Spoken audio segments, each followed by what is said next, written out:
The Project Gutenberg ebook of The Planet of Shame. This ebook is for the use of anyone anywhere in the United States and most other parts of the world at no cost and with almost no restrictions whatsoever.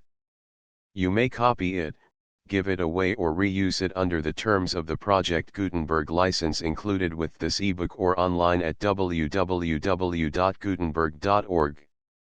If you are not located in the United States, you will have to check the laws of the country where you are located before using this ebook. Title: The Planet of Shame. Author: Bruce Elliott. Release date: May 4, 2024. Ebook number 73540. Language: English. Original publication: New York, New York, Ziff Davis Publishing Company, 1961. Credits: Greg Weeks, Mary Meehan, and the online distributed proofreading team at http://www.pgdp.net. Start of the Project Gutenberg ebook The Planet of Shame. The Planet of Shame by Bruce Elliott. Illustrated by Finlay. One day, James Comstock's father took James aside and started to tell him the facts of life. Which was not so unusual except that James was 35. Transcriber's note: this text was produced from Amazing Stories May and June 1961. Extensive research did not uncover any evidence that the U.S. copyright on this publication was renewed. At the end, the three who had endured so much sat and waited. Their reward was in sight. When you have fought for so long against forces strong beyond imagining, when you have struggled in despair, lived without hope, success when it finally comes, is almost anticlimactic. Despite the traps, the violence, the hurts, the fear, they were now where they had wanted to be. They sat quietly, their hands folded, and if any feeling of triumph was in them, it was so muted as not to be observable. At that precise moment, when they sat in the anteroom, waiting for their reward, waiting to become part of the Board of Fathers, working directly under the grandfather, the only common emotion they shared was that they had fought the good fight. Fought as hard as it is in a person to fight for what they consider right. The door opened and the grandfather was in the room. His visage was marked by a high hooked nose, broad high forehead, and deep-set harsh blue eyes, focused on the middle distance. His strong old hands were crossed on his stomach just below his patriarchal beard. It was hard to believe. Hard to believe that they, or anyone below the rank of father, would ever actually behold him in the flesh. When he spoke, his voice was all the things they had known it would be. Deep as an organ bass, calm, full of authority, stern yet with a leavening of those other things that make up the whole man. His voice was almost gentle as he said, "Follow me, please." They rose and, feeling like children, followed his tall spare back out of the anteroom, into that other room where the board waited for them. There was no fear in them now as there would have been a year ago. For they were not coming before the board for judgment, but to be rewarded. The grandfather said, "These three are the ones." There was silence. "They have come to join us," the grandfather said. The silence expanded. "Gentlemen, fathers all, these are the three new fathers." The grandfather's voice faded away and there was no other sound. None of the 10 men who made up the Board of Fathers said a word. But the three who had fought their way up to this eminence stood in silence and, looking about them, examined the 10 men with whom they would now share the control of their whole world. This was the moment of their triumph. Chapter 1. When the first spaceship landed on that pleasant world, the only pleasant planet of which Alpha Centauri could boast, the crew was so happy to get rid of the passengers that they took off the moment they could. Not even the interminable boredom of the return trip was enough to make them want to stay in anything like proximity with the 30 men and 30 women who had been sentenced to be marooned as far from Earth as was humanly possible. There had been maximum security prisons in the past. But this was the ultimate maximum. When the ship took off, the prisoners were isolated as no human beings ever had been in the recorded history of men. It was part of a plan, of course. Earth did want the planet inhabited just as earlier powers had wanted Mars colonized. But when no volunteers appeared despite the cleverest high-pressure advertising campaigns, the alternative became clear. If no one wanted to go to the new planet, to New Australia, then someone would have to be forced to go there. It was just too bad for the exiles, but they could not protest too loudly, since they had long since forfeited any claim on anyone's sympathy. A little back eddy of intransigent inner-directed people, fanatics in a world of other-directed humans, positive that they, and they alone, knew what was good and what was evil. The world heaved a communal sigh of relief when they were taken away. Attempting, as these 60 had, to turn back the clock, to bring back into being the dark days of the 22nd century, was such a horrid crime as to merit even so harsh a sentence as they received. The first 150 years on New Australia were, in a way, difficult. But not too difficult.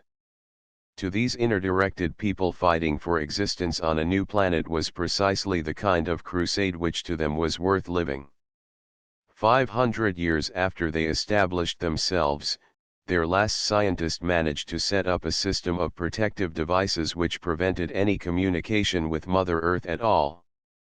No Earthship landed or took off, and no other means of communication had yet been devised that would work in interstellar space. 1,000 years later, even the memory of Earth had faded and grown dim. There were mentions of it, of course, in old books, but they were not the kind of books that these people read. Their sun rose and set, their erratic moon rose when it seemed to feel like it, and sank seemingly just as randomly. Their days were full and to them worth living. All 60 of the first settlers had married. 60 humans, 30 family names. They were, to these people, good names, and therefore there had never been felt any need for new patronymics.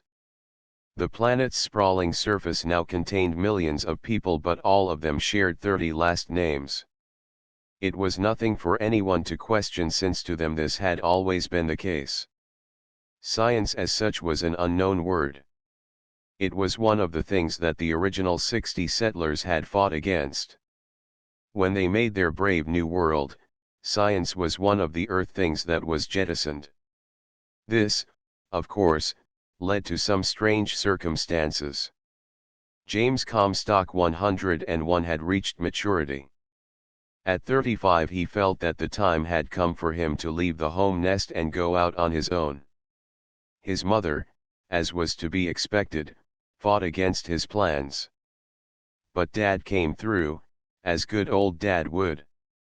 Dad had said, "Now Mother, admittedly Jimmy is still a little boy, but even little boys have a right to strike out for themselves." But Father, Mother only called him that when something serious was under discussion, for after all, Father was a term of. Jimmy didn't know quite what to think of it as power. It was, in any event, a word that one did not bandy about. But Father, Mother had become embarrassed, and surely that was a blush on her cheeks. Have you ever, that is, what about, oh, you know. Father had looked very serious. He had said, his voice deep in his chest, "You're right, of course. Come, son." Then had come that conversation which had stunned Jimmy, opened up vistas unheard of, unthought of. Really? So that was where babies came from. If anyone but his father had told him about it, he'd have struck them, perhaps killed them. To think that his mother had suffered through such an abysmal, horrible experience, and the results of that experience. Tremors swept through him in retrospect. But that had been 5 years previously, and Jimmy had become a man then under his father's aegis. That first time had been cataclysmically awful. The whole atmosphere of that place had been so foreign to him that it was only because he knew that his father was waiting downstairs in the parlor, waiting for a good report from the fallen woman, that enabled Jimmy to go through with it at all. Not that the woman had waxed very enthusiastic, but then, a creature like that. His monthly visits to the brothel were now part of his being, and although he still did not relish going, he forced himself to, for after all it was part of the duty of a man. He did so wish, however, that it was not necessary. Life would be so much simpler if he could just skip the whole unsavory thing. Sighing, he pressed the button on the door. Inside the curtained window the brash lights of the place, red as sin, shone on his weakly handsome face. The tinkle of the piano droned on. Swinging the door wide, the fat madam said jovially, "Jimmy, my boy. Come on in and let joy be unrefined." Shuddering delicately and wishing that the madam would not be quite so robust, Jimmy inched his way into the parlor. The red plush chairs and the dingy lights were just as they always were. At the piano the little man looked up, said, "Hi ya, Jimmy, how's every little thing?" "Pretty good, Professor, pretty good." The whole conversation was as stereotyped as the act which would follow it. Sometimes Jimmy wished that just once the madam would sneer at him, or the professor be grouchy, but they never were. Lydia came down the stairs, her wrapper as dirty and unkempt as it always was. He wondered if she had a succession of these wrappers all equally dilapidated, or if she owned just one which she managed to keep looking the same way all the time. Jimmy wished too, that Lydia were a little older. It seemed somehow a little indecent for her to be only 40. A child like that should not be forced to make a living the way she had to, but then they were all about her age. Jimmy had shopped around, tried to find an older woman, but had been forced back into Lydia's arms. After all, she had been the one father selected for him, and good old dad knew best. She said, "Come on upstairs, honey lamb." He followed her dolefully, averting his eyes from her full breasts, which were altogether too prominent through the tight cloth of the wrapper. Her room looked as if it had not been cleaned since the previous month. Stuck to the mirror was the picture of the grandfather that always embarrassed him. The stern old eyes should not be forced to look down on the scenes in this room. Jimmy had tried to turn the picture to the wall one time, but Lydia had become hysterical and he had given up. As a matter of fact, it was only after a long argument and an increase in fee that Jimmy had been able to force her to turn out the light in the room when they did what they did. The old brass bed jingled just as embarrassingly as ever when he sat down on the edge of it to remove his shoes. It was only by keeping his eyes on his stockinged feet that he was able to avoid looking at Lydia, who had dropped her wrapper to the floor and was now shamelessly considering herself in front of the mirror that lined the whole wall. That had been the main reason he had insisted on the light being extinguished. The combination of the wall of mirror, the ceiling mirror, and the searching eyes of the grandfather were just more than he could bear. There was no use, he knew, in asking Lydia not to look at her anybody. She had told him many times that she enjoyed doing it, there was no law against it, and what was he going to do about it? Of course there was a law against women admiring themselves in any way, let alone any and in front of a mirror, but the law, of course, did not apply to P.S. Whistling gaily, Lydia dropped onto the bed next to him and wound her arms about him. Almost dying with embarrassment, he mumbled, "Lydia, the light, you promised." Grumbling, she switched off the light. Then it began, again. But this time, right in the middle, a lancing pain unlike anything he had ever experienced shot through his heart. The hurt was so great that he cried out in agony. Lydia, unknowing, said cheerfully, "Attaboy. That's what I like to hear." It was only after he gasped, "Don't stop, my heart. I think I'm going to die." That she finally stopped and turned on the light. His face was whiter, much whiter than the gray pillowcase under his head. His lips were purple. He still felt what he could only visualize as iron fingers pressing into his heart. Racing out of bed, the girl ran towards the door. She gasped. "I'll call the madam, get a doctor." Crouched on the bed in agony, his hand pressing deep into the center of the pain, he was still able to retain the presence of mind to call weakly, "Put on your wrapper, Lydia, you can't go out that way." Then the pain became so great that he passed out. When he opened his eyes, he was in bed, but it was another bed, with crisp white linen on it. The pain, he was grateful to find, had eased up. The adult woman in the nurse's uniform, who must have been a pleasant 65, bent over him and whispered, there, you'll feel much better now." "The doctor," he whispered. "Coming." Her sweet face was wreathed in an angelic smile. Her buxom body was omnipresent. Wondering what kind of perverted monster he was, he found that he was fantasying her in Lydia's bed. If only fallen women were mature, like this one, so many of his problems would be easier of solution. He guessed he just did not like young chits, and that was all there was to it. Luckily the doctor entered the room before the fantasy could go too far. Feeling mentally defiled, he greeted the doctor anxiously, glad of the interruption. "Doctor, do you know what's wrong with me?" "Yes, son." The white-haired elderly man was slow of speech. He considered each syllable before he allowed it to leave his thin lips. His sunken cheeks and hollow eyes were so typical of the whole medical profession that Jimmy found himself wondering, as he had before, what there was about doctoring that made men look like this. "What do I have, doctor?" Jimmy's voice was tremulous. "I've got bad news for you, son." It must have taken 3 minutes for the single sentence to be articulated by the doctor. Sweating, Jimmy wondered what he had ever done, what commandment he could have unconsciously broken that was now punishing him for his sin. "What is the cure, doctor?" "First," the doctor said, "we must consider the disease." Jimmy wasn't the least bit interested in what disease he had. There were cures for all known diseases. But he waited with bated breath to be told what terrifying thing he would have to do in order to be cured. "You have," the doctor said even more slowly, "angina pectoris." Scrambling through his memory, Jimmy tried to remember what heart patients had to do. All he could think of at the moment was the treatment for arteriosclerosis.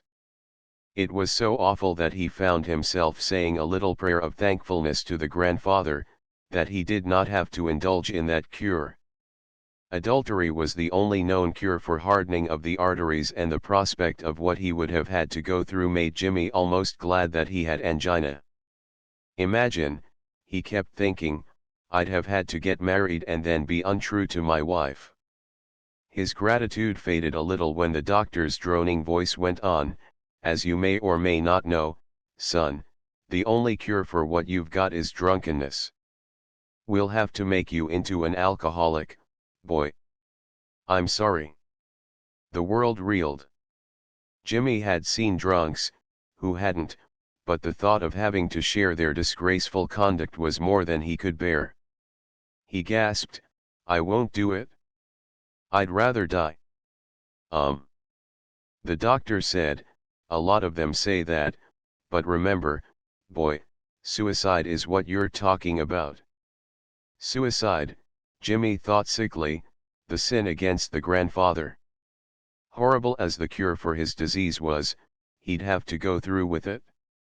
But what would mother think when he came reeling home, singing songs, consorting with, he retched. No more seeing Lydia once a month, he'd have to consort with fallen women all the time. Thank grandfather, he thought dully, that dad is dead. It was the only thing for which he could feel grateful at the moment. "Cheer up, the gray-faced doctor said, and his voice was if anything more doleful than before, "Be grateful you don't have cancer." That was another thing for which to be grateful. The cure for cancer was the only thing he had ever heard of that was more horrible than that awful cure for arteriosclerosis. "Of course," the doctor said, "before we release you, we'll test you for all the known diseases." Grandfather above, he thought despairingly, suppose something else is wrong with me.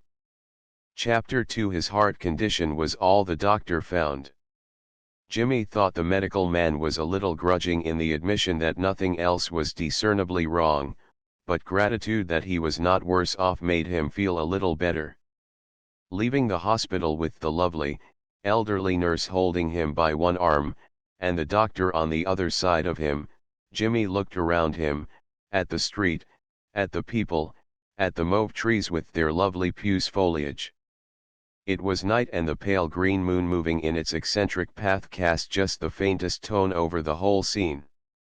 Admirably dressed women, their beautiful shapeless clothes hanging loosely so that nothing of their bodily contours could be seen, walked sedately along the black plastic street, their dresses barely avoiding dragging on the eternal surface with which the last scientists, so many years ago, had covered the roads and the streets.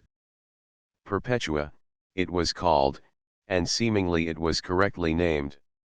Striving madly to forget that which awaited him, Jimmy thought wildly about the street covering, about, in short, everything but the saloon that he was being escorted to.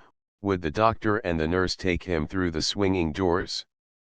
Or would he have to make that brave first step all by himself? The doctor cleared his throat. "We're almost there, son. Be brave. Be brave." A fine thing to say. It was easy for the doctor to make speeches, but he, Jimmy Comstock 101, was the one who was going to have to enter the foul place. And then, despite the slowness of his steps, they were finally there. He realized, looking at the saloon, that he had never really looked at one of these dens of iniquity before. He had always, in the past, gone by them with averted eyes.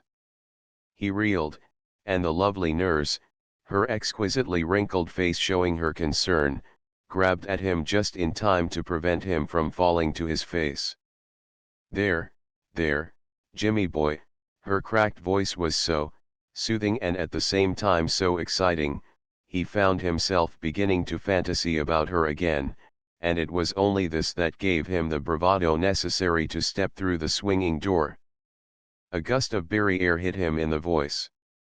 His throat closed up in revulsion at the disgusting odor. Behind him he could hear the nurse say, "Grandfather be with you now." And then she and the doctor were gone, and he was alone.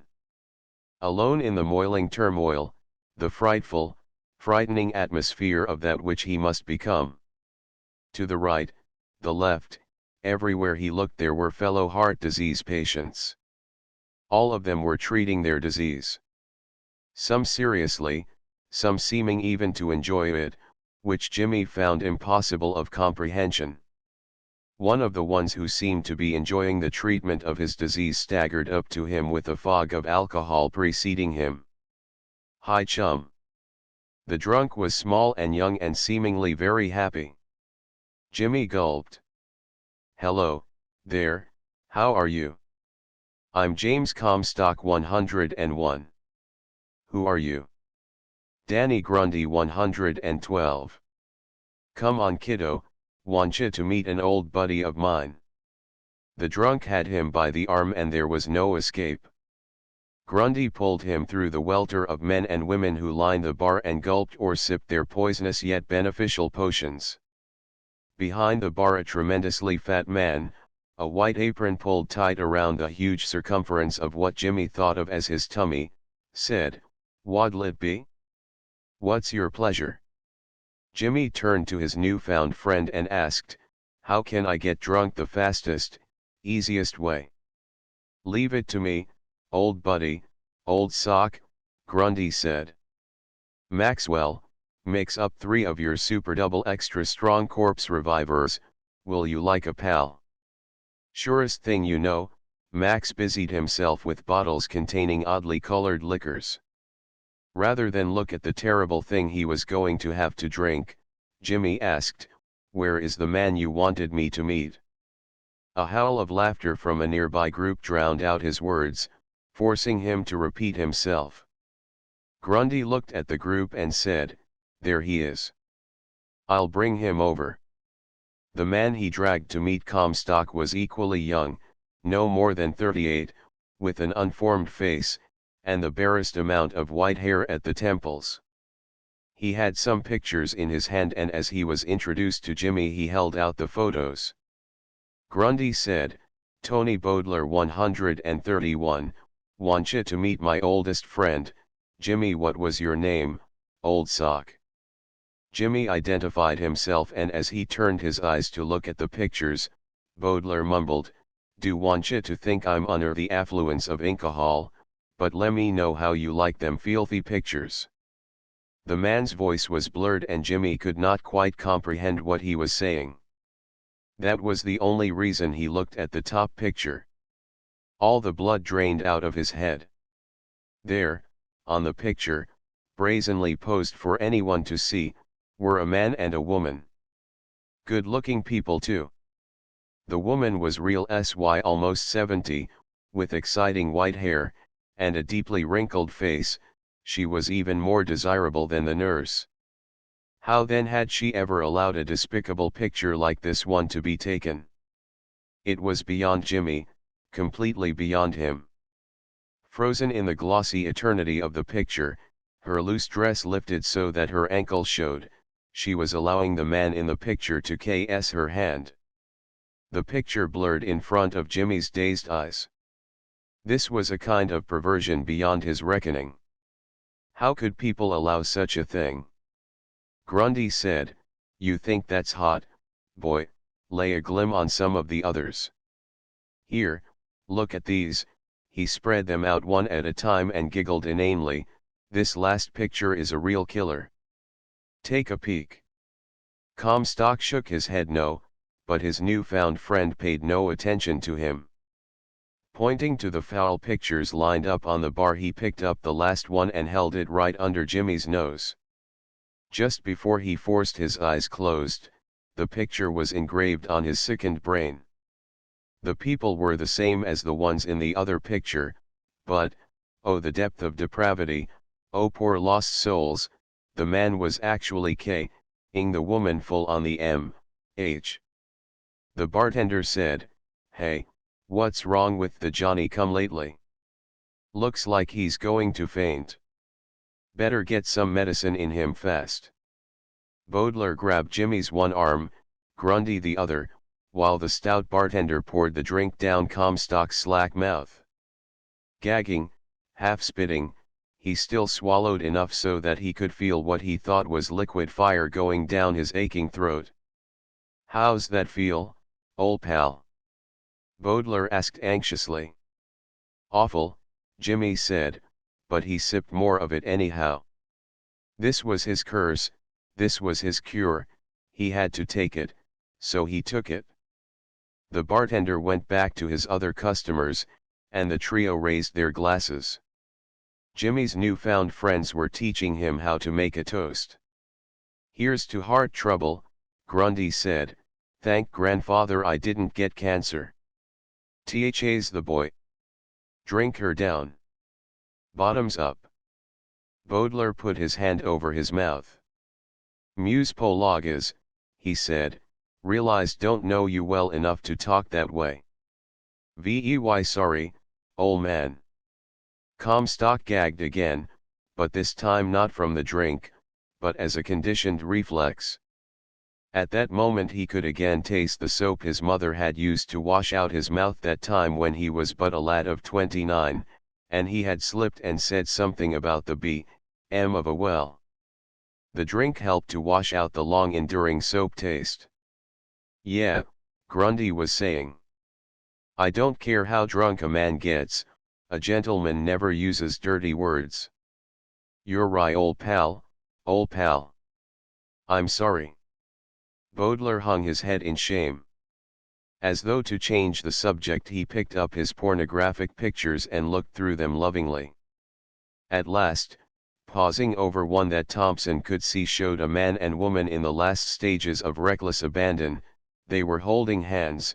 Baudelaire said, "You know, if I didn't like getting drunk so much, I'd be sorry I didn't have tuberculosis so I could pose for filthy pics like these." You know, Grundy had his arm wrapped lovingly around Jimmy's neck by now, and they were on their second set of corpse revivers.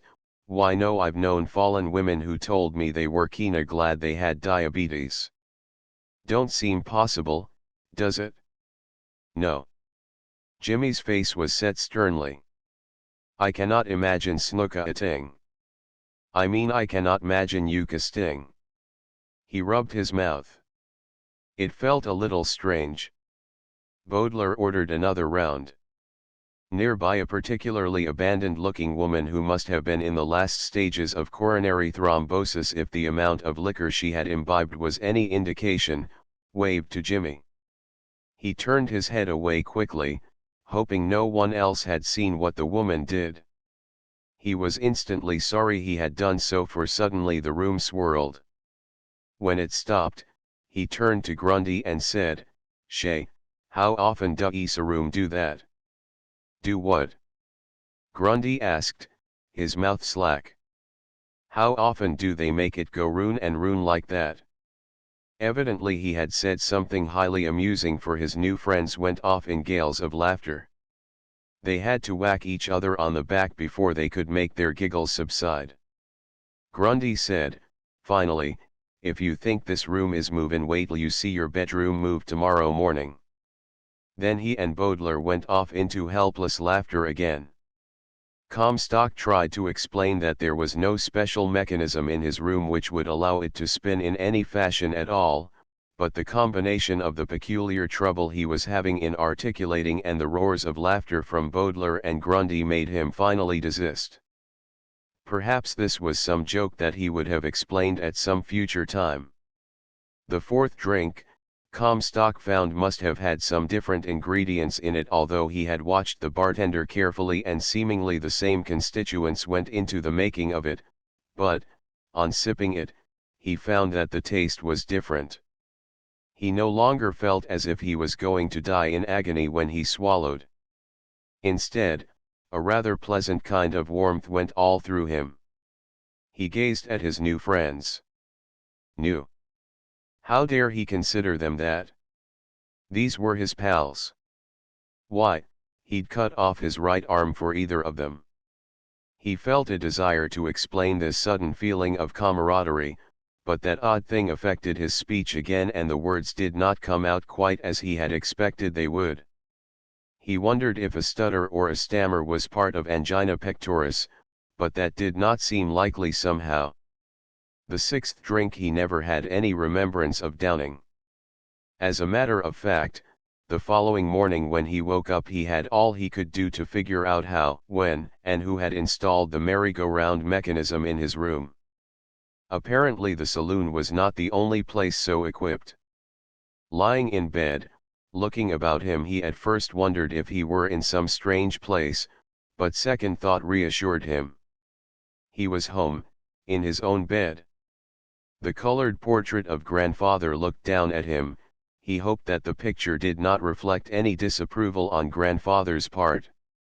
He mumbled, "I can't help it. I'm sick, the doctor made me." Then he held onto the sides of the bed for dear life and prayed that whoever was making the room turn around would stop sooner or later, preferably sooner. On one of the circling trips the room seemed to slow down a tiny bit and he was able to crawl out of bed onto the floor. The floor was bigger and he lost the fear he had had in bed that he was going to fall out. At least there was no place to fall now. When his mother entered the room he was curled up peacefully on the rug, sound asleep. She woke him gently and gave him a glass of milk. Jimmy eyed his mother in horror. How could he ever have loved a woman who could do such a terrible thing? The milk seemed to be fastened directly to his stomach. Racing from the room, he found that there are more than a few problems connected with being a drunk. When he came back and fell into his bed, his mother moved around the room, opening the curtains letting in the sunlight, as she had every day of his life. He said, "Mother, will you please take those hobnails out of your shoes? And whatever you're doing to those curtains, stop it. The racket's enough to rouse the dead."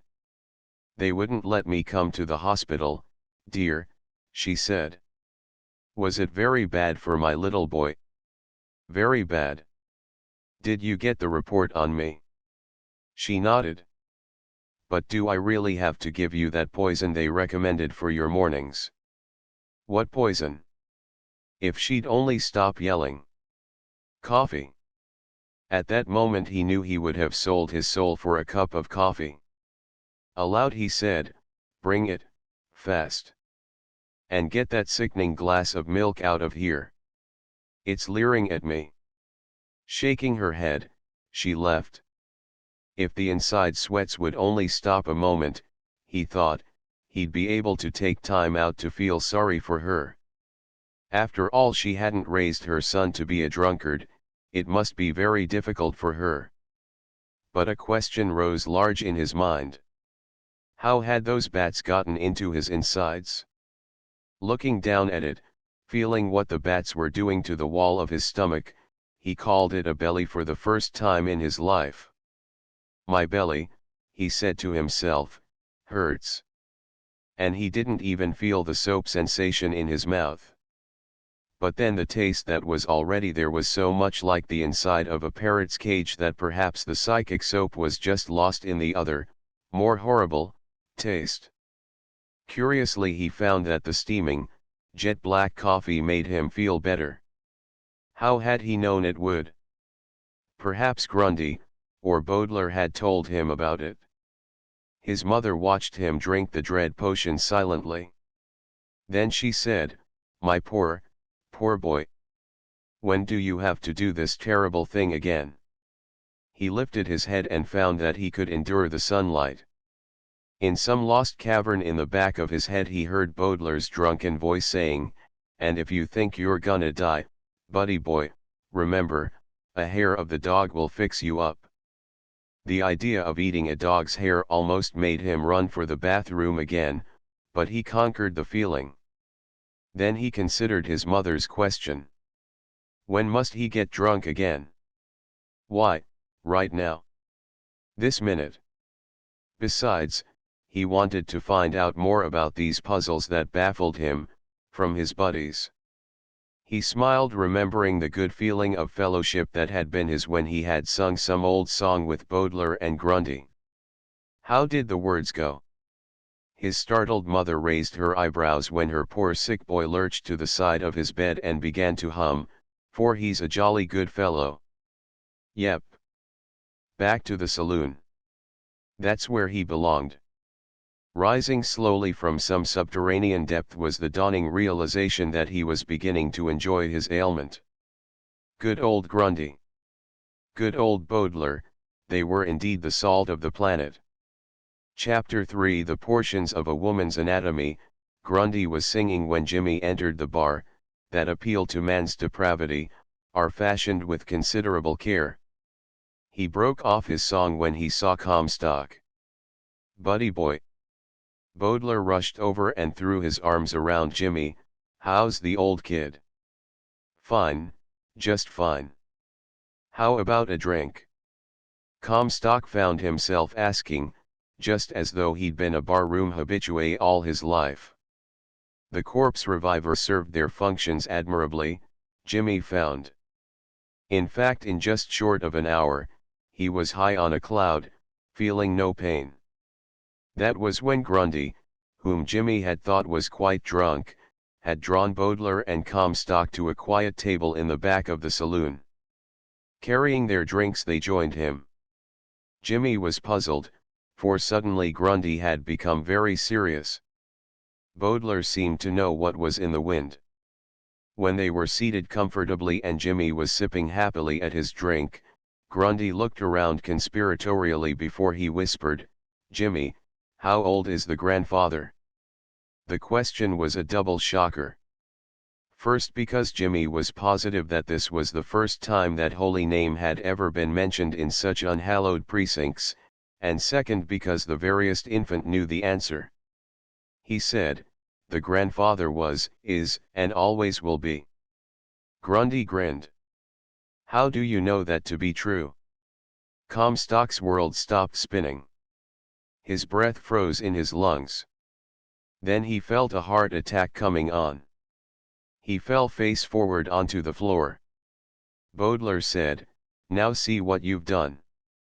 You should have led up to it more gradually. Let's see if we can revive him. Grundy's normally jolly face was set and strained. When Comstock opened his eyes and felt consciousness return, he found that his friends had him propped up in his chair and were pouring liquor down his throat. Gasping, he spluttered, all right, all right. I'm okay now. There was a pause, then Comstock asked, what happened to me? The two other men avoided his eyes. Bodler said at long last, I guess you're not quite drunk enough. He ordered another round of drinks, and as they waited for the elderly waitress to bring them to the table, Jimmy found himself remembering what had happened. The only thing that prevented his passing out again was that the SY waitress returned with their corpse revivers. He took a big slug, considered her bent back as she walked away, and said, I seem to remember you're asking me something about. I did. Grundy's face was set with determination. Now hold on to yourself, laddie boy. How do you know that the grandfather has always been and always will be? The traumatic shock was strong again, but he had drunk some more and so was able to hold on while all the blood drained out of his head. He finally managed to say weakly, because everyone knows that to be true. Life without grandfather was inconceivable. Who would look after them? Protect them? To whom could a man turn if not to the grandfather? Grundy and Bodler exchanged meaningful glances. If he always was, how come there's no record of his having made the trip from Earth? A trifle drunkenly, Comstock considered the question. Earth. Oh, yes, that was the fable, the children's tale that his people had emigrated from some other planet. He had dismissed the whole thing as the usual kind of Father Goose story that kiddies were told. Aloud he asked, you mean you two think there really is another inhabited planet? Think. Both men spoke simultaneously, but it was Grundy who continued. We know it. Look, Jimmy, we're risking a great deal, and before we go on, we'll have to swear you to secrecy. Whether you join us in what we have in mind, or not, you must swear on your father's memory that you will be silent as the grave. They waited, poised on the edge of their chairs with nervousness. When he deliberated so long that their nerves were jangling, Bodler said, look, Jimmy, do you want to have to live and die as a drunk, just because it's the only known cure for your disease? Things were popping too fast for Comstock to be able to grapple with them intelligently. He mumbled, nothing wrong with being a drunk. I like it fine. Grundy sprang to the attack. That's too bad, old man, because it means the cure won't work. You should know that, the doc should have told you. The vice must be distasteful or the cure doesn't work. Looking back on the Comstock of yesterday, Jimmy could see why the doctor had not felt it necessary to make this point. It certainly had been unpredictable that he'd enjoy drinking. But it was his new friends who had made it fun. Had they done it deliberately? Too much to grapple with, he'd better wait and see what they had in mind. He said, I swear to keep silent. Bodler said, go ahead, Grundy, it's your story. Parenthetically, he explained to Jimmy, you know, or I guess maybe you don't, that before Bodler here got sick, he was head genealogist. No kidding. Comstock was amazed. Het genealogist. Whoa, that was a post that almost ranked with being a father. Baudelaire was, or had been, a big man. As part of my job, Baudelaire said, I went back to the beginning. I checked the passenger list on the Bonaventure, the spaceship that brought the original 30 to this planet from Earth. Gulping down his drink, hurriedly Comstock ordered another round. To mention the 30, it was almost as blasphemous as talking about the grandfather. These two were dangerous men. He'd listen to what they said, but then he must, literally must, report them to the authorities. He was sorry for them for he liked them, but blasphemy like this had to be punished. Baudelaire went on, that was the first time the thought occurred to me to wonder about old Grandpop. Grandpop? Blasphemy piled on blasphemy. Comstock could feel his ears burning. And you know something, Baudelaire lowered his voice to the veriest whisper of communicable sound, there was no record of his having made the trip. None at all. The silence dragged itself out. Comstock was in a condition bordering on insanity. Although he managed to keep his face still. The temerity of these two, apostates. As a matter of cold brutal fact, Baudelaire said broodingly, there is no record of the grandfather at all until about 500 years ago. I checked, I read books that no one, absolutely no one has even looked at for centuries, and by Grandpop himself, there's not even a mention of him, till about 100 years after they killed off the last scientists. No one had ever before discussed these things openly, or covertly, with Comstock. A new emotion was beginning to make itself felt. He was becoming interested. The last scientists, he remembered all about them from school. The monsters. It was a good thing they had been wiped out. But even so it was exciting hearing it talked about. He leaned forward on the table and sipped his drink more slowly. There was plenty of time to report Baudelaire and Grundy. After all, the authorities would want as much information as he could get. Grundy spoke for the first time in a long time. He said, that's where I come in. I used to be custodian of the Hall of Records. Jimmy felt a little better. After all, a janitor. His job before he'd become ill had been better than that. He had been a law clerk at the Bureau of Commandments, it didn't compare with the office that Baudelaire had held, and yet it was certainly a lot better than. But Grundy was speaking. He said, Baudelaire got his heart attack when he began to wonder about where the grandfather had come from. I got mine when I was ordered by the Board of Fathers. Oops, Comstock thought, a janitor working for the Fathers was nothing to be sneezed at, he'd better wait and see what was coming. Grundy went on, the only reason I even looked at the record I was supposed to burn was because I had glanced at it and had seen AG. I wondered if it had something to do with my family. He put his hands to his forehead. If only I hadn't. I'd still be happily at work, with no heart trouble, and with no need to drink this stuff. He gulped down some of his drink. Buck up, old man, Baudelaire said. What's done is done. You're right. I must be a man. He shook his head dolefully. It wasn't about my family at all. It was about the Gantris, and you know how powerful that bloodline is. I don't have to tell you. Ever since Elmer I, they've been on top of the heap. Comstock nodded. As if any sane person would even question the qualifications of the Gantris to be leaders. These two men were even more dangerous than he had suspected. It was up to him to keep his mouth shut and his ears open, by the grandfather it was. The furrows in Grundy's forehead were deeper now. His elbows on the table, his head in his hands, he looked off into the middle distance. He said, and he was almost speaking to himself. His voice was so low, it was only when I examined the records that I began to wonder if it was truly ordained that the Gantris were the leaders and would be the leaders, under the grandfather's eagle eye.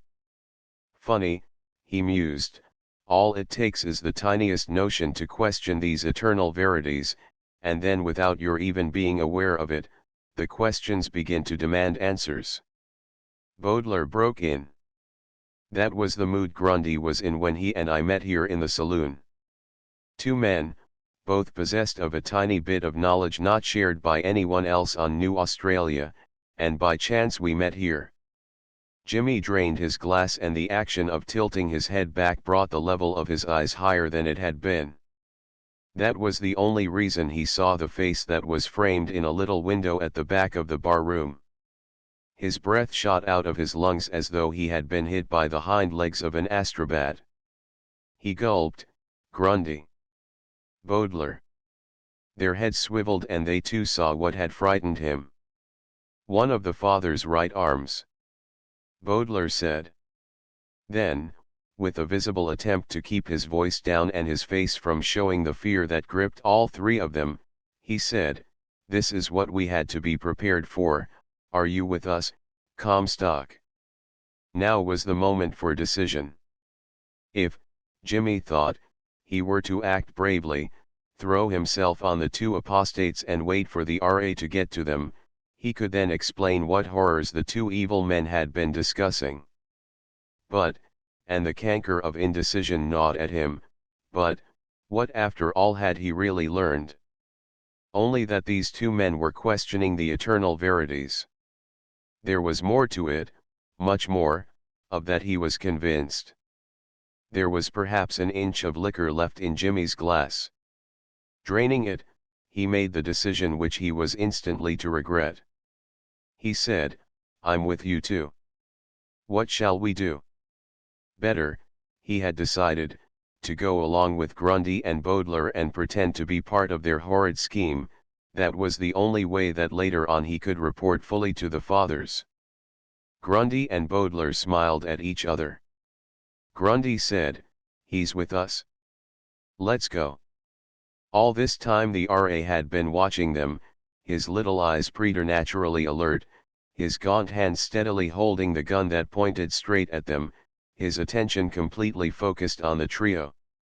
Baudelaire leaned forward on the table till his head was close to Jimmy's.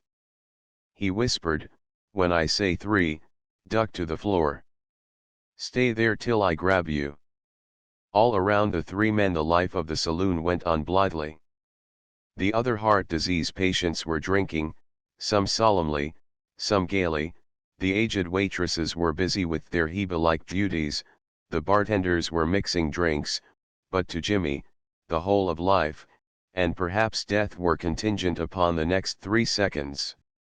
1. Baudelaire's voice whispered. Jimmy could see Grundy bunching his heavy muscles for some kind of action. 2. Watching the RA out of the corner of his eyes, Jimmy wondered if it was just his imagination or if he had really seen the RA's trigger finger tighten on the Stugan's trigger. 3. Chapter 4 Later, looking back on the scene that followed, Jimmy was never quite sure just what had happened in just what order. For the first thing that erupted was the table. Grundy had suddenly tilted back in his chair, throwing his heavy body over backwards. His legs, under the table, served to catapult the heavy object straight up towards the little spy window where the RA waited. Baudelaire had thrown his own empty glass straight at the eternally lit little bulb that had supplied the only illumination. Darkness, then the crash of the table, then Comstock had obeyed orders and thrown himself flat on the floor. Next to him he had heard Baudelaire land heavily. The second crash as the table fell to the floor was the signal for Baudelaire to grab Comstock by the arm and whisper, "Crawl after me." Darkness and silence.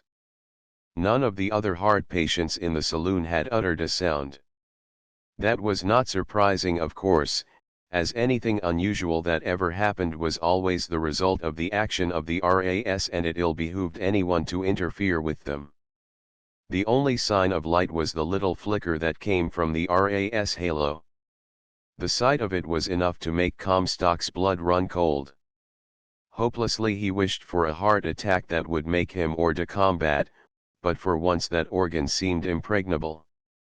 Then, crawling on his hands and knees, crawling after the unseen bulk of Baudelaire, with fear in him like a live thing, Comstock died 1,000 deaths. In the darkness a bulky body had bumped into him, and for a moment his heart had seemed to stop completely, but then he realized it was only Grundy. The man had whispered, "Not far now." Most frightening of all had been the moment when his head had touched the solid wall of the back room of the saloon. That had not been frightening in itself, but what had happened next was the worst of all, for suddenly the solid wall was no longer solid. Frozen immobile, he had waited till Grundy had said, "Go on, hurry up." Behind him Baudelaire had pushed him, hard. There was no choice. He went through the no longer solid wall. Then there was another terrible period of darkness and silence and crawling along on all fours. Baudelaire finally spoke, and he no longer whispered. He said, and his voice was harsh and loud, "It's all right now. We can stand up." Then a light had flooded them. And so here he was, Comstock thought dully, his brain feeling about as perceptive as a plate of liver as he stood in the small room that had no right to be where it was. Not that he knew where that was, but he knew that the grandfather would certainly not approve of a hideout, and there could be no doubt that he was in such a place. Grundy and Baudelaire looked at him and enjoyed his manifest surprise. Jimmy asked, "What, where, how, I mean?" "We're not exactly fools, you know, Comstock old boy," Grundy said. "We knew that the RAS had us under observation. We knew, too, that it was only a question of time before they came after us. But the saloon wall, how did we go through that?" "Trapdoor, old sock, just a trapdoor." Baudelaire grinned. "And the tunnel we went through?" Comstock asked, and then, looking around at the sybaritic furnishings of the little room, he asked, "This room, what is it?" Never in his life had he seen a room with such overstuffed chairs, such soft warm colors, such a concern for creature comforts. Evidently, Baudelaire said with an evil smirk, Elmer Gantry 104 does not really believe in the Spartan virtues that he preaches so loudly. "You mean this belongs to a gantry?" Earlier, the very idea of being in a room that belonged to a gantry would have made Comstock swoon, but his experiences were evidently toughening him, for aside from a certain feeling of breathlessness, and the knowledge that all the blood had left his face, and a sick feeling in the pit of his stomach, the blasphemous information did not affect Comstock at all. Baudelaire was standing with his back to Comstock, his hands linked behind his back, as he teetered back and forth from heels to toes and looked at some three-dimensional pictures that hung on Gantry's walls. Only the fact that the NE women in the round, true-color pictures were young, between 20 and 30 years old, kept Comstock from a heart attack. If they had been older, the obscenity of their NY would surely have made him pass out. He could not help wondering how Baudelaire could seem to enjoy looking at the young women. It was incredibly revolting to Comstock's sense of the rightness of things. "Sit down," Grundy said, "let's have a council of war." Sitting on the very edge of the too-soft chair, keeping his back rigid, Comstock kept his attention glued on Grundy and Baudelaire. Now perhaps, he would pick up some information of real value to the fathers. He noticed with some dismay that the other two men slouched back in their chairs and seemed to be enjoying the ease of their surroundings. He asked uneasily, "Is there no chance that the RA will follow us here? Don't they know about this retreat? Would any RA dare to contaminate a Gantry's home with his presence?" "Relax, Jimmy." Baudelaire sprawled out, his large T, hanging over one arm of the overstuffed chair. The only chance we're taking is that Gantry may come here. I checked and found that he is conferring with the fathers today. How easily these two men spoke the terrible words. It made Comstock sit ever straighter on the very edge of the chair he occupied. The cool air of the room, which seemed to have been washed and cleansed before entering the sacrosanct area, was pleasant on Jimmy's heated face even while he wondered how a windowless room could be so aired. "I gather," Baudelaire said as he smiled at Jimmy's obvious consternation, "that you have never been in a home of one of the 30 before." Dully, Jimmy shook his head no. "You'll find, laddie boy, that this is a strange world we live in, with many paradoxes that to Grundy and me, demand an explanation. It wasn't too long ago that we were like you and found only elderly ladies attractive. But you know, as soon as we found out that the 30 liked their women young, we too began to find something vastly exciting in youth." So alarmed that he dare not continue to look at Baudelaire, Jimmy looked around the room trying to find something to change the subject, some object on which to focus. On a bookshelf nearby he saw one of his childhood favorites, and grabbed it with a feeling of relief. It was a copy of Father Goose. He ran his eye over the first poem and drew from the verse of Jack and Jill the knowledge that the world had not gone insane. There, it was just as he remembered it. Jack and Jill went up the hill to a of water. Jack fell down and broke his. And Jill came after. He riffled through the pages as Baudelaire went on talking. On page 10 was another favorite. Little Polly Flinders sat among the cinders warming her pretty little. Her mother came and caught her and whipped her little daughter for spoiling her nice new. But the assurance of the known faded away as Baudelaire's voice went rumbling on and on. It occurred to both of us that perhaps there was some reason why we are brought up to esteem aged women so much. After all, if old ladies are as exciting as we are taught that they are, how come the Gantrys and others of the 30 only have young concubines? This was one of the questions we asked ourselves, and we think we have the answer. Grundy broke in, "Have you ever wondered, Comstock, why it is that the only women who have children are the ones who are called up before the fathers?" This was even worse than the time Comstock's father had told him the facts of life. Much worse, for what Grundy was intimating was at variance with what his father had taught him. It was worse. "Maybe," Grundy said broodingly, "just maybe there is a damn good reason why the fathers are called the fathers. There are moments in life so terrifying that the very ground seems to shift beneath one's feet." That was the sensation that Comstock was experiencing. All was alien. He clung to the tattered copy of Father Goose as the only tangible thread that held his reeling sanity together. Averting his eyes from Grundy's and Baudelaire's faces, he hurriedly read, "There was a little girl who had a little curl right in the middle of her. And when she was good she was very, very good. But when she was bad she was." Even the familiar rhyme failed in its lulling purpose. He could no longer hide behind its chant-like curtain. Baudelaire's voice went on, striking ever more harshly at the roots of Comstock's being. "What a mockery all of our lives would be if what Grundy and I think is true. Suppose everything we have been taught is a lie. What then, little man? What then?" From some unknown and previously untapped reservoir of strength Comstock managed to dredge up the ability to say, "That's ridiculous. There would be no reason under the two suns for that to be true.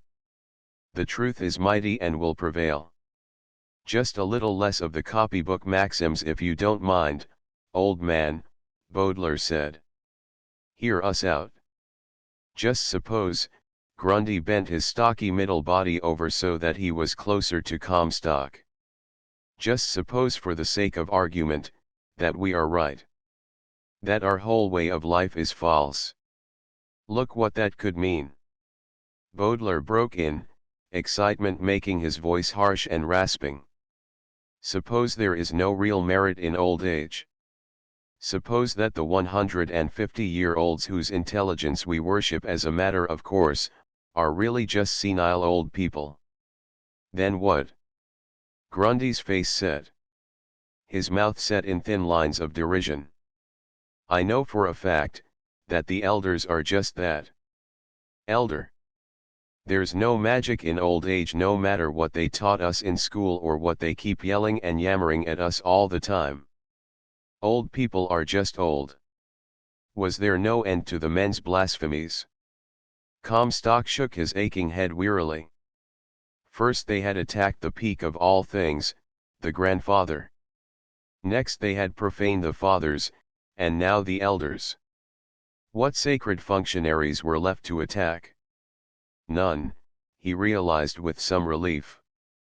For the pyramid of his government was erected on the broad base of the elders, who were guided and advised by the fathers, who were in turn guided and led by that font of all knowledge, the grandfather. Taking a deep breath and setting his heavy jaw, Baudelaire said, if the grandfather is a fake as I am beginning to believe, and the fathers a pack of self-seeking sybarites who stay in power just because they are the most direct descendants from the original 30, and if the elders are doddering fossils whose intellectual powers are supposed to befuddle us and keep us in place, then I say with Grundy, the time has come to overthrow this foul regime. So there had been a final blasphemy left. This one was so gigantic, the meaning Baudelaire's words conveyed, so treasonable, that Comstock found himself waiting for the end.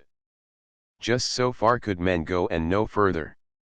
These two must be wiped out, destroyed along with their poisonous statements. The idea. Overthrow the grandfather. The very lightnings must come down and blast the two impious villains where they stood. Comstock waited. The lightnings, if they were coming, seemed long delayed. But surely the grandfather who was everywhere and knew all things must have overheard these infidels. Why then did he not strike them down, limb and body? It was only then, that in the very back of Comstock's mind a nervous little finger of doubt began to twist and turn, and finally asked a question. Suppose, the little finger scratched on the blackboard of his cortex, suppose they're right, suppose the grandfather is not all-powerful and all-knowing. Then he waited for the lightnings to strike him too. And all the while he wrestled with himself, his two friends sat in strained silence, waiting, waiting. No lightning. Some of the tension began to drain out of Comstock, and as it did, Grundy and Baudelaire exchanged knowing looks. Baudelaire said at last, "Welcome. Welcome, Jimmy." Grundy smiled, "Now you are one of us." One of them. He had exchanged the peace and security of resting in grandfather's arms, of putting his weary head against grandpop's long beard. Grandpop. How fast he was sliding. He had exchanged the surety of his life, for what? For the friendship of two drinking companions. Somehow the swap did not seem to his advantage. Baudelaire seemed almost to be able to read his mind, for he said, "Buck up, Jimmy. You're going to find it's good to be a whole man. There are rewards." But all Comstock could remember was the ease and safety of that which he was surrendering. It came hard. Very hard. Growing up is always difficult, Baudelaire said, his voice soft and full of understanding. But I promise you there are rewards. What rewards? Before Comstock could put his question into words, there was a crashing sound at the door, the real door, not the hidden one by which they had entered the sacred precincts of the gantry's room.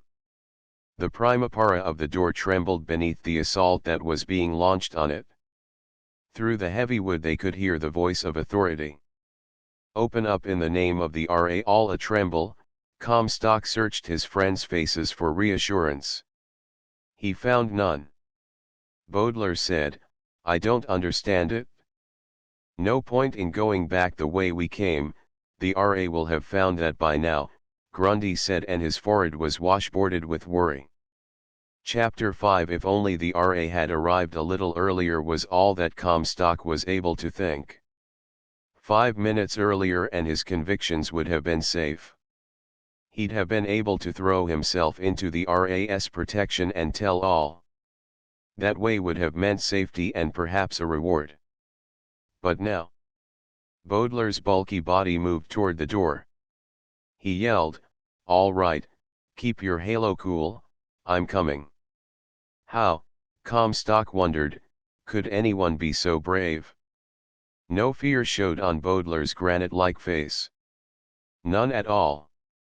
His hand on the doorknob, he paused and called back over his shoulder, "Grundy, come here, stand at this side of the door, you, Comstock, stand on the other side. I'll stall him, and if my plan works, you two beat it. Fast. Grundy, you know where to take Comstock." "Sure," to Helen's, Grundy said, and took up a position at the side of the door. Comstock, knees wobbling, hands sweating, stomach writhing, took up the position indicated for him. Then Baudelaire opened the door. He bowed derisively and said, his tone steady, the words ironical, "Won't you come in and make yourself comfortable?" It was the same RA whose small features and lean hand had menaced them in the saloon. His halo was bright with anger. His hand had the stun gun at the ready. The words that came from his mouth were bright with menace. He said, "I want you three to know that my gun is set to kill." Now sweaty-footed fear was walking down Comstock's back. Never had he heard of an RA using the death control on his gun. Ordinarily just the threat of nervous stunning was enough to make the most irate submissive. Long legs spread wide apart, hands on his hips, Baudelaire said, "By what right do you enter the sanctum of a gantry?" "By the right invested in me by the fathers and by my warrant from the grandfather." The RA's reedy voice was cold. Throwing his big head back, Baudelaire laughed in the man's face. He said, "Well, now, that sounds real important. But does it mean anything?" Spread in a straight line, as the three men were, the RA could only menace one of them at a time. His gun went back and forth in a slow arc. He said, "Put your hands behind your backs and come quietly. Throw ourselves into the broad lap of the grandfather, eh?" Baudelaire asked, and he seemed to be enjoying himself tremendously. "Of course. He understands and he will judge your case according to its merits. And having understood our case, and having judged it in advance, he will have us removed for the good of society." Baudelaire asked, but it was more of a statement than a question. "That remains to be seen," the RA said. "Humph," Baudelaire grinned, "if we play it your way, our remains will be all that will be seen." "No, thank you. I don't think I like that method at all." With no warning and with no change of expression, Baudelaire waited till the RA's gun was pointed at Grundy at one end of its slow arc, then threw himself in a berserk charge straight at the RA. The RA hurriedly swung his gun back and pulled the trigger. He missed, and by that time Baudelaire's long arms were around his knees and he was being dragged down to the soft carpet on the floor. At the precise moment that the RA began to fall, Grundy gestured for Comstock to follow him and ran through the door. It took a second or so for Comstock's frozen muscles to obey his frightened brain, but then as the RA brought the gun up level with Baudelaire's forehead and pulled the trigger, he ran. The last sight he saw, as he chanced to look over his shoulder, was the sight of all intelligence draining out of Baudelaire's face. The charge had hit him. Slamming the door on the scene, Comstock ran, and as he ran he screamed to Grundy, "The RA killed him. He killed Baudelaire." 10 feet away the news made Grundy pause and almost stumble, but Comstock saw him recover and then run on. He yelled back to Comstock, tough. He was a good guy. But we gotta keep going or we'll be killed too. The endless corridor through which they were running was dank and it was dark. There was no curve, no up or down. It was simply a black hole through which they ran, and kept on running. When Comstock thought that he would never be able to breathe again, that his muscles could no longer bear his weight, that he must slump in a helpless heap and wait for death, he heard Grundy snap, 10 feet more. The words shot a new charge of adrenaline into Comstock. With a last surge of strength he darted after his friend's back. As a matter of fact he lunged full tilt into it because the darkness was so complete he could not see his hand before his face. Grundy grunted, "Hold everything. I have to find the latch." Another moment that seemed to stretch out far beyond the end of eternity, and then, just as Comstock's strained ears heard footsteps running behind him in the dark, Grundy said, "There it is." And a door opened. Beyond was further darkness, but it was not as complete as the Stygian blackness they were leaving. Falling through the doorway, Comstock fell to his face as Grundy slammed the door behind them. "That'll hold the RA for a minute and that's all we need." Lifting his head, forcing his trunk upwards from the ground, Comstock saw that they had come out on a street. He looked at it while his breath raced in and out of his tortured lungs. The street was familiar. It was the one that housed the B.L. to which he repaired once a month. At the curb waiting, was an RAS carriage. The team of astrobats waited patiently in harness, their two pointed faces and four ears heavy with menace towards anyone who dared to approach them. Staggering to his feet, Comstock felt Grundy's arm go around his shoulders. Grundy half carried, half pushed him into the carriage. "But, we can't go in this." Comstock gasped. "You know the penalty for even going near an RAS carriage." A final push shoved Comstock onto the seat. Grabbing the wicked metal electrowhip, Grundy forced the recalcitrant astrobats into what those crotchety animals considered a gallop. "The first person who sees us will call for help. We're not even dressed like RAS." Comstock said. Grundy was kind. He said patiently, "Our halos will protect us." Looking at Grundy's head, Comstock half expected to see the silvery sheen of the mark of an RA, but there was no sign of one. "Are you insane? We have no halos. Only the RA has them." Whipping the team expertly, Grundy said, and his words were a sigh, "You have much to learn, Comstock. There are no halos except in the eye of the beholder." "What does that mean?" The carriage was racing by the B.L. now, and Comstock was amazed to see the madam, who was standing in the doorway, make the sign of reverence and obeisance as they raced by. "The halos don't exist. They're just post-hypnotic suggestion implanted in our minds when we're kids. We're conditioned to see the halos when we see an RA. We're in an RAS carriage now, and so anyone seeing us will see our halos. It's as simple as that." "But then, you don't know what hypnotism is, do you?" "No." Comstock said this humbly, and at the moment he felt that he knew nothing at all. He turned and looked backwards. Down the street behind them, the RA, his halo shining brightly, like a good deed in an evil world, was pointing his gun at them. Comstock said, "The RA found the door. He's going to shoot us." Wordlessly, Grundy flicked the whip over the beasts' backs. The carriage swerved and carried them around the corner. Comstock could not tell if the RA had fired and missed, or had held his fire, for of course a stun gun is silent as the grave, and only affects the human nervous system. Careening along the quiet streets, Comstock found time to feel deep and real sorrow for Baudelaire. It still did not seem possible that anyone could have been as brave as all that. Aloud he said, "Baudelaire sacrificed himself for us, didn't he?" Grundy nodded, his eyes alert, scanning the road ahead. For what? Comstock wondered. When you are daring what we are, you must be prepared for instant sacrifice, Grundy said. Hadn't we better give up? Comstock asked. Two of us against the entire world seems ridiculous. What chances have we? None if you feel that way.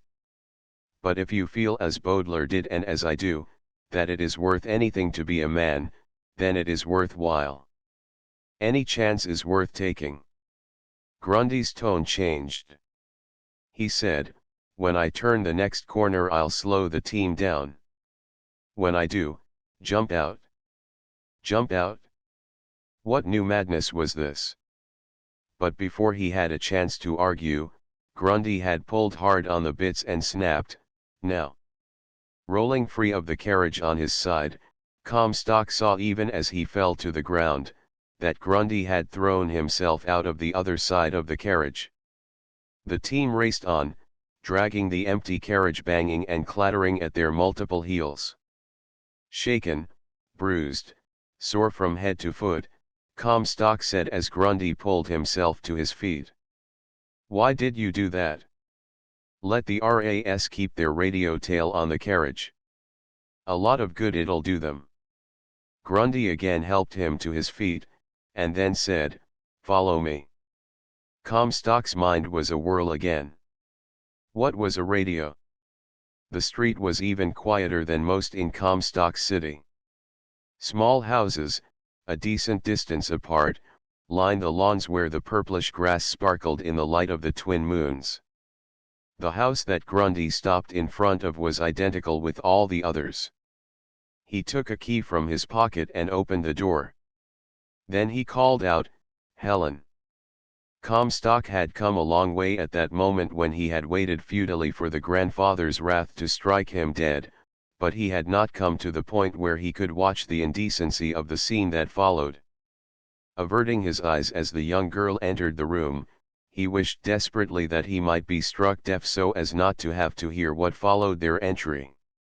In the first place she was obscenely young, not more than 25. In the second place her ugly young skin was completely without wrinkles. In the third place she threw her round young arms around Grundy's neck, and in the fourth place she k'd him hard and long on the ls, and in the fifth place she crooned to him le words that no one should ever be forced to hear. Darling, darling, darling, she said over and over again. I've missed you so terribly, I've been so worried, but it's over and you're near me again. Dearest, Comstock could not help hearing Grundy say, and his opinion of the man descended sharply, my loveliest sweetheart. Then their L.P.S. met again in a sustained and prolonged bit of pornographic action that left Comstock weak. Worse perhaps than the way they were pushing their Ls against each other was the way they had glued their bodies together. He coughed, trying to bring them back to their senses. Grundy broke away from the girl. Thank the grandfather, Comstock thought, and then bit his lip as he realized that he no longer had the right to call on that name. The girl said, but where's Baudelaire? Darling, what's happened? He hasn't been, he isn't hurt. Worse, dear. And the man touched her hair. The sight made little horripilations go up and down the hair on the back of Comstock's head. He's not dead. Yes, my darling, but he died bravely trying to save us. She bent her head reverently, and Comstock was pleased to see that even so brazen a hussy was still not lost to all the common decencies. Grundy cleared his throat and made an obvious effort to change the subject. He said, I'm sorry, I've forgotten to have you meet our new friend. Grundy introduced them. Horror piled on horror. Comstock's face whitened as the young girl walked to him, took his hand, shook it, and then impulsively k'd him on the cheek. Thank grandfather. She stopped after an interminable moment and turned back to Grundy. She asked, her voice low and shaken, but dearest, oh my dearest, what are we to do now? Baudelaire was so strong, so sure of himself, he knew so much more than we do of what is really happening in this sick world of ours. What are we to do? There, it was happening again.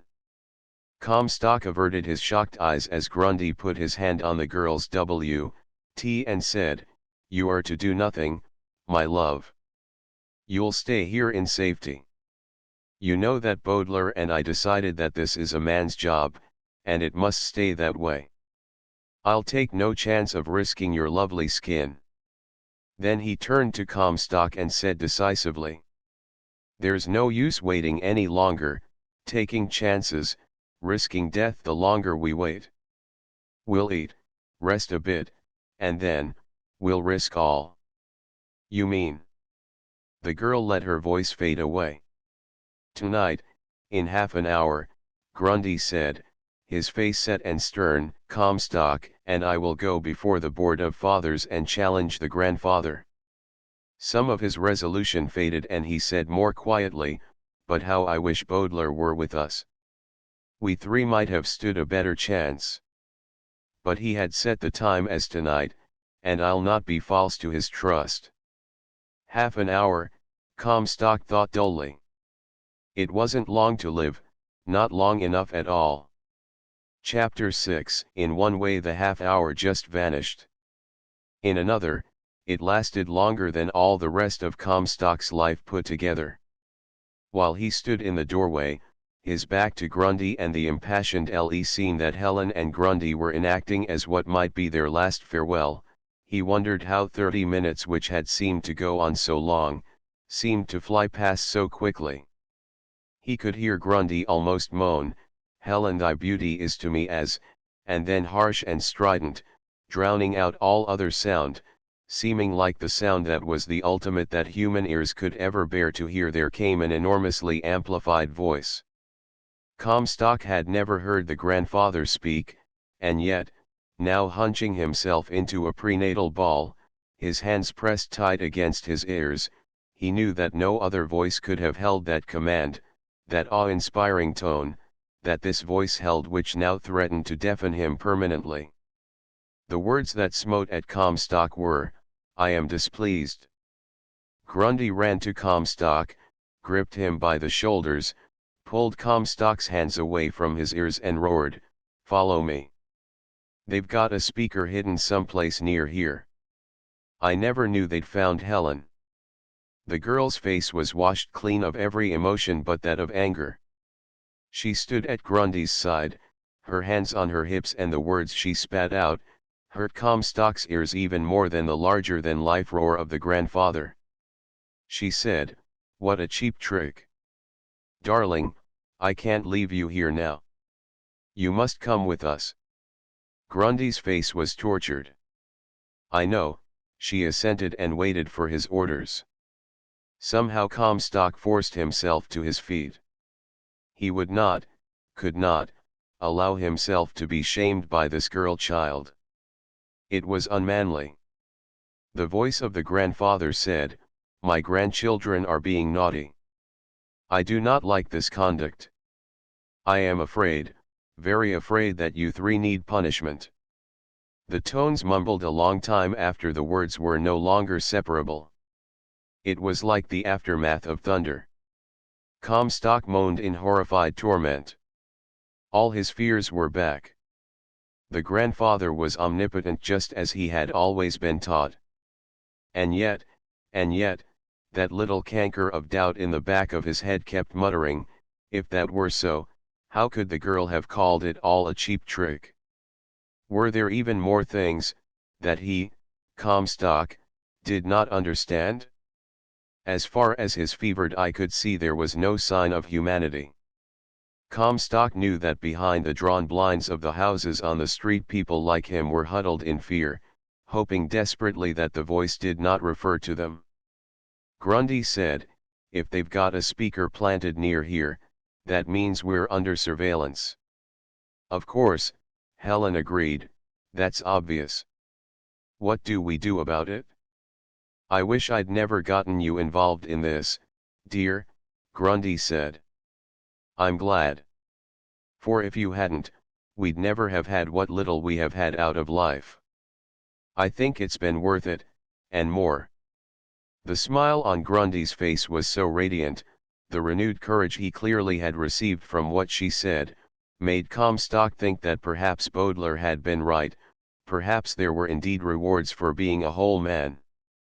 Grundy blew a kiss to Helen, and then a smile that oddly enough reminded Comstock of Baudelaire crossed his face.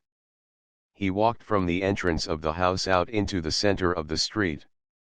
Then, feet separated, again so like Baudelaire, his hands on his hips, he threw his head back and looking at the sky he roared out a challenge.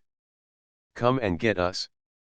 Don't treat us like sorry grandchildren, come and get us. I dare you. Across the street Comstock saw a curtain being pulled slightly to one side. Then a frightened eye stared out. The grandfather or his representatives would have to answer Grundy's challenge, he realized with a little thrill of pride. The powers that be dared not allow the people to see a man defy the grandfather. It was, Comstock thought, rather a wonderful thing to be a rebel.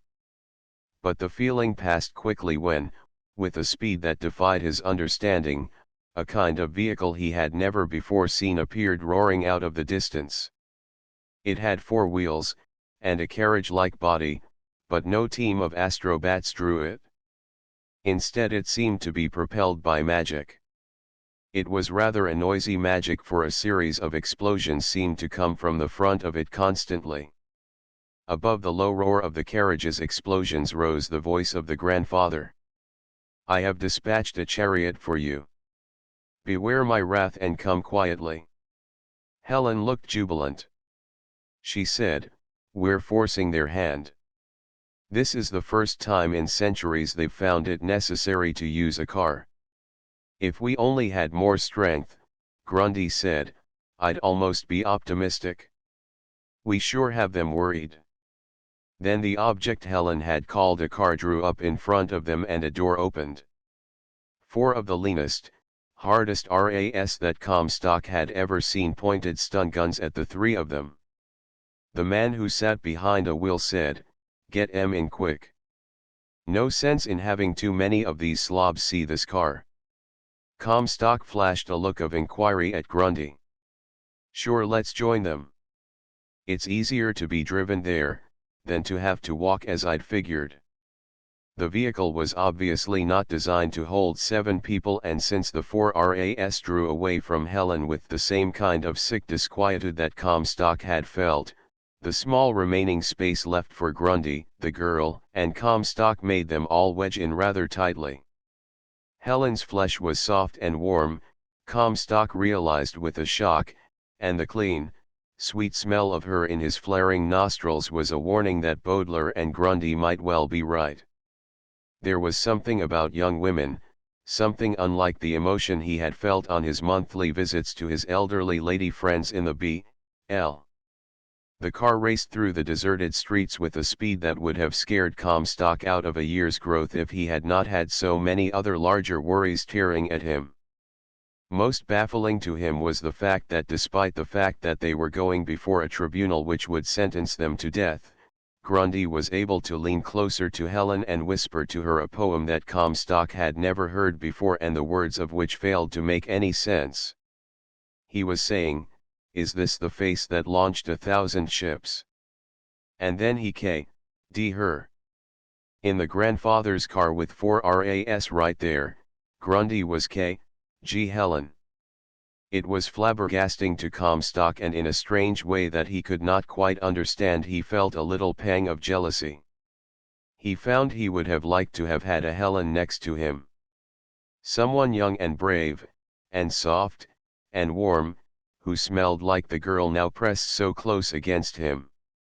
Something of what he was thinking must have communicated itself to the girl, for she turned from her beloved and said, "Poor Comstock. It's not as though you were all alone. We're with you." Then her full soft lips were pressed on his forehead.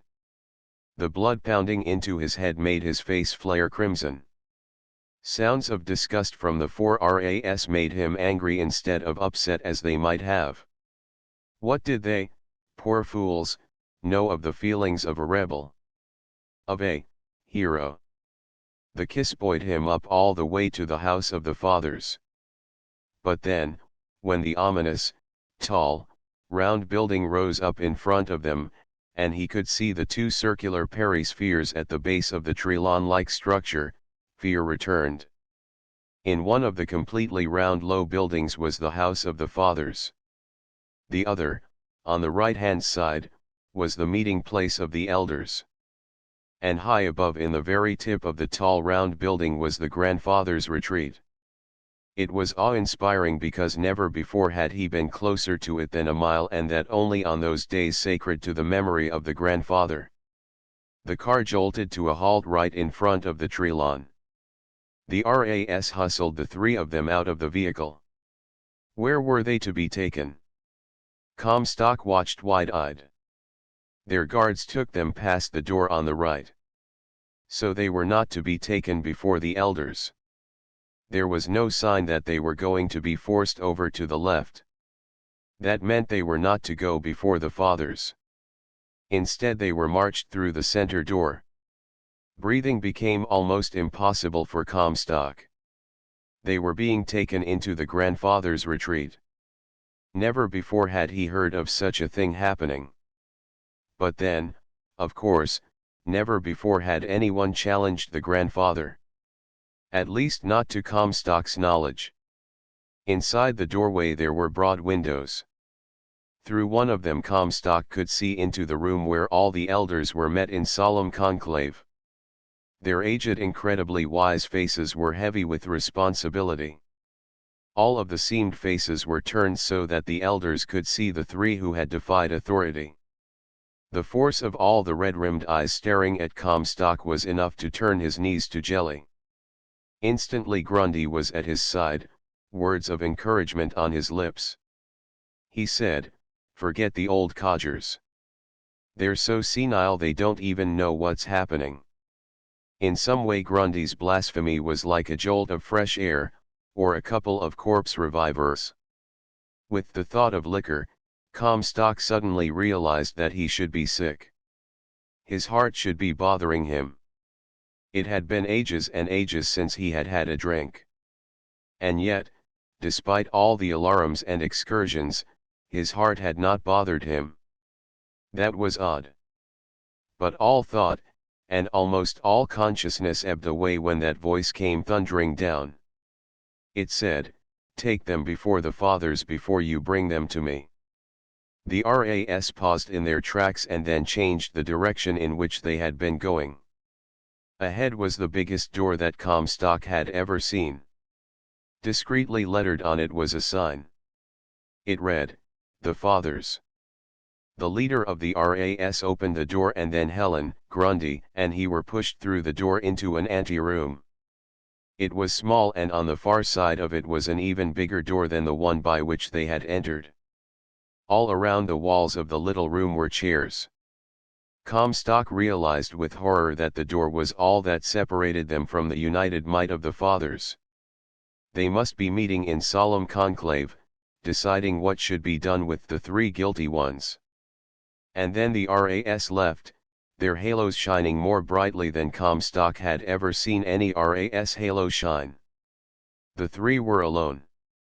The fathers in the next room, and above all brooding in titanic majesty was the grandfather, waiting. Helen sat down, crossed her legs, with a flourish that revealed not only her slim ass but, Comstock gulped as he watched in awed fascination, he could see her C.S. They were round and full. Throwing himself into a chair next to her, Grundy said, "It's their next move, blast them. I hope they hurry it up."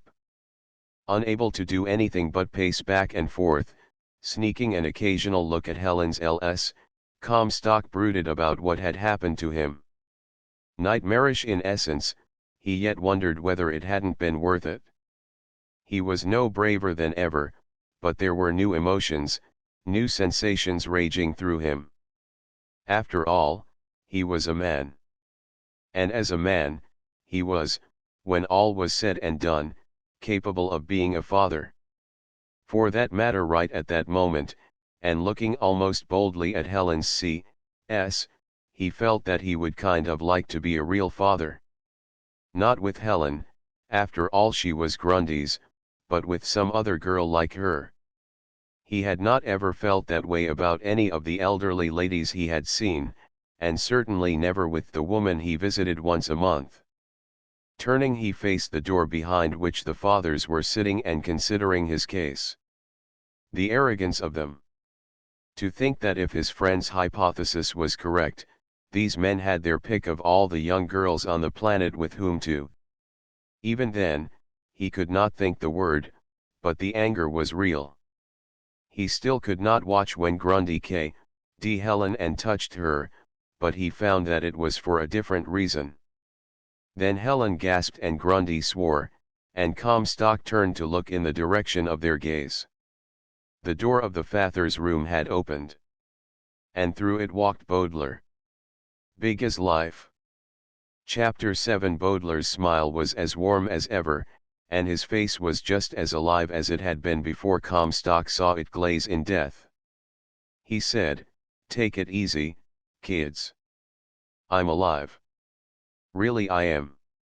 Then all three, Grundy, Helen and Comstock, spoke at once, their words garbled, their tones excited. Baudelaire held up one meaty hand and said, "Hold everything." The RA lied when he said that his stun gun was set to kill. That's all there is to it. I came to shortly after you both got away. Grundy and Helen were at Baudelaire's side, Grundy pump-handling his friend's hand, Helen hugging him with relief. But Comstock stood off to one side and considered this miraculous return from death. Why, he wondered almost coldly, had the RA lied? What function would it serve? Had it served? Baudelaire must have felt Comstock's thoughts, for he turned and said, "There was a reason, Comstock." Truly there was, and a good one. The seriousness in Baudelaire's tone made Helen and Grundy draw back a little. Then they retreated in sudden panic at his next words, for Baudelaire said, "You see, my friends, I ordered the RA to lie to you." Perhaps because Grundy had been a friend of Baudelaire's longer, or perhaps because Comstock had been pushed as far as a man can be pushed, for whatever reason, or combination of reasons, Comstock suddenly found himself for the first time in all his wild adventure taking the initiative. He snapped, "No one can give an RA an order but a father." Baudelaire smiled, "That's right, Comstock. Good work, boy. You have come a long way." It was Grundy who gasped, "Then you are a father?" Nodding, Baudelaire said, "Yes." Before they could question Baudelaire any further, he suddenly put his finger to his lips in the immemorial gesture for silence. Then he pointed at the closed door behind which the board of fathers were sitting in solemn conclave. Baudelaire whispered, "We've only got a split second before you are called up before them. What can we say, what can we do?" Grundy pleaded. "I thought," Baudelaire said, his brow furrowed with worry, "that I'd be in a position to fight for you all by this time. But my plan didn't work out. They're furious at your effrontery. I'm afraid if you go before them now they'll sentence you to death." Comstock looked around him wildly. Life had become much more sweet to him in the last few days, and he didn't intend to give it up without a battle. Baudelaire said, "If I could only spirit you all away to safety." That was when the door opened. A uniformed emissary of the fathers, his regalia frightening in its black severity, came through the doorway. He was to the left of Comstock. He barked, "Follow me." Then, sure in the arrogance of power, he turned his back on Comstock and the others and began to walk back towards the door. It was obvious that the thought that they might not follow him had not even crossed his mind. Grundy made a signaling motion to Comstock, a chopping gesture with the side of his hand that puzzled Comstock mightily. Seeing that Comstock was baffled, Grundy brought the edge of his hand down in the same chopping motion on Helen's neck. Then he pointed at the black-garbed man who was leading the way into death. Once the idea penetrated Comstock's considerably bemuddled mind, he sprang into action as though he had been trained in violence all his life. Leaping closer to the emissary, he whacked the edge of his hand down on the nape of the man's neck. As he did so, Grundy and Bowdler ran to join him. They caught the man before he hit the ground. Comstock stood stock still, and looked at his hand in some wonder. The idea! His hand had struck down a member of the inner circle of the father's right arms. Incredible! As though the whole thing had long ago been rehearsed in its entirety, Helen pushed the door closed, hiding completely what had just happened. All the while that Comstock stood and gloried in his own daring, the others were busy ripping the uniform from the unconscious man's body. Bowdler was grunting from the effort, his big beefy face almost vermilion with strain. He had yanked off the guard's trousers and was now holding them up in front of Grundy, as if estimating how they would fit. "Nope," he grunted, and then threw the pants to Comstock. "They'd never fit, Grundy. You'll have to wear the uniform." Still bemused, for otherwise the very thought of doing what he would have made him faint, Comstock stripped off his own trousers, in front of Helen, and put on the guards. While he was busy dressing, Bowdler said, "The only thing I can see to do, is for you to try to escape from here, with Comstock masquerading as an RA. Meanwhile, I'll join the fathers and see if I can distract them long enough to let you three get away." "But where will we go?" Helen asked. "They've found out about me, and my house." I know," Bowdler grunted impatiently. "Let me think." By that time Grundy had helped Comstock into the form-fitting black jacket. The final touch was the menacing slouch hat that went with the uniform. Comstock drew himself up proudly. This was living.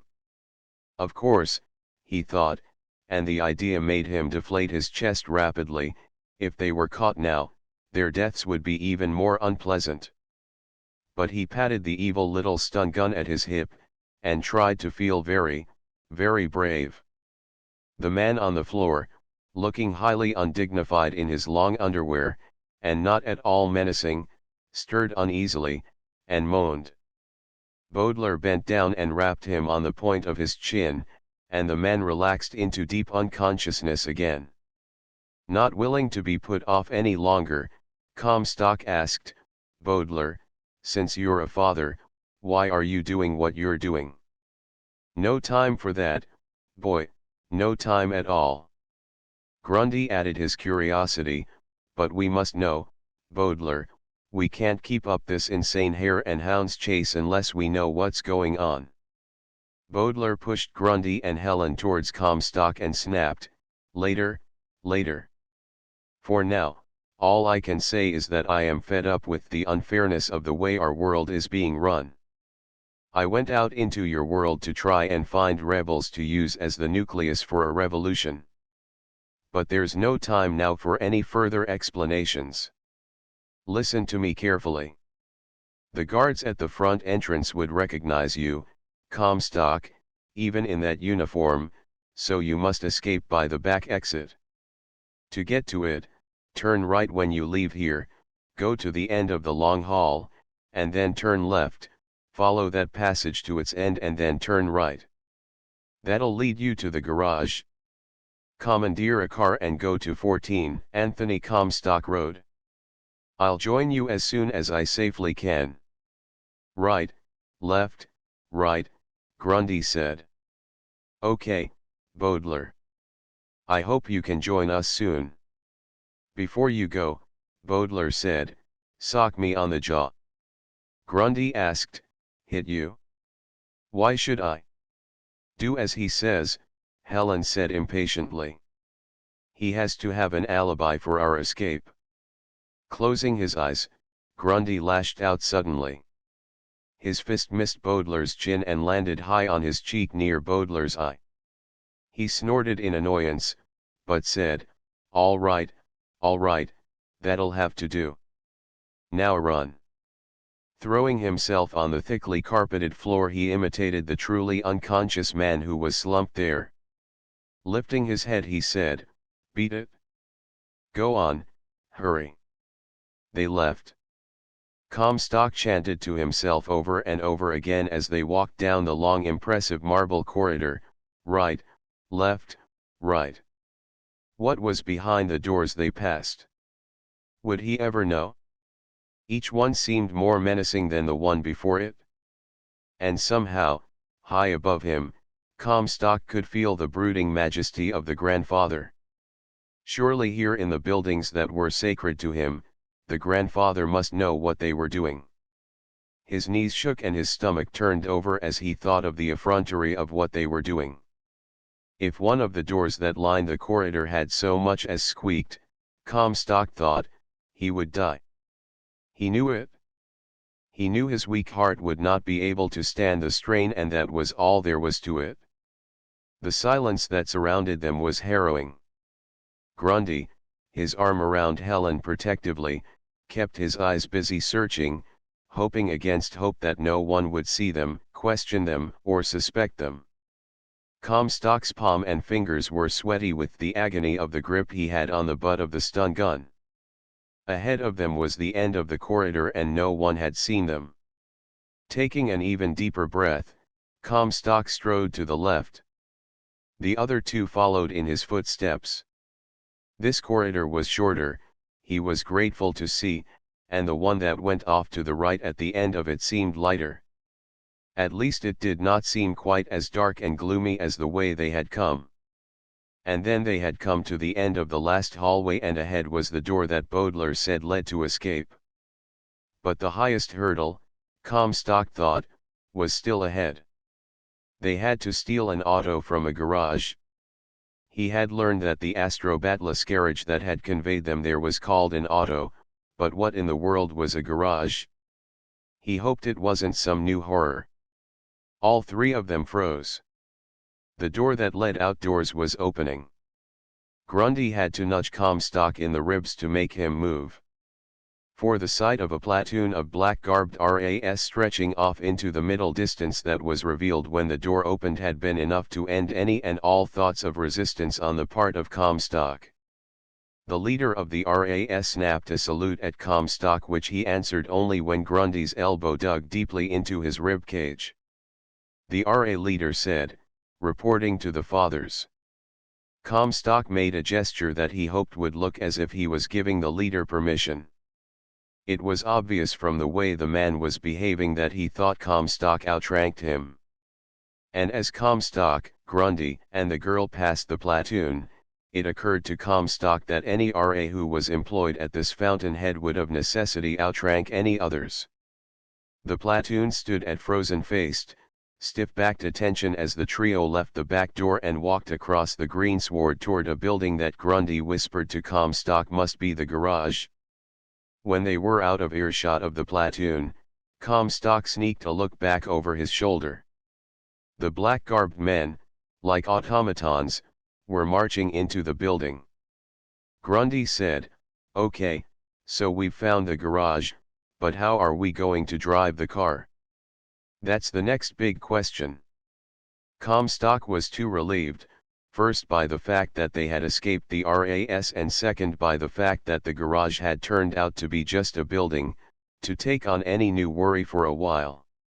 Smiling a little, Helen said, "Hold on, Baudelaire said we were to take a car, therefore, it must be easy to drive one, or else we'll have to force an RA to drive it for us." "I suppose you're right," Grundy said, but he sounded dubious. "If we make an RA drive it for us, that'll mean we're stuck with him," Comstock said. "I don't think we want one of them around, do we?" Then he saw a black uniform and he snapped, "Quiet." The man saluted as, Grundy in the lead, Helen following him, and Comstock bringing up the rear, they entered the garage. Comstock said, "I have been ordered by the fathers to take these prisoners on a journey." The black uniform was dirty and greasy, which surprised Comstock. He'd never before seen an RA who was not spotless. However, when he saw what the man had been working on, he was no longer surprised. The man waved a filthy hand at an object on four wheels and said, "Try this one. I'm having a lot of trouble with these blasted things." He shook his head. "If we only had some new parts. I don't know how much longer I can keep stealing parts from one car and putting them in another." Comstock had to make a decision. His hand still on his stun gun, he said to Grundy, "Get behind that wheel, and let's get started." Slightly taken aback, Grundy gulped and then said, "Yes, sir." "Right away, sir." There was no other way that Comstock could see that it could be done. An RA would not have driven the car and allowed the two prisoners to sit idly in the back of the conveyance.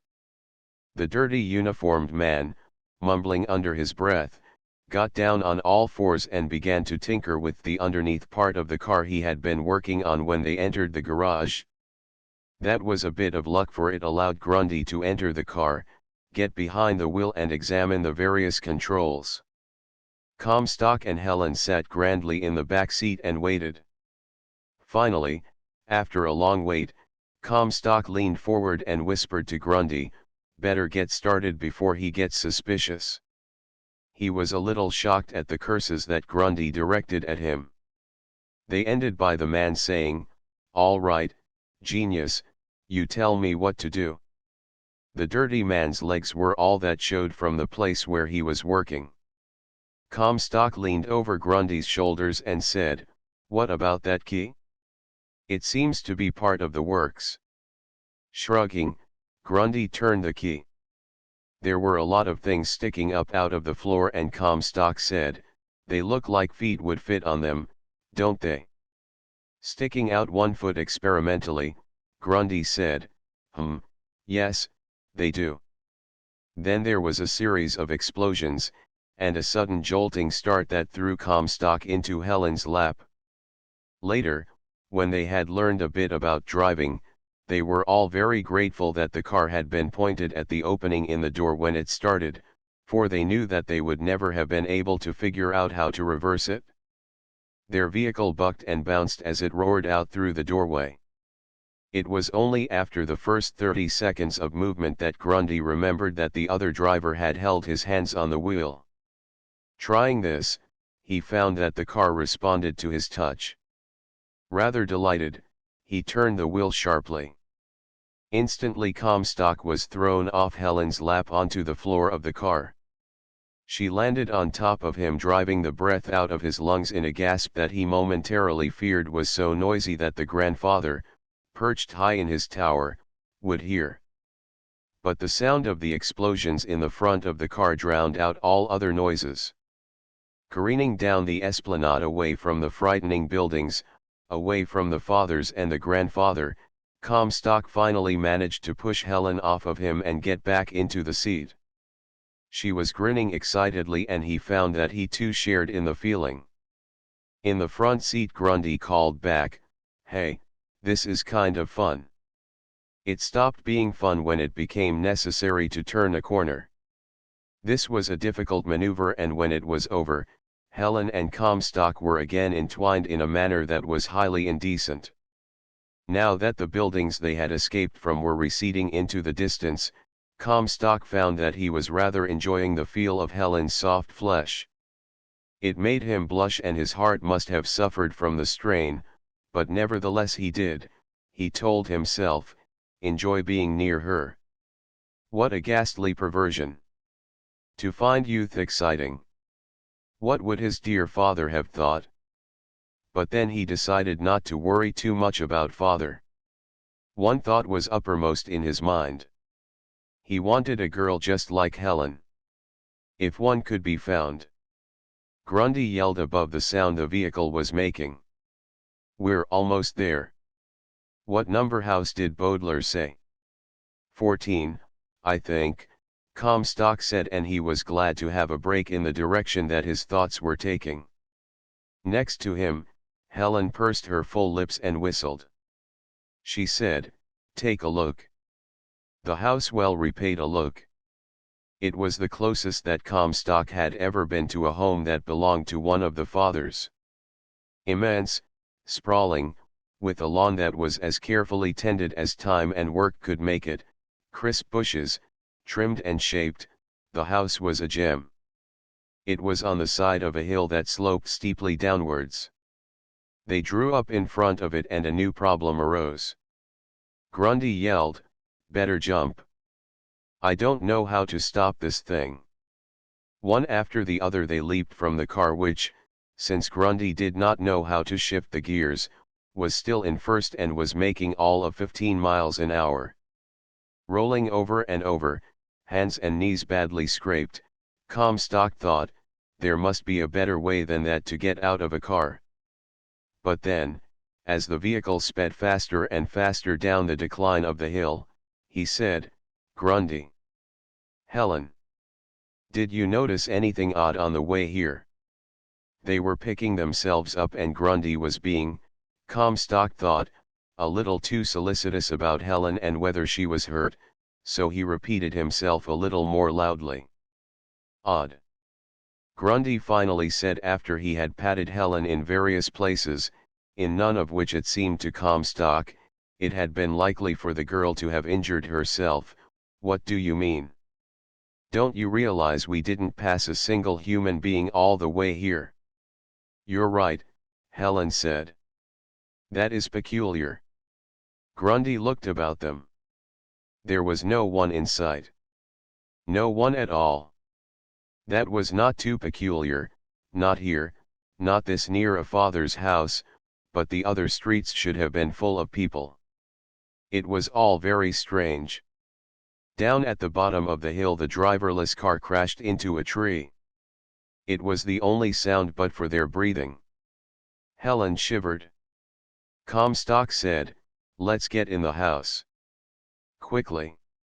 It was one thing, Comstock thought, to have been in a room that belonged to a gantry, as they had been, but it was a completely different and much more frightening thing to be walking up the path to a house that belonged to a father, even one like this that belonged to Baudelaire, who certainly had seemed to be friendly.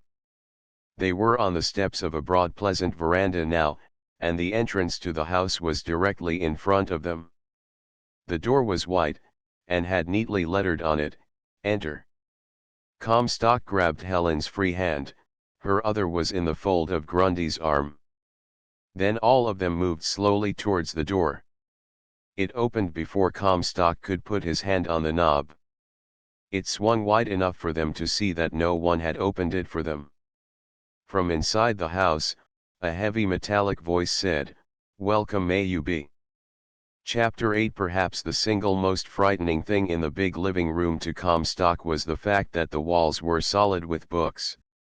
The cases ran from the floor to the ceiling and every available space was stuffed helter-skelter with books, books, and more books.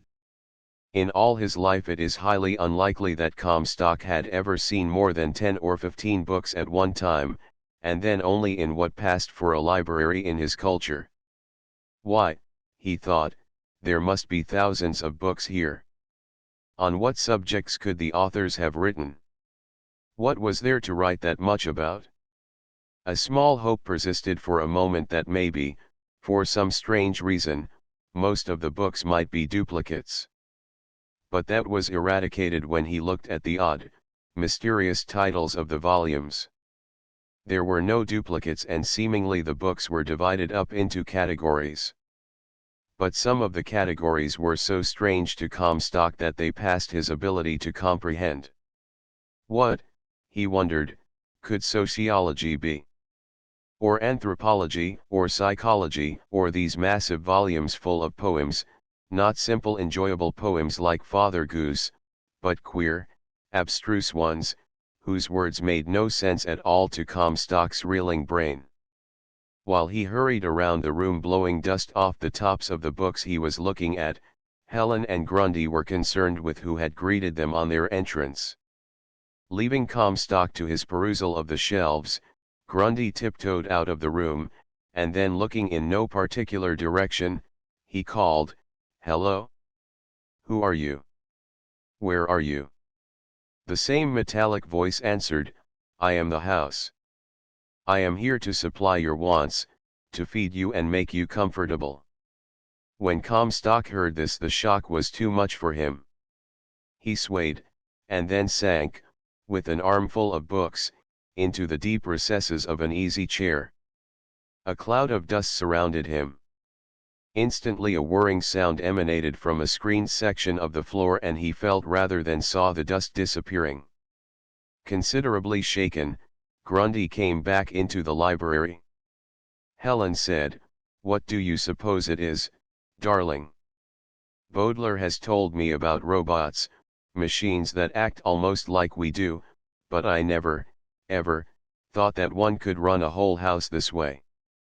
Comstock was willing to accept the robot as he would have the word fairy when he was a child, and he was even more inclined to confuse the two things, when at Grundy's mention of being hungry, the door swung open and a wheeled cart entered loaded down with food the like of which none of the three had ever seen. Sitting in a rather numb silence, the three people stared at the food. But then the odors that came from it were too much for them, and disregarding the magic of its appearance, they ate as they never had before. That was the beginning, for Grundy and Helen and Comstock, of an enchanted month. At first, from minute to minute, they expected pursuit and capture. But as time passed happily by, as every fleeting fancy was instantly taken care of by the house, they relaxed, and what was most important, began to devote almost all their waking hours to the books that confronted them on every side, in every room of the house. No one ever seemed to pass the house, they heard no sounds from outside. They were in a charmed circle, in which every desire was instantly fulfilled.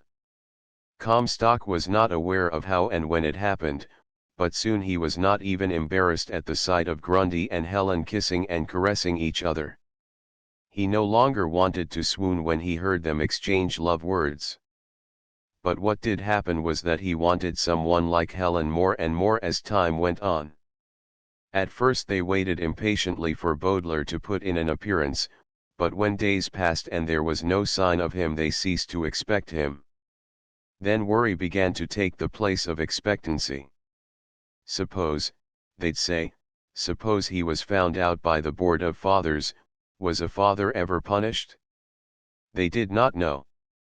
Occasionally, but only very occasionally, Comstock would put his hand to his chest and wonder why his heart disease no longer troubled him, but a question which is unanswerable ceases in some cases to be a question, and he almost forgot about it most of the time. Then too, the contents of the books which they were devouring with such avidity were so exciting that it almost seemed that there was not enough time in one day for all the reading they wanted to do. They'd rise in the morning, and the instant they sat up in their respective beds, the doors of their bedrooms would open, wheeled carts would enter their room, and the house would serve them their breakfasts. Having risen, clean clothes would be supplied. Then they'd hurry to the library, discuss what they'd been reading, and then, undisturbed except by luncheon and dinner, they'd read, read, read. Sometimes the house would seem to feel that they were devoting too much time to books, and it would suddenly and magically produce games, and they'd play away an evening. But when the morrow dawned, the lure of the books would call them back. Their biggest problem was in deciding which of the books they read were fact and what fiction. This was their only noteworthy argument. One morning, for instance, Comstock said, "I found a wonderful old book last night filled with reports on criminals. Fascinating. One of them was about a court in some kingdom or other back on earth where a prince found out that his stepfather had murdered his real father in order to marry his mother." "I remember that one," Helen said. "It ended with practically everyone in the court murdered." "That's the one," Comstock nodded. "You know," Grundy said, "I wonder if that was really a report on actual criminals." Must have been, Comstock argued. No fiction writer would have had the prince dilly-dally the way that one did, never able to make up his mind what to do. Only in real life do people bumble along that way. Grundy disagreed. I think a fine writer might have done just that in order to make the characters seem real. Prince Hamlet must have been real, Comstock said, he could not have been imagined. No, I'm sure that is fact. But this book I'm reading now, what nonsense.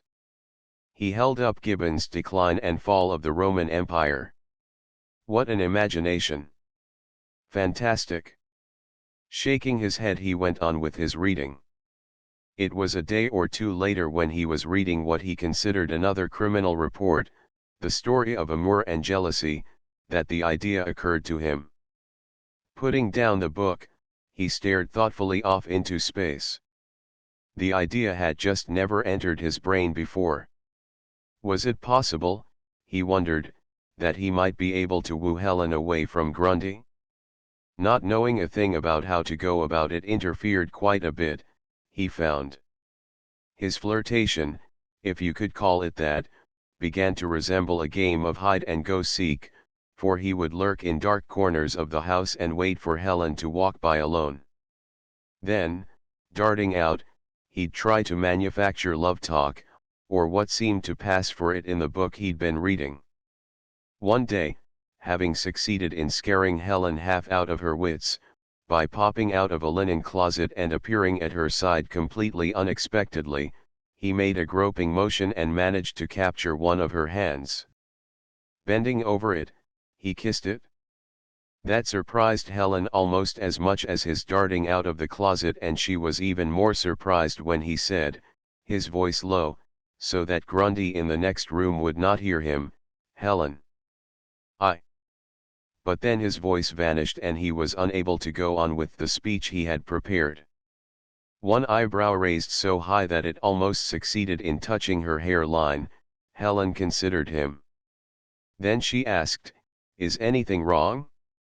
Do you feel all right?" Then she put her hand on his forehead and said, "Are you feverish?" The speech that should have come tumbling out of his mouth raced through his mind. He thought, "Yes, I am feverish, burning with desire. Nothing can put out the fire but you." That is what he thought. What he said, was, I guess I am feeling sick. I think I'll go up and lay down for a while." Then tottering off he left her there. Lying down, even with a cool cloth on his head, he found did not suffice to quench the fire that was threatening to consume him. Returning to his reading, he found that on occasion, Earthmen had murdered the men who stood in the way of their desire. Then it was that he began to trail Grundy instead of Helen. He'd stand in a doorway, while Grundy innocently read, and think of ways to kill his friend. Poison, he found in his reading, was one of the commoner ways of removing the other lover. That would have been fine and he'd have been glad to poison Grundy but for the small fact that he didn't have the vaguest idea what poison was. And, what if he killed Grundy and even then Helen didn't fall in love with him? That was a big factor and one that succeeded in baffling him for quite a while. Perhaps, he decided finally, he'd better make sure she at least liked him before he went to the slightly extreme extent of murdering his friend. But before he could take matters of any kind in hand, there came an interruption in the even tenor of their ways. Precisely a month after they entered Bowdler's house, the door opened and Bowdler came through the entrance, a broad smile of inquiry on his heavy face. He asked no questions about how they were making out, he told them nothing about what he had been doing. Instead he asked, "Has she arrived yet?" "She?" The word was chorused by the trio. "Yes," Bowdler said, his expression changing and worry showing on it. "She should have been here by now if she escaped from the RAS." Shaking his head, he sat down in one of the big comfortable chairs that were scattered all around the library. She's the best possibility I've found since you three. Courageous, with a real brain in her head. I hope she's not been captured. Grundy, Comstock, and Helen stifled the questions which were crowding to their lips, questions about the house, about the books, about the reason for their having been sequestered so long. In the face of Baudelaires' worry, their questions seemed picayune. When should she have arrived? Comstock asked. This morning. I helped her get away last night, gave her directions, and then turned off the force field that's been protecting the house and you three in my absence. If she doesn't appear soon, I'll have to turn it back on. I can't risk having the RAS stumble on this retreat of mine. Force field? Grundy asked timorously. Sure, a smaller version of the thing that the last scientists built to protect our whole planet from interlopers. Unseen, it blankets the whole area around the house in an invisible sheath that keeps anyone from even being aware of the house. So that, Comstock thought, was why they had heard no one, seen no one passing by. Baudelaire got up from his chair and began to pace the floor uneasily. It's getting later. I'd better turn the force field back on, even though it means that she'll never get here. Sometimes sacrifice is essential. Rather to Comstock's surprise, he got to his feet, jutted out his rather insignificant jaw and said, I'm going looking for her. Good boy. Grundy said approvingly. Helen asked, but how will you manage to get back even if you find her? I don't know. All I know is that I can't rest thinking of someone wandering around at the mercy of the father's right arms. I've got it, Baudelaire said, slowly, you go ahead, Comstock. Look for her to the east, down around Puritan Square. That's the direction from which she would be coming, if she's not been captured. Then, at 12 midnight, and 12 noon, I'll turn off the field for exactly 30 seconds each day and night till you return. The if was unspoken. Shall I go dressed in the RAS uniform or as a citizen?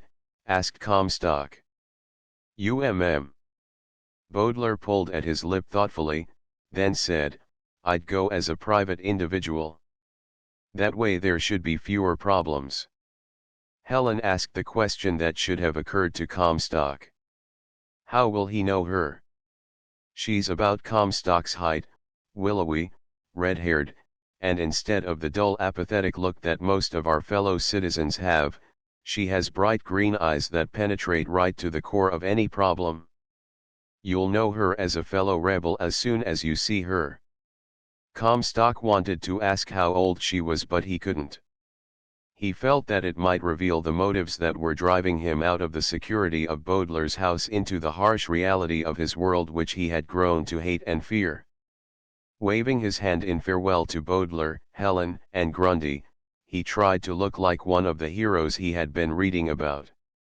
With that image in mind, he threw back his shoulders, took a deep breath, and slammed the door behind him. Then, head held high, he walked straight off the veranda and missed the top step completely. Floundering, he landed in a heap at the bottom of the 4 steps. It wasn't particularly heroic, he feared, rising and brushing himself off. Gulping, he walked out of sight of the enchanted house as quickly as he could. Ahead lay a world of danger, of familiar things that now were menacing, and terrible. But beckoning him on his way was a picture of a lovely red-haired, green-eyed girl who would fall languishing into his arms when he rescued her from the hands of the enemy. Thinking about just what ways she would reveal her gratitude carried him along on 7-league boots. As a matter of fact, before he quite knew how he had covered the distance between the house and Puritan Square, he was there. The streets were crowded with people, but of a lovely red-haired siren there was no sign at all. Chapter 9. A wave of revulsion turned Comstock's stomach, making him forget, for a moment, the girl for whom he was seeking. All around him in eddying mobs were elderly, gray, and white-haired women, their long dresses dragging on the ground. The idea that he had ever found them exciting was hard for him to bear. And the way the young men held the women's arms, talked to them, guided and protected them, made Comstock feel even queasier. It was a grandfather's meeting night and all the couples were on their way to the meeting house. Above them all, the crazily careening green moon sent down harsh highlights that made the old women seem even more decrepit than they really were. But search as Comstock would, of the red-haired girl he found no sign. It was getting later and he saw an RAS carriage come down the street, its astrobats dancing as the RA driver lashed them. He called out, 9 o'clock, time for meeting. Knowing that he would be arrested if he stayed out on the street while everyone else went into the meeting house, Comstock decided he had better try to look like a normal citizen. Even so, however, he was the recipient of an icy stare from the RA for he was the last person to enter the meeting place. Comstock's flesh crawled when he found the last empty hard seat, and sat listening to the only too familiar smooth patter of the elder who stood in the front of the hall, on a little podium and mouthed the old, only too familiar platitudes, about the grandfather. Closing his eyes, Comstock tried unavailingly to close his ears to the now meaningless words that flooded him and all the others in the crowded smelly meeting place. The elder was speaking, his seamed face hanging in lank folds, his jowls wobbling as they barked out the words, and so, we know now that only in the lap of the grandfather is there to be found the peace that passes all understanding. Comstock's eyes blinked open in shock when a clear, sweet voice interrupted the maunderings of the elder by saying, "Poppycock." The elder's face froze in ludicrous astonishment as he repeated after his heckler, "Poppycock." And then he saw her, Comstock did, and he was glad he hadn't murdered Grundy, and he was even gladder that his frozen tongue had not been able to utter words of love he had wanted to say to Helen. For he saw the girl for whom he had been searching and she was all his maddest dreams come true. She stood up on her chair at one side of the hall and her eyes were as clear as Baudelaire had said, and now they were flashing in anger. Her chest was heaving with indignation and Comstock found himself admiring the way her chest lent itself to this sort of treatment. Waving one hand in the air for attention, she said, "You fools! How much longer are you going to be duped by the maunderings of these old fools? Don't you know that it's all a lie?" The audience rose in its wrath and with one voice roared loudly enough to drown out all sounds that might have come from the girl. The elder, pointing a shaking arthritic forefinger at the girl, said in a feeble voice that didn't reach through the tumult, "She is insane. Call the RAS." But the crowd was too upset for any such normal proceedings. None of Comstock's reading had covered lynchings, but that was the feeling that emanated from the furious people. This was a many-headed mob that wanted blood. She was grabbed by so many hands that Comstock wondered if anything would be left of her. One man, bigger and stronger than the rest of the crowd, roared out, "To the stocks with her." There was no way that Comstock could fight his way to her side, and even if he could have, there was little he could have done but be attacked in his turn. The stocks, he kept thinking. They were outside in the square, just to one side of a statue of the grandfather, where the graven image could look down in its infinite wisdom and be soothed and assuaged by the sight of its recalcitrant grandchildren being punished in the stocks. If he waited, Comstock thought, till she was in them, there would be little he could do, for few ever lived through more than an hour of that treatment. The rocks and stones thrown by the good, lawful citizens of the community made sure of that. No, he could not wait, and yet what could he do as of that moment? What had possessed her to make her speak out in the meeting? The little fool. He'd shake some of the nonsense out of her, if he ever got her away from those menacing hands. The crowd surged out of the meeting house, down the stairs and toward the statue. There was still no sign of any RA, but then, why should there have been? Once everyone was at meeting, the RAs could relax, having done their duty for the evening. But how long could the rumble, the frightening mutter of an outraged mob continue before some RA heard it?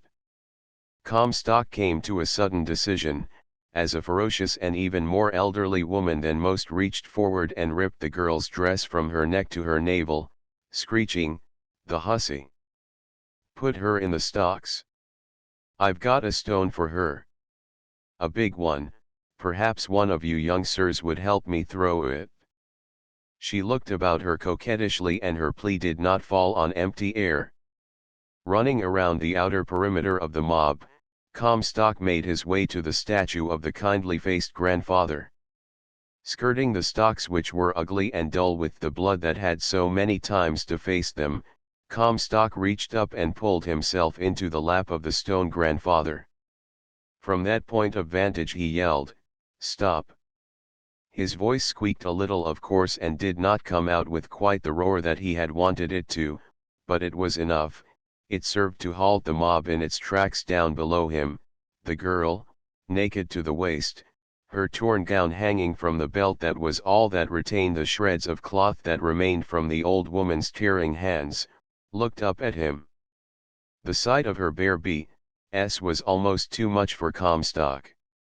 It unmanned him momentarily, but raising his eyes to her face, and seeing the courage that shone from her eyes, he recovered his lost voice, and this time it came out with a roar, as he yelled, "Sanctuary!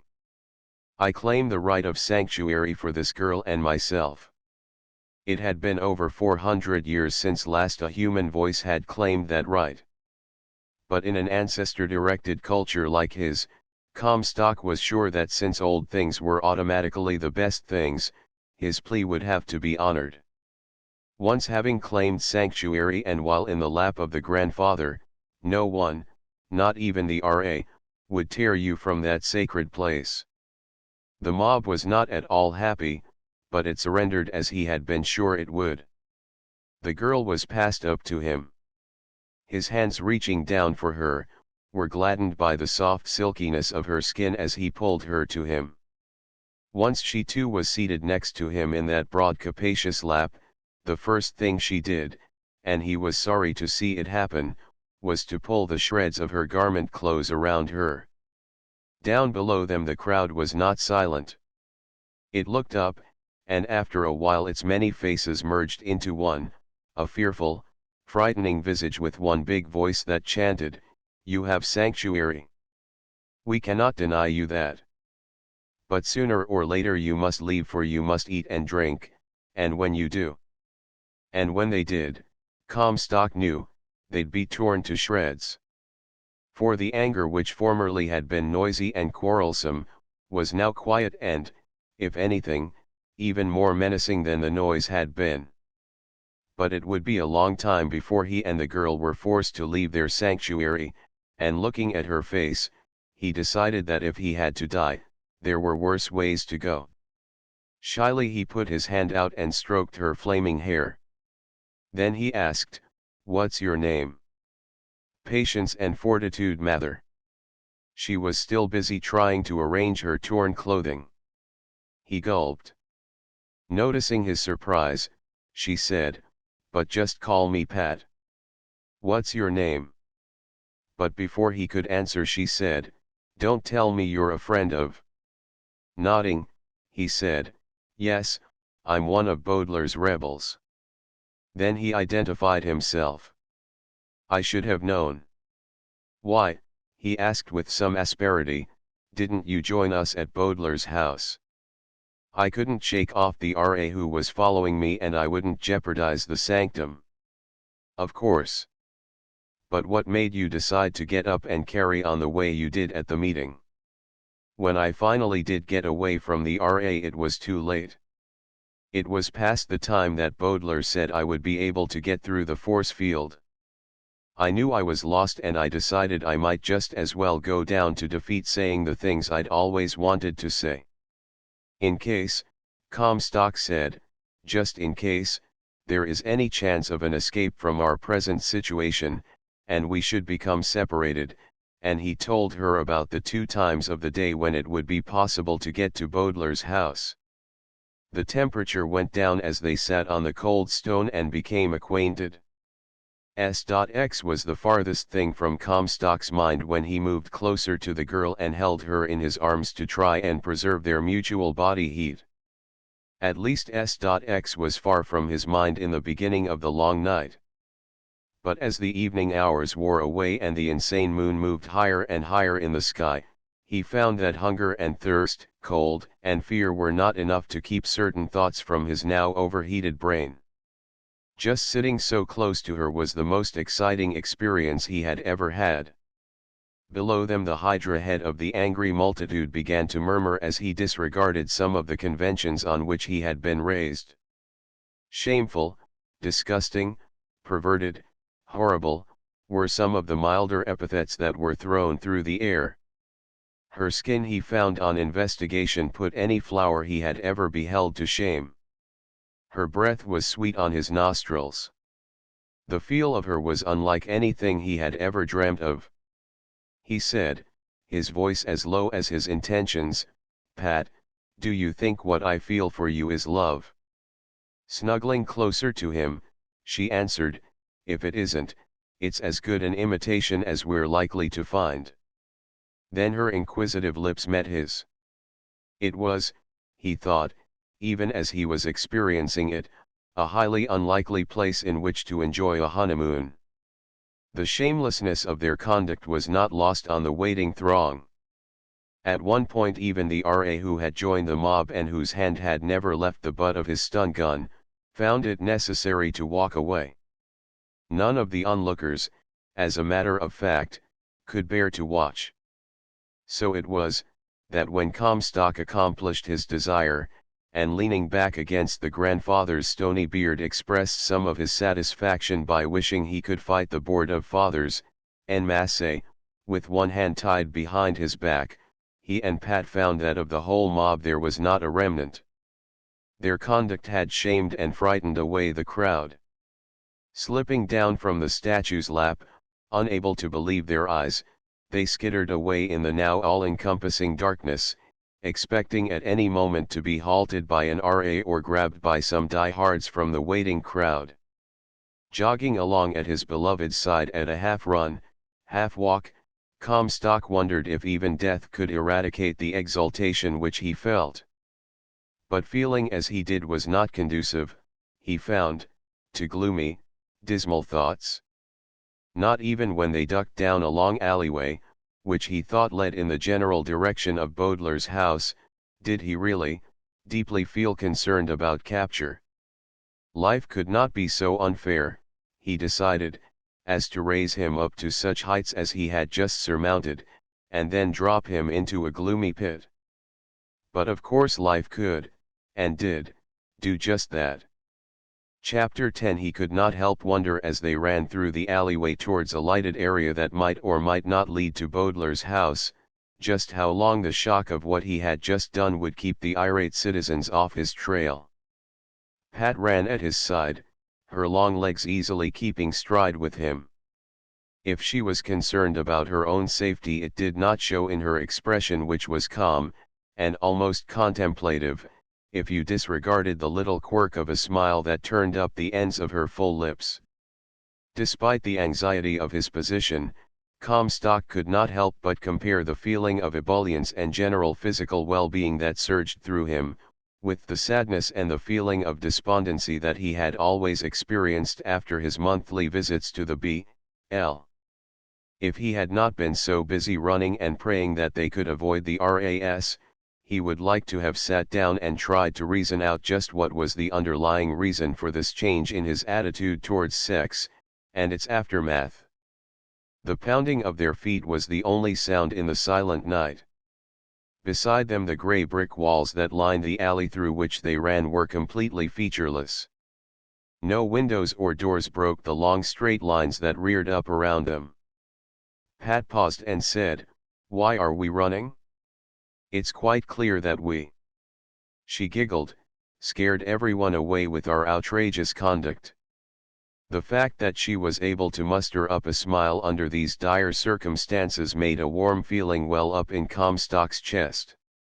He feebly returned the smile, and then putting out his arms took her in them. He kissed her chastely on the lips and found that even this modest gesture made his temples pound.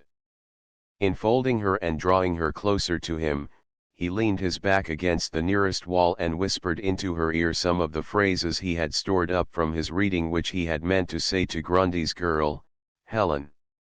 Their bodies were glued so tightly together that when the sound came, their start of surprise was completely mutual. SSSSST.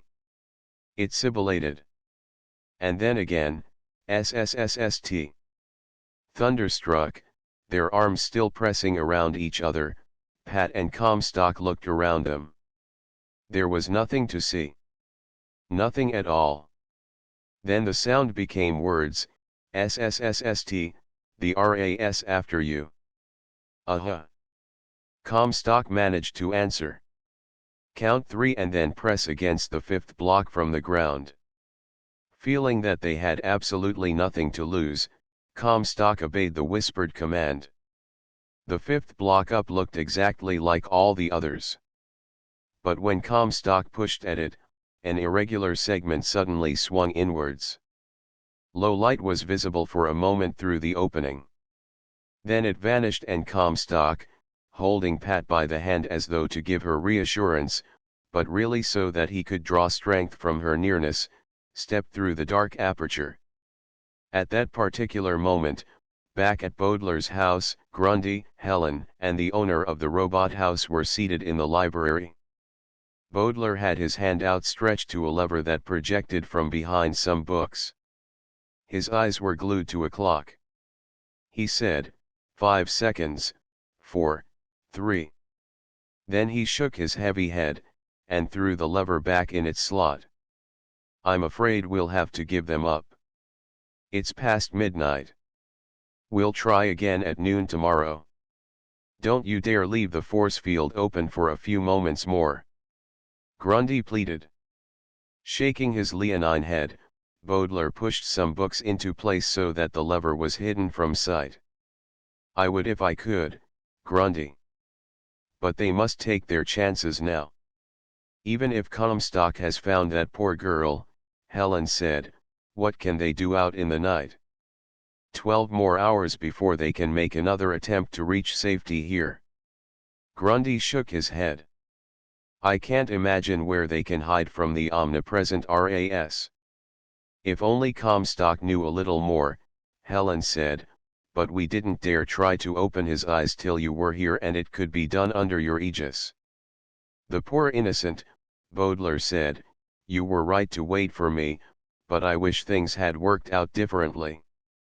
Pat doesn't know much more about reality than Comstock. He sighed and then rested his big head on the myriad chins that formed a collar of flesh around his neck. What, Grundy asked, will the RAS do if they capture them? Stun them to death, I'm afraid, Bodler said. No, Helen said hopelessly, no, they wouldn't. But the RAS would, all three of them knew that. Then they just sat and waited, Bodler staring sightlessly off into a future that only he could envisage, Helen and Grundy holding onto each other desperately in just the same fashion that Pat and Comstock were clinging to each other, as they followed someone or something through a pitch-black room that seemed to stretch out forever. The peculiar door had swung to behind them, making all seeing impossible. Comstock held his right arm around Pat's waist and held his left hand before him, wishing that his fingertips could see. The unknown voice that they had heard only once said, just a couple of seconds more, my buccos, and we'll be able to dispense with this blasted Stygian darkness. A fumbling sound, a click, and then white light poured down in an iris-closing flood. Blinking, Comstock and Pat looked around them. The room through which they had been moving sightlessly was big, but not as big as their imaginations had made it. The clutter dwarfed the dimensions in any event. Every available foot of space ahead of them was piled high with a tangle of household objects that ranged from chairs and tables to rugs and bed linen. Their mysterious host was facing them, and as their eyes became accustomed to the light they saw a man of more than average height, lean as a willow branch, a piratical smile creasing his lantern-jawed face, as he opened his arms in an all-embracing gesture and said, "Welcome to the haven." Danger had made Comstock super cautious, otherwise he might have ruined everything right then and there, for the first thought that occurred to him was that by some stroke of incalculable luck they had stumbled onto still another rebel. But remembering that Baudelaire had said that there were only 4 fellow fighters altogether made Comstock wait for a lead. He said, "Thanks. You've probably saved our lives." Hands on his narrow hips, the stranger frankly eyed Pat appreciatively. A low whistle preceded his next words, "Put 20 years on you, honey child, and you're going to be a real live doll." If this man liked old women, Comstock reasoned, he could not be a fellow rebel. But that made his conduct even more remarkable. "Go slow, very slowly and carefully," Comstock brooded, as Pat smilingly asked, "May we know who you are?" With vast mock modesty, the man bowed low, and said, "I am known by a variety of names, none of them my own. I am perhaps best known as the Picaroon." Then he waited for them to express surprise and pleasure. They just looked at him. Slightly crestfallen, he rose from his bowing position, and said, almost anxiously, "You've heard of me? The Picaroon? I steal from the poor and give to the rich." Comstock turned his head and looked inquiringly at Pat. She was as puzzled as he. Considerably crestfallen, the man said, "The greatest outlaw in all New Australia? The man the RAS would give their left arms to capture." A frown crossed his face, then he said as though talking to himself, "The dirty rats? They were supposed to write me up, they promised they would, when I got sick and had to become a thief." Whirling around on tiptoe like a dancer, he pointed at the accumulation of odds and ends that crowded the room. "Then what have I been working so hard for? Why have I worked my fingers to the bone stealing, out every night when I should be asleep, burglarizing every innocent house I come to? Why, I ask you, why?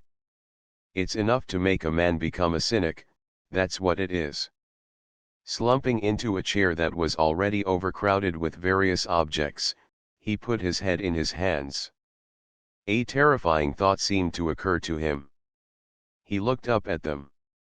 "If you don't even know who I am, if they aren't even writing up my criminal exploits, what did I go to all the trouble of preparing this haven for?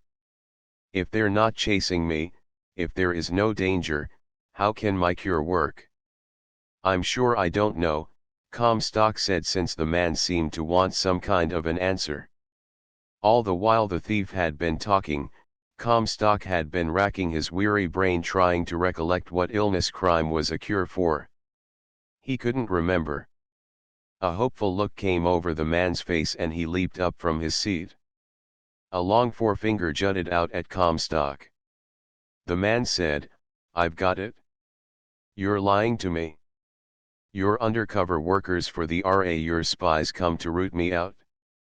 Luckily I have taken precautions against that very thing. The Picaroon can't be caught napping." "No indeed." Whirling around, the man who called himself the Picaroon suddenly swooped towards a pile of metallic-looking objects whose identity Comstock had not yet been able to determine. The thing he grabbed was about 3 feet long, made of some shining metal, was about an inch in diameter and came to a point. The handle, if that was what it was, glittered as he inserted his hand in the metallic basketwork and twirled the point of the object dangerously near Comstock's nose. Comstock felt his nostrils twitch as the object stirred up a breeze as it swirled past him. The lean man said, "I knew this old sword would come in handy someday. No one can outwit the Picaroon." He laughed and his voice was pitched at what Comstock considered an almost hysterical note. The point of what the picaroon had called a sword swung back and forth in front of Pat and Comstock. With his other hand he grabbed a long loop of narrow cloth and threw it to Pat. "Tie up your fellow spy and then I'll take care of you." Comstock said, "Do as he tells you, Pat, darling. Do it instantly." His voice quavered, for he had suddenly recollected what sickness it was that thieving cured. Unexpectedly docile, Pat did as she was directed. She tied Comstock's hands behind his back, not too tightly, however, Comstock was pleased to notice, and then turning, faced their captor. She asked, "What now, noble picaroon?" Good girl, Comstock thought, she's realized that only madmen are forced to become antisocial creatures.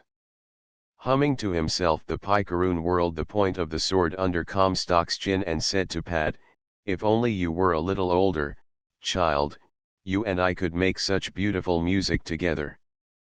But then there's no reason why I can't keep you here in the haven till you age properly, now is there?" "No," Pat agreed hastily, "none at all." The lunatic whistled cheerily to himself as he cleared a free space on a couch and forced Pat to lie down on it. Then he tied her ankles with a silk scarf, and her wrists with a plastic substance that was known to have a tensile strength equal to that of the metal that this culture used for the framework of their buildings. Donning a broad-brimmed hat, and throwing a cape-like cloth around his wide shoulders, the picaroon bowed deeply to Pat. Walking to one wall, he pressed his fingers against a projecting button and said, "'Tis not long past midnight, there's a bad night's work still to be done. Tonight, the picaroon strikes again." He was gone. They were alone. Comstock looked helplessly at Pat. She tried to manufacture a smile, but it was no great shakes. "If," Comstock said, "I can get this thing off my wrists, perhaps we can be out of here before that insane creature returns. Escape from this retreat directly into the grandfather's right arms?" Pat asked gently. Comstock stopped struggling with his bonds for a moment as he considered what she had said. "If we can fend off this picaroon until about 11:30 tomorrow, then we can make a dash for Bodler's house. I think that's our only chance, and a slim one it is. Almost 12 hours ahead of them, at the mercy of a madman, before they could dare run the daylight gauntlet of the outdoors, under the menace of the RAS. Comstock shuddered. The risk was tremendous, yet what else was there that they could do? He couldn't bear the thought of staying here in the picaroon's haven right around the clock. He didn't think he could stand 24 hours more of the nerve-wracking strain he was undergoing, even though that might be a more intelligent plan to attack. Roughly 12 hours more, one way, and a full 24 the other. Pat said, when she saw his brow furrowed with painful thought, "Now's the time to think of my name." "Huh," he said, not very intelligently. "Patience and fortitude, remember." He had the patience, the only question was whether or not he had the fortitude to put up with the picaroon's mad fantasies. At length the secret door opened and the man he was brooding about entered, bowed down with an even more useless collection of stolen objects than the ones which already burdened the room. Striking an attitude, the picaroon dropped the load he was carrying and roared, "Once more has the picaroon dared the armed forces and the majesty of the grandfather's law, once more his nimble fingers have plucked from the very heart of our solid citizenry those stolen treasures which will emblazon his name in the criminal hall of fame." He bowed. Pat said under her breath, "Patience and fortitude." Then the picaroon darted suddenly towards Comstock, his lean fingers outstretched. He said, "And you poisonous emissary of the forces of law and order, you, the picaroon will punish in fitting style." Comstock held his breath as he waited to see what new vagary had further addled the brain of their insane captor. Chapter 11. Before the picaroon's fingers had quite tightened around Comstock's throat, Pat called out, "Perhaps there is some good reason why your exploits have not been emblazoned for all to read." The strong fingers slowly opened and the madman turned towards Pat. Taking the cue, Comstock said hurriedly, "Yes, maybe your crimes have not been particularly spectacular." Someplace in Baudelaires' huge library Comstock had run across a book devoted to the exploits of a supercriminal. Rummaging through his memory, Comstock said, "I've got it. I know just the thing that the picaroon can do that will ensure his infamy becoming noticed." As Pat began to speak, the picaroon's head swiveled back and forth between her and Comstock. His steel-gray eyes were no longer menacing, Comstock was pleased to note.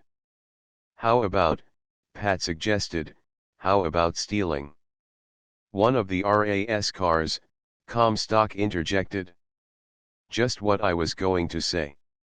And then with the aid of the car, he can go to the fountainhead, beard the grandfather in his retreat, and make sure that his most fantastic and fabulous crime will become known to every living creature in our world by snipping off the grandfather's beard."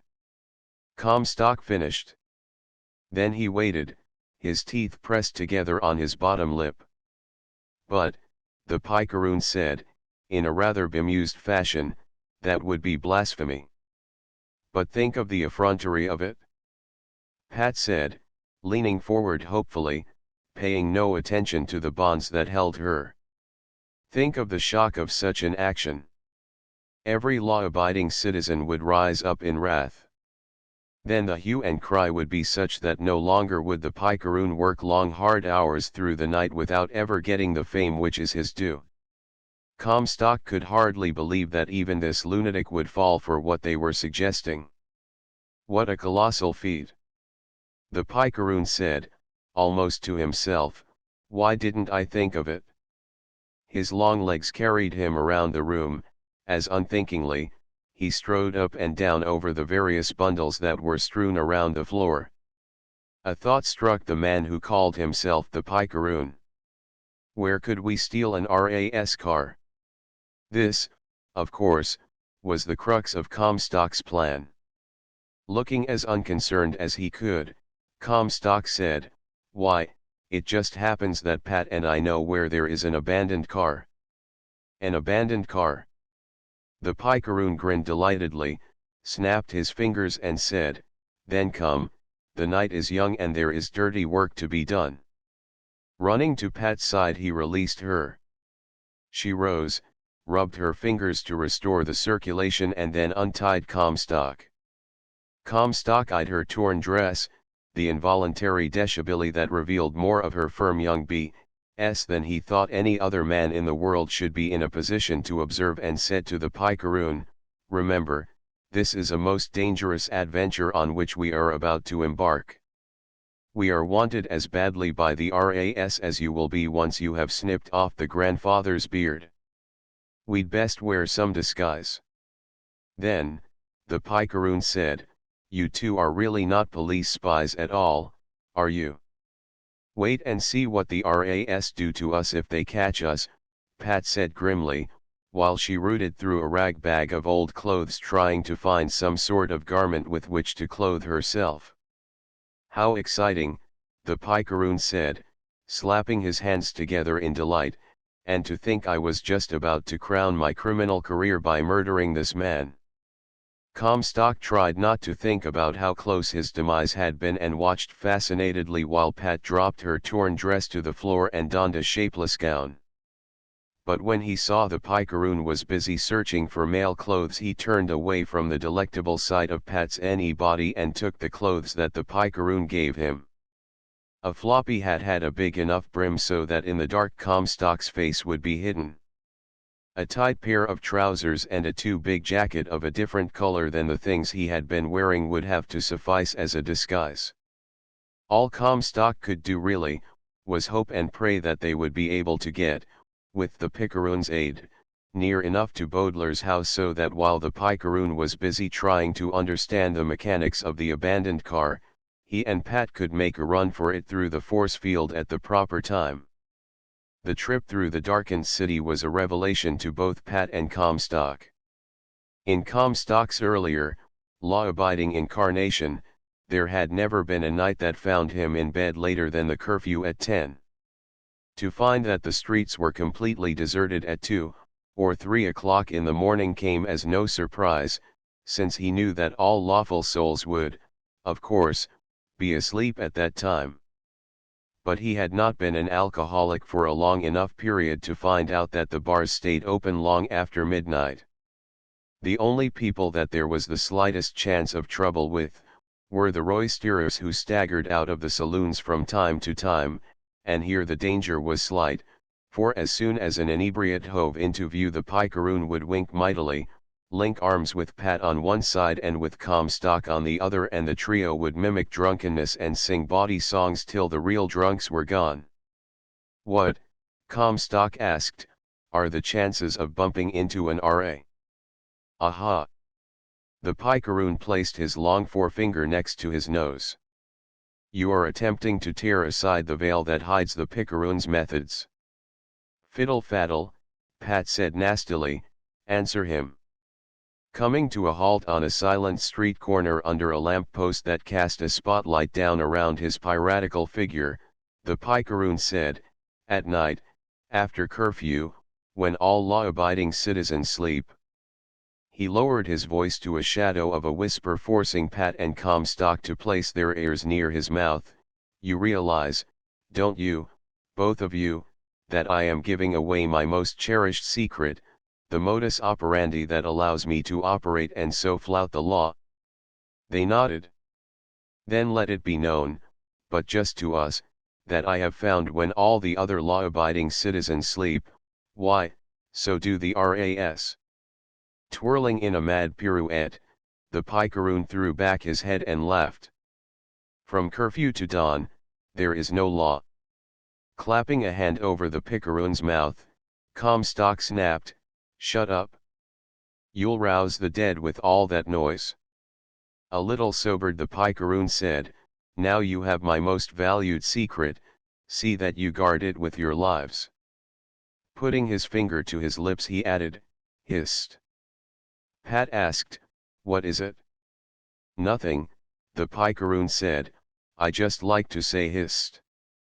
Shrugging behind the picaroon's back, Comstock gestured to Pat to pay no mind to their mad guide.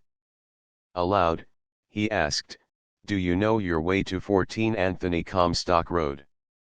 "I know all the ways," the picaroon said, and again taking the lead, walked with exaggerated steps, on tiptoe, as though fearing to wake the sleeping world.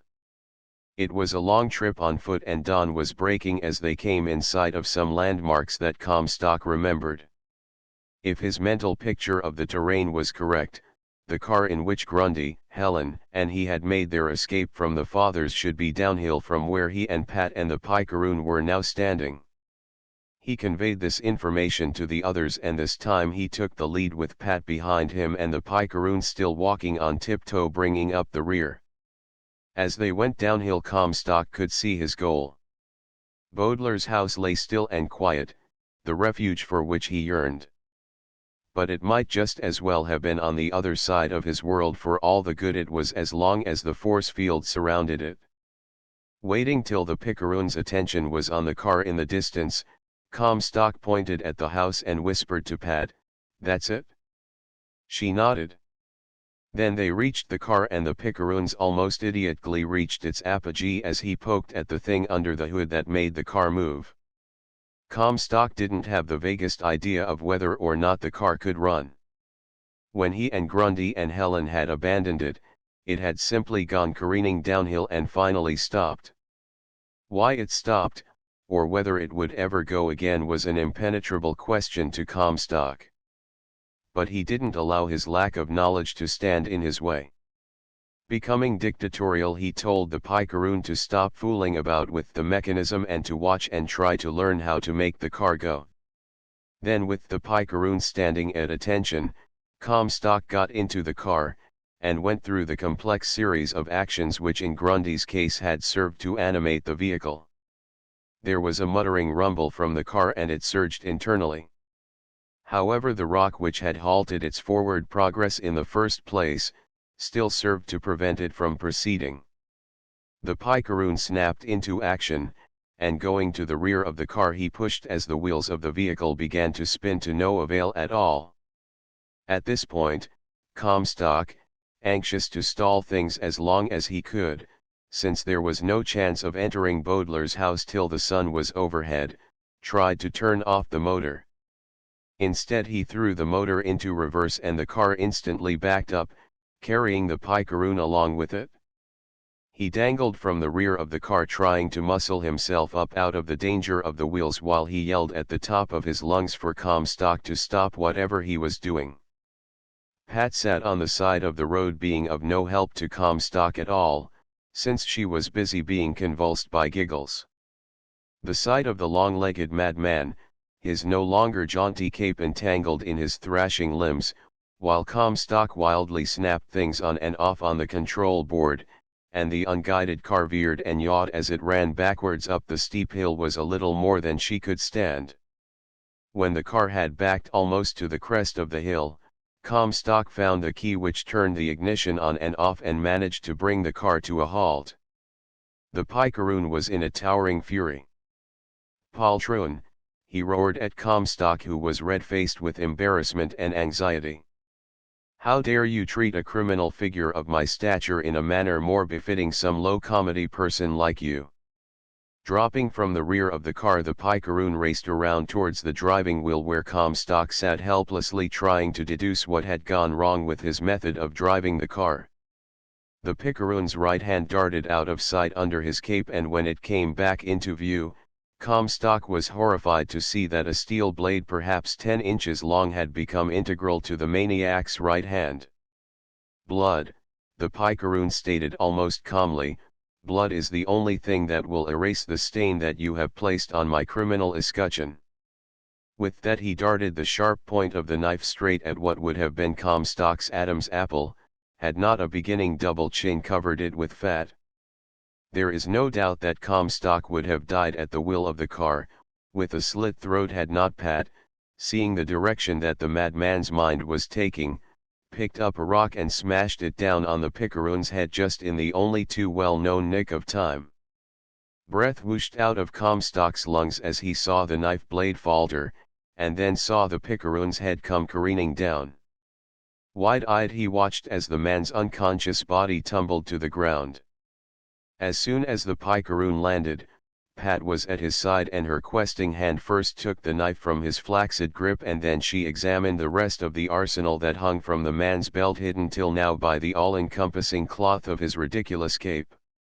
The plethora of weapons clinked and clanked as she placed them to one side. She said, "When you get your breath, come and take some of these for yourself, dear." Comstock found that if he didn't pay too much attention to the way his knees wobbled that he could navigate. Getting out of the car was hardest. Once he was on firm ground again, he found that the various alarums and excursions through which he had lived had served to, if not make him callous to danger, at least make him bounce back a little faster than he had at the beginning of his departure from his normal way of life. Holding his right forefinger on his left pulse for a moment, he wondered why his poor weak heart had not long ago surrendered beneath the various assaults that had been made on it. But when he found that his pulse seemed to be practically normal, he forgot about his heart until, kneeling down next to Pat, he smelled the fragrance of her hair. This time he did not have to take his pulse. He could feel his heart pounding. She looked sideways at him and smiled gently. They were both kneeling next to the prostrate picaroon. Their mouths were on a level. This made their kissing almost automatic. The kiss might have lasted even longer than it did had not the picaroon stirred. Pat broke away from Comstock's embrace and said, "We'd best tie him up so that we don't have any more trouble with him." "By all means," Comstock said muzzily, his mind still concerned with the nearness of her. It was only when she rose and went to the car looking for something with which to bind their captive that Comstock was able to think, shake his head and force his addled brain into action again. Then using the cape as a blanket, Comstock swathed the madman in its folds. Next, when Pat returned with some rope, they wound it around and around the man till he was completely bound. Then, and only then, did Comstock turn and look across the distance that separated them from Baudelaires' house and safety. The sun was well up now, which was good in that it shortened their waiting time, but was bad since it meant that the RAS would be out on patrol in full force. Pat, standing at his side, voiced his thoughts when she said, "Isn't there some way that we could signal to your friends so that we need not wait out here till noon? The big danger to be avoided is that the RAS may see us and so suspect the house." Below them, the picaroon rolled his head back and forth angrily. This was the only part of him that he could move. He said, "So you were spies." He spat. "I should have known. Always should the master criminal work alone. All the textbooks I have read make that point. It serves me right for not being a lone mink, or wolf or whatever the earth word is." Comstock paid no attention to his grumbling as he tried to assay the situation. They could not endanger the safety of the house by just walking into view of one of the windows and waving to capture the attention of Grundy or Helen. If an RA were to see that.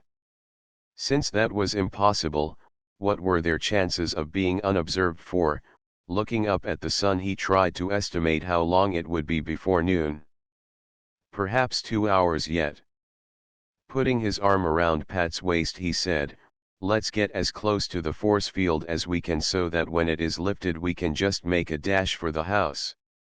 And take a chance of being seen by an RA." That was right.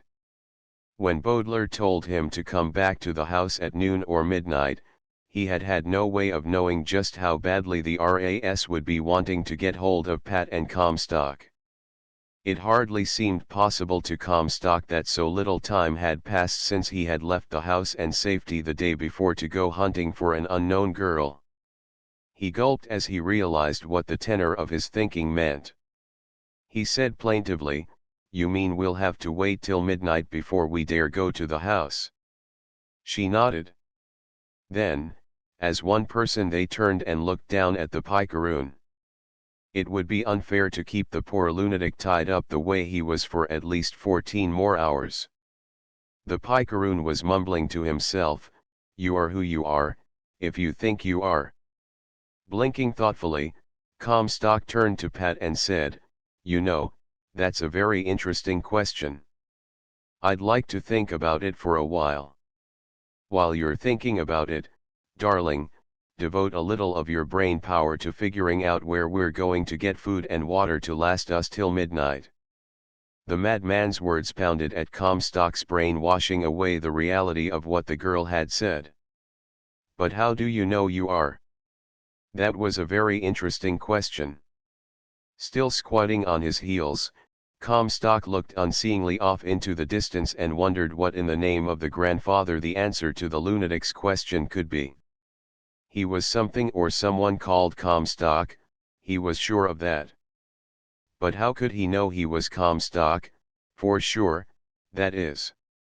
He was so engrossed that he did not even hear the picaroon's mad giggle as the man said to Pat, see what my little question did to him? That's what happened to the first 4 doctors who examined me." He laughed again. "That was when the fathers decided that I was a madman and that my only cure was to become a criminal." Worry made itself visible on Pat's face as she turned from looking at Comstock, who was completely withdrawn inside himself. She looked down at their captive and asked, "Who were you before you became the picaroon?" The harsh piratical face lost its harlequinesque self-derision as the man said, "I was the last philosopher." Chapter 12. There was something so infinitely sad in the man's words that Pat was emotionally moved. Not knowing what a philosopher might be did not prevent her from feeling sorry that the bound man had been the last of whatever it was that he had been. Comstock never knew about the conversation that the quondam picaroon had with Pat, For all the while that the girl and the bound man talked, Comstock was in a little world of his own trying to chase down the reality of his own existence. Sitting on the ground next to the man who called himself the Picaroon and the last philosopher, Pat found herself involved in a discussion of what the man spoke of as the eternal verities. The sun rose higher and higher in the sky, noon came and went while Comstock went deeper and deeper into himself searching for the answer that does not exist. When he had not moved for many hours, Pat tore herself away from what she was being told and asked, "What can I do for him?" For the first time in many hours the philosopher gave place to the Picaroon and the madman, laughing gleefully as he said, "All you need do is find the answer for which he is questing. That will bring him out of the grey world into which the question has driven him." Looking at Comstock, Pat felt fear like a live thing. There was no intelligence on his soft face. None at all. His eyes were unfocused, his breathing very slow. His arms were hooked around his knees which were drawn up towards his chest. He had fallen over on his side. Luckily Pat had no idea of what the fetal position looks like, or she would have been even more frightened than she was. Pat asked hesitantly, "Will you tell me the answer so that I can help him come back?" Then the madman threw his lean face back and howled. Wringing her hands, Pat wondered what had come over the man who such a short time before had told her wonderful things of which she had never dreamed. When he was strangling with his own mirth, the man gasped, "My dear, I would gladly give the answer, that's what I devoted all my life to searching for, but the humor of it all is that there is no answer." Then another paroxysm of laughter swept through him. Deep down inside Comstock's brain, in the never-never land to which the last philosopher's question had driven him, Comstock was dully aware that his body was being stroked. It felt nice and he made an animal sound deep in his throat. But the action did not serve to revive him any more than Pat's anxious voice which was shouting in his unhearing ears. He never heard her say, "Darling, you must come back. The RAS are coming." Comstock never knew when a squad of RAS surrounded the car, and by means of a frightening array of stun guns forced Pat to help them carry first the tied-up lunatic and then the unresisting body of the man she loved into the car in which they had driven onto the scene. Inside Baudelaires' house Grundy, Helen, and the owner of the robot house sighed as midnight came and went. Baudelaire voiced all their feelings when he said, "I am afraid we must give them up for lost. We have waited through 3 periods. There has been no sign of them. None at all." While he was saying this, the RAS were driving away with Comstock, Pat, and the Picaroon. "Then we can wait no longer?" Helen asked. Shaking his head, Baudelaire said, "No." Grundy rose to his feet as he murmured, "I'm glad. This waiting has been worse than anything that the Board of Fathers can mete out to us." Helen and Grundy paused at the door of the house and looked back regretfully. Grundy spoke, "It's been a wonderful month we had, we can remember that, darling." She kissed him and they walked out into the darkness with Baudelaire close behind them. He said, "I shall be with you, and you can depend on my helping in any way that I can. To face the Board of Fathers." Grundy's face was set. "I'll tell them a few home truths no matter what they finally decide to do to us." "You're so brave, sweetheart," Helen said. And looked at him admiringly. "But it's still the grandfather whom I fear the most." Grundy was honest enough to add. Baudelaire laid his heavy hands on each of them and said, "Courage." Then they started on the way to their fates. In the RAS car, Pat sat between the lump of unresisting flesh that Comstock had become and the cocoon-like figure of the philosopher. The man who was a criminal in spite of himself observed the way Pat looked down at Comstock and his harshly handsome face softened. "My dear, perhaps it is better that he be the way he is," if what you have told me is true and you are both rebels against the bonds that chain all of us on this sorry world of ours. I fear what the Board of Fathers or the grandfather may decide may be much worse than this condition that my question has caused. To die is hard, but to die without knowing that you are dying, is horrible, Pat said through clenched teeth. It is unmanly, I will not gainsay that. Then the man was silent. Ahead of them the odd buildings that housed the board and the grandfather rose up in their way. The globular buildings inside of which were both the elders and the fathers were dwarfed by the height of the shaft of the grandfather's residence. The RAS were as silent and seemingly unthinking as machines. Their first visible emotion had been one of jubilance at having caught Pat and Comstock, but that had faded under the fear of punishment for not having caught them sooner. They sat statue still, their hands on their guns as the car drove up to the entrance of the buildings. One of the RAS left the machine to go for further orders from his superior officer. In the car the last philosopher said softly, "Perhaps whatever little nobility there is in man is best served by dying with one's eyes open. I shall not again retreat into the lie of the picaroon." He smiled gently at Pat, and said, "I think I will like dying as one of you, as a rebel." But all Pat's attention was on her beloved, who had never stirred from the curled-up position into which his thoughts had forced him. Seeing this, the last philosopher said, "There is one chance, and only one that I can think of, that may revive him. Perhaps love, an emotion of which I know very little, may be strong enough to pull him out of that place to which he has run for safety." "What do you mean?" she asked. "To me," the man said, "as a philosopher, the charms of love and sex were never very strong. But I should imagine, just as pure speculation, that the two must be very tightly entwined." Deep, deep down inside the thing that Comstock had become he felt a stirring of some kind of interest. He did not yet know what was causing the sensation, he could not hear the love words that Pat was whispering in his ear, he was not really conscious of her soft hands caressing him, but something was taking place, something that seemed to have reality in a place where there was no such thing. So it was that the guards of the RA were as shocked by her behavior as earlier the waiting crowd had been when Comstock and Pat had broken the deepest, strongest held taboo of their culture. At their side, the last philosopher chuckled as he saw the guards blanch, then turn their eyes away. Their livid faces were turned from the scene as Pat literally drew Comstock back from the bourne to which he had retreated. Gasping, astounded, Comstock came back to reality. He was terribly shocked when he saw what Pat had done, but this shock gave place to an even bigger one when he realized that they had been captured, that they were in front of the grandfather's retreat, and that there was no longer any chance for escape. None at all. Gasping, he asked, "What happened? Where have I been? How did we get here? Why don't I remember coming here?" "Don't repeat my question," the last philosopher said, "or he may be trapped by it again." Slurring over the crux of the matter, Pat gently tried to bring Comstock up to date.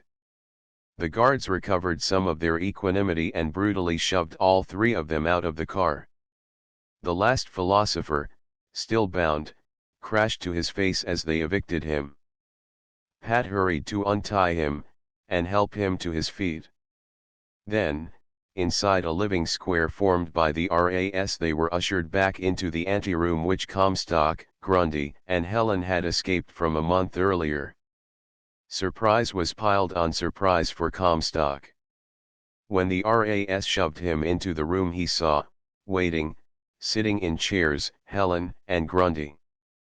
Standing, pacing back and forth was Baudelaire, his heavy face set with thought.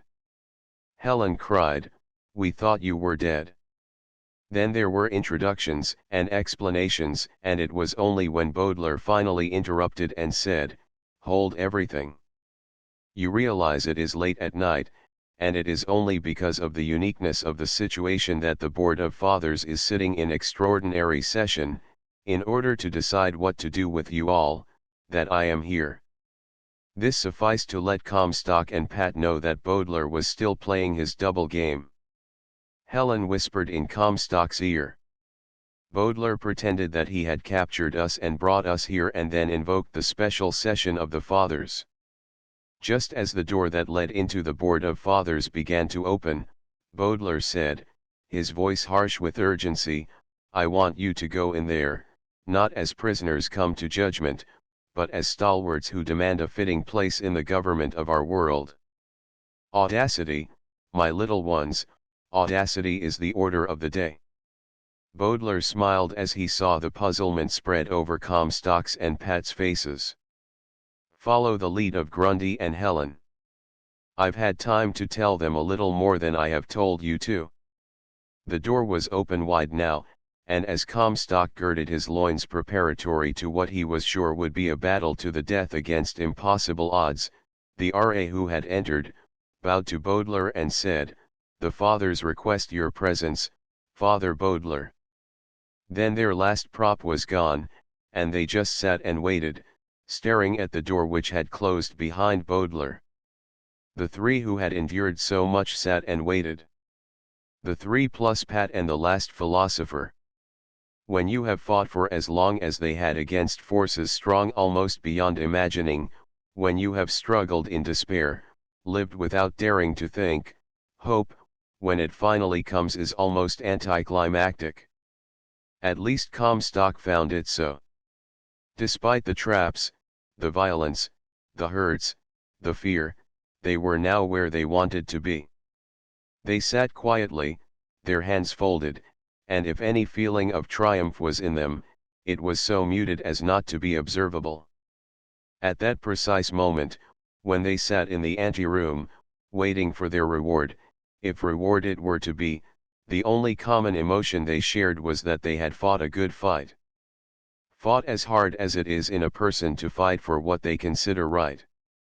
Then the door opened and instead of the summons to come before the Board of Fathers which they had expected, the grandfather entered the room.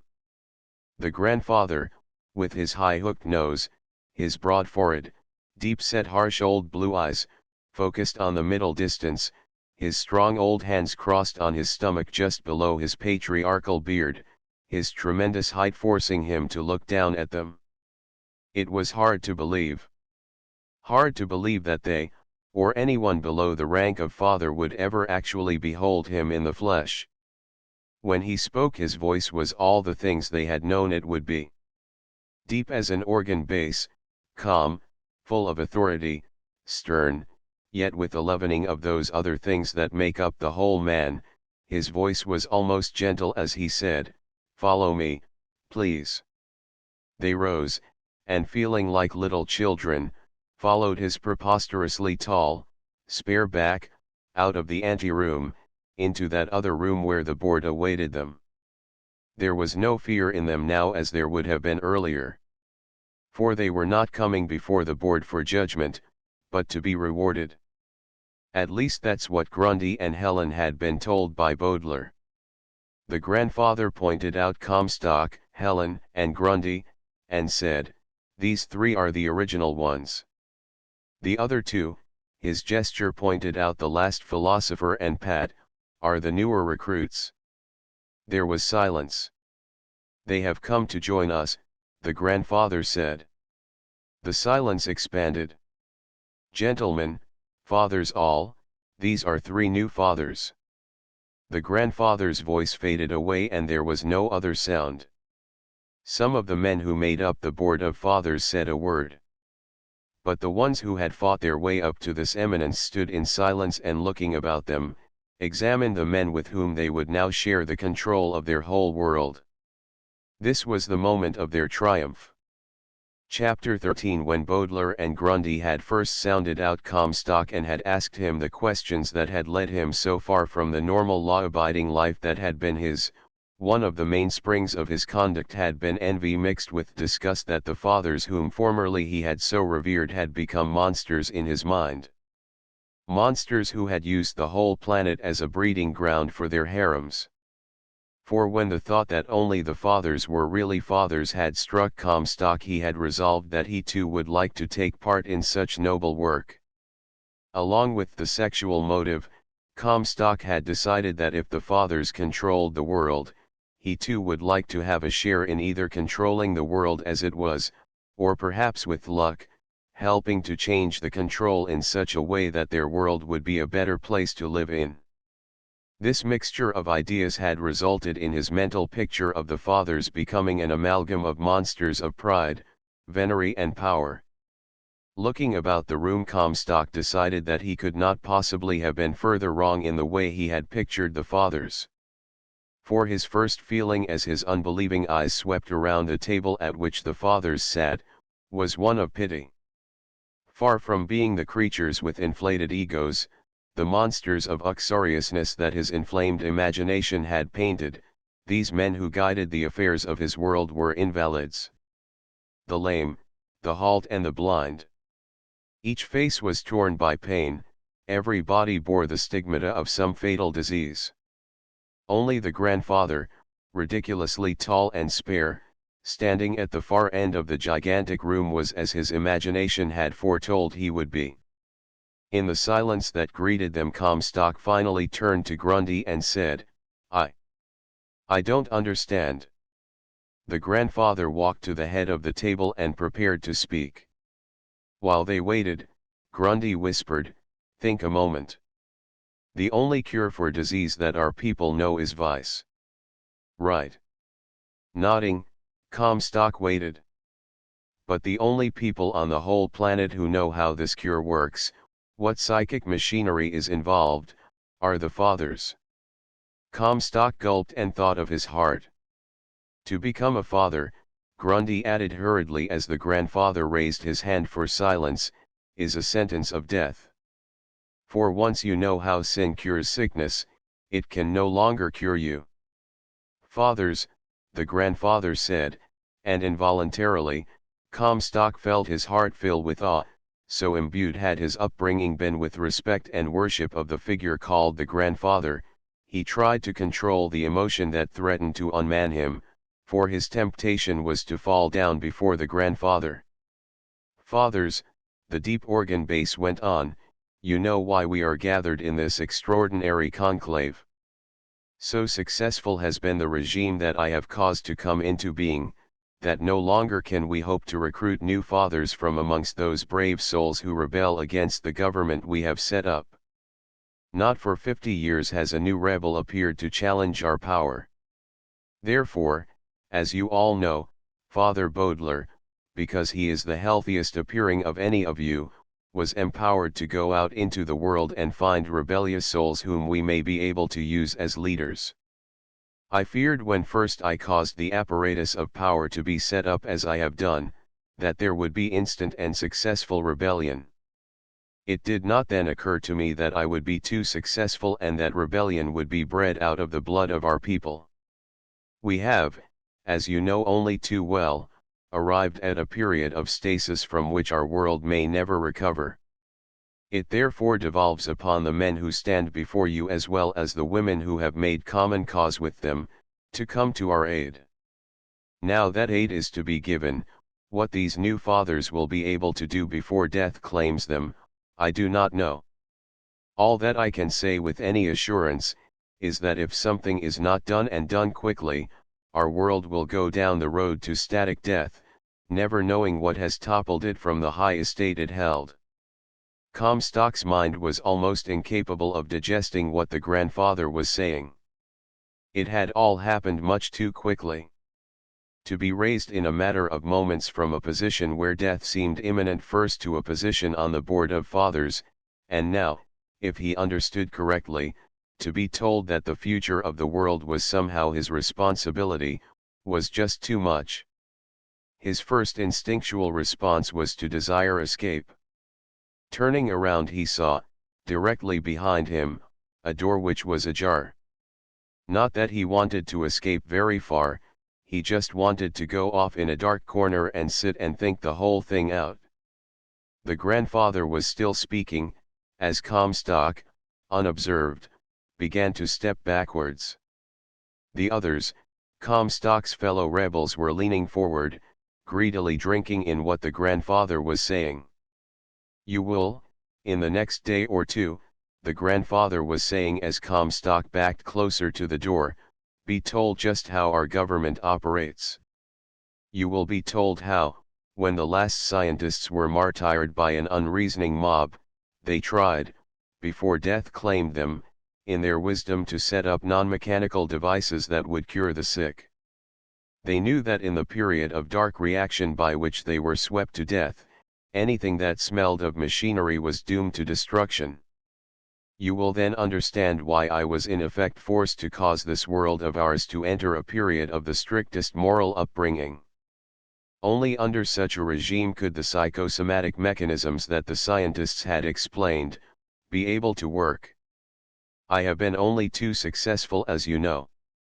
I have, by the restrictions I set up, brought into being a world where people fear sickness not because of the pain it brings, but because of the shame the sins which cure it bring in its path." Then the door was near enough so that Comstock was able to duck through it. There was a hard bench just outside, and as Comstock sat down on it, his brain awhirl, he heard the deep voice of the grandfather say, just as Comstock pushed the door closed, "But enough of the way our world works now. I think the next subject under discussion will be just what we can do to make our world take the step from an inner-directed culture with ancestor-directed overtones, on and up to the next normal step, which is an other-directed culture." Inasmuch as the last thing that Comstock remembered clearly was when he brought the car under control and then tied up the man he knew as the picaroon, he sat on the hard bench, his buttock muscles sore from lack of sleep, his stomach gurgling loudly from lack of food and water, and tried to reconstruct just what had been happening to him. It was no use. There was a lapse he could not account for. He remembered that the picaroon had asked him a question, but luckily he could not remember how it was phrased, and then the next thing he knew he was getting out of the RAS car, being guided into the fearful sanctum of the fathers, and then, first fearing instant death, he had then been apprised of his accession to power. Then the membership of the Board of Fathers had been revealed to be a sentence of death, and before his weary, battered brain could recover from that, the grandfather had made it clear that the world's future was somehow his responsibility. Comstock was only too aware of his mortality, as everyone is when fatigue has lowered one's defenses. He slouched down on the bench and tried to rationalize some of the recent events. Aside from Pat, he would be only too grateful if the whole benighted affair had never been, and he could once more awaken in bed with his mother near to comfort him. The door on the far side of the room opened and an RA entered. Comstock was sunk too far down in a welter of self-pity to do more than raise his head tiredly and look at the RA's stern face. The uniformed man produced a stun gun and said, "You are under arrest." Before Comstock could bother to tell the man that he was a little behind in his knowledge of what had been happening, the gun did its work. Stunned, Comstock fell off the bench and crashed onto the floor. His head landed so hard that the result was instant unconsciousness. The effect of the gun's energy bolt would merely have been to immobilize his bodily functions. But the blow knocked him out. When he opened his eyes and was again aware of life and its processes, he had been moved. He did not know it immediately, but he had been transferred to the grandfather's eyrie. The first thing that Comstock was aware of was the fact that he was seated in a chair unlike any he had ever seen before. It was big, and comfortable in a way, except that from the arms of it came metal bands that encompassed his forearms, preventing the slightest movement. Around his legs, similar bands held his calves against the legs of the chair. Directly in front of him was the most tremendous desk he had ever seen. Around the walls of the room, which was completely circular, were little holes, just big enough for the muzzles of stun guns to project through. The portholes were no more than 10 inches apart, so that every inch of his body was being menaced at all times. As intelligence returned to him, he looked dully at the too tall figure of the grandfather who sat behind the desk. The long beard curved gracefully down the giant chest. More tired than he had ever been in his life, Comstock thought in woolly fashion of how nice it would be to curl up in the grandfather's lap, as he had been taught by his mother, and forget all his cares. Thinking of the grandfather's lap made him remember, with a guilty start, that he had no idea of what had happened to Pat. Before he could ask, the grandfather said, "You have managed to do something that no one has done in more years than I like to think about. Why did you sneak away from the boardroom, Comstock?" The omnipresent muzzles of the circle of stun guns preyed heavily on Comstock's muddled mind. He did not answer the question. The grandfather said, "I am not used to having to ask a question twice. Why did you leave when I was speaking? Did you not believe what I was saying?" There was a curious expression, Comstock realized, on the grandfather's face. Was it possible that what the grandfather had said, down below, was not the truth? Could it be that Baudelaire was as befuddled as the rest of them? Was some tremendous game, so complicated as not to be understood, being played? "I am waiting," the grandfather said. Comstock's slack face betrayed nothing. He was too tired, too confused, too upset to even hazard an opinion. Finally he croaked, "The only reason I left, was because I wanted to think." To think. The tone was satirical. "Curious, most of my people are content to allow me to do all the thinking." How despairingly Comstock wished that he too could let the grandfather do all his thinking, but it was much too late for that. Hunching over his desk, the grandfather leaned forward and said, "Speak up, man, don't force me to employ certain methods which I have used on occasion. Speak up." When all he wanted to do was lay his weary head on that comforting beard and forget everything. Speak up when his tongue was thick with thirst and his stomach growling with hunger? Speak up when his sleepless head was involuntarily dropping from time to time from sheer fatigue? Why didn't the old fool leave him alone? How far could a man be pushed? What did he have to lose now that he knew that membership on the board of fathers meant a lingering death by heart disease? A wave of adrenaline shot through his system as anger burned brightly. He almost snarled as he asked, "Suppose you do some answering? Suppose I ask the questions for a change?" Leaning back in his chair, the grandfather's face reflected no emotion at all. Comstock snapped. "Suppose you tell me how you've stayed in power so long. Some of those Earth books I read in Baudelaire's library made me wonder about a lot of things, grandfather. And I'd like to know some of the answers. Tell me, how have you stayed in power so long?" "Because," the grandfather said, "since you ask, because of fear." Of that emotion there was none in Comstock. He was beyond any ordinary feelings at all. They had all been washed away. Chapter 14: Fear. Comstock hazarded, for at the moment the word meant nothing to him. Nothing at all. "Fear," the grandfather said, repeating the word again, "is my bulwark. Cowardice my armor. I am the most frightened man in our world. That is the reason I am the grandfather.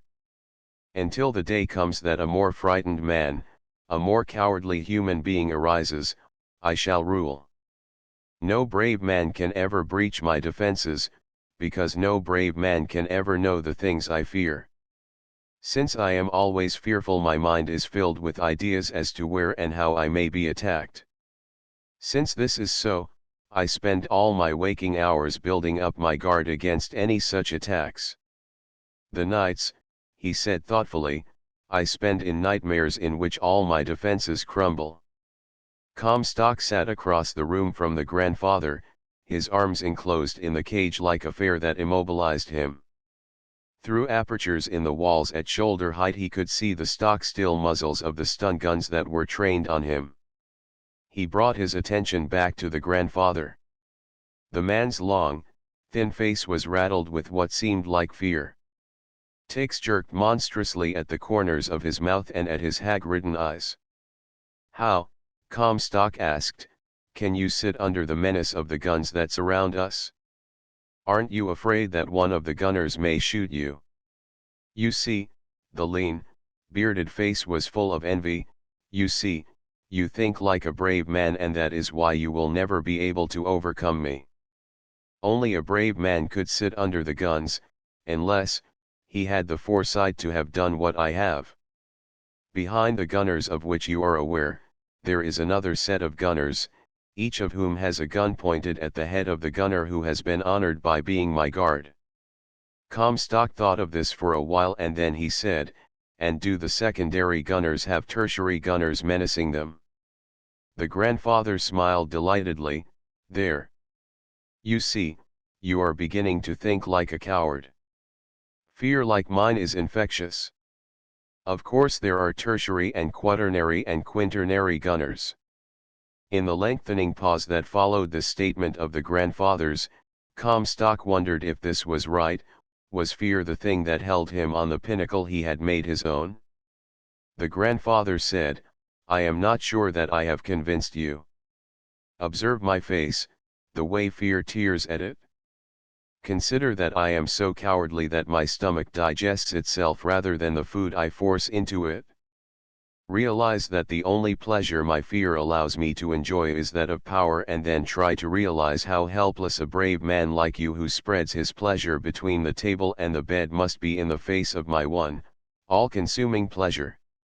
You can eat for perhaps 3 hours a day," the grandfather went on, "depending on your sexual appetite and your years.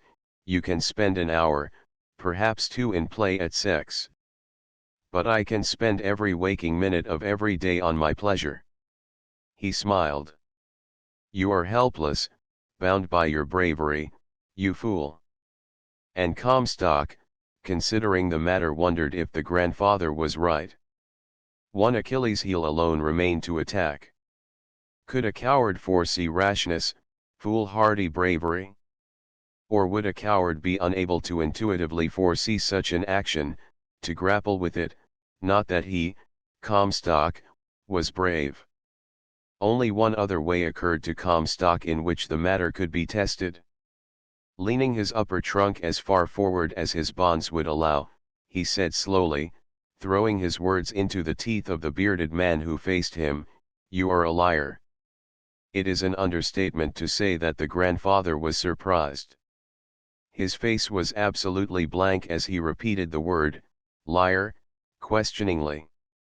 Comstock was aware in the lengthening silence of the immobility of the single-eyed muzzles of the stun guns which surrounded him. Not since he had opened his eyes in that singular room had one of the guns so much as twitched. "Surely," Comstock said. "For instance, there is no one behind any of the guns that seem to menace me." Lean fingers were busy caressing the silken hairs of the beard that cascaded down the grandfather's chest. The gaunt face surrounded by the aureole of hair was intent. "How," he asked, "could you tell that?"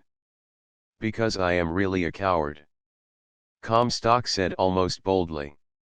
"And I know that no coward could really take the chance that an involuntary tightening of a trigger finger, caused, perhaps by a sneeze, could and would mean death. And I know too that it takes courage of a sort to talk about one's own cowardice. For instance, I find this that I am saying very difficult. That little prepared speech you delivered convinced me of only one thing. You are not afraid of anything." The grandfather's hand reached out to his desk and his almost too long index finger darted out and pressed a button. Instantly the bonds that had held Comstock immobile in the chair loosened. The grandfather said slowly, "Baudelaire chose wisely when he selected you as a rebel. Perhaps more wisely even than he knew." Comstock moved his arms about in the chair, having no desire now that the bonds were no longer holding him, to get to his feet. He was afraid that his wobbling knees would fail to support him. Massaging his arms where the metallic bonds had bitten deep, he waited with some trepidation for what might happen. Whatever it was, he feared it would be highly unpleasant. It was. The grandfather rose from behind the desk and looking down at Comstock from his not inconsiderable height of 6 feet 10 inches, said, "Since, as you have so truly pointed out, the secret of my continued power is not fear, what then, is my secret?" Comstock had devoted a great deal of cerebration to just this point, but that did not make it any easier to say it aloud. In the lengthening silence, the grandfather bent down from his great height till his gaunt, strong face was on a level with Comstock's. "Well, the secret," Comstock said, "is the exact opposite of what you claimed." "AHH." The exclamation was almost jubilant. "Yes," Comstock hurried on, fearing that if he didn't say it in a rush he never would get out the words, "you don't rule because you are afraid but because there is nothing that you fear." "Come, come," the grandfather smiled thinly, "each man, no matter how brave, has some secret fear. For instance, fat people fear death." The change of subject was so sudden that it threw Comstock off his mental stride. "Fat people?" he queried. "Surely," the grandfather said, "the thought must have occurred to you. Fat people are fat because they fear dying. Did you ever see a very thin person naked? To think," Comstock's veering brain thought, "that the day would ever come when he'd hear the grandfather of all people use a dirty word like N.D. If you've ever seen a thin person nude, you can realize that their skeleton is omnipresent. This, to a fat person, is detestable. They want to hide their ever-present memento mori decently. They don't want always to be reminded of that which is hidden inside of all of us, waiting for us. That's why they get fat. Padding. That's all it is, padding to hide the grisly skeleton who sits with us at every feast." Struggling to get his attention onto this new vagary of the grandfather, Comstock said, "But fat people die sooner than skinny ones." "Certainly," the grandfather nodded, "but what's that got to do with it? That's reality. The statistic that obesity shortens life is hard and true. But that reality only comes once, at the end of the line. To the fat person the important thing to hide from is the ever-present reminder that the day he is born he begins to die. That's the big trick they try to employ. To forget that fact. But I digress. You were saying." What had he been saying? This maundering of the grandfather, could it be that like the elders, the grandfather was senile? Comstock looked down at his own beginning paunch and wondered if this was why the grandfather had brought up the subject of fat. Then he said, "I was saying that the reason you rule is because you have no fears." "Yes. That was the subject under discussion, wasn't it?"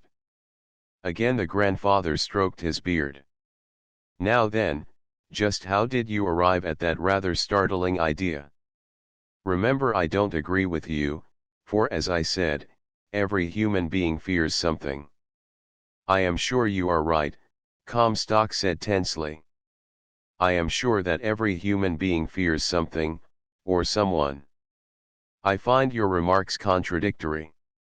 "Not at all," Comstock felt a little bolder. Crossing his arms, he dared the thunderbolts of the grandfather's wrath.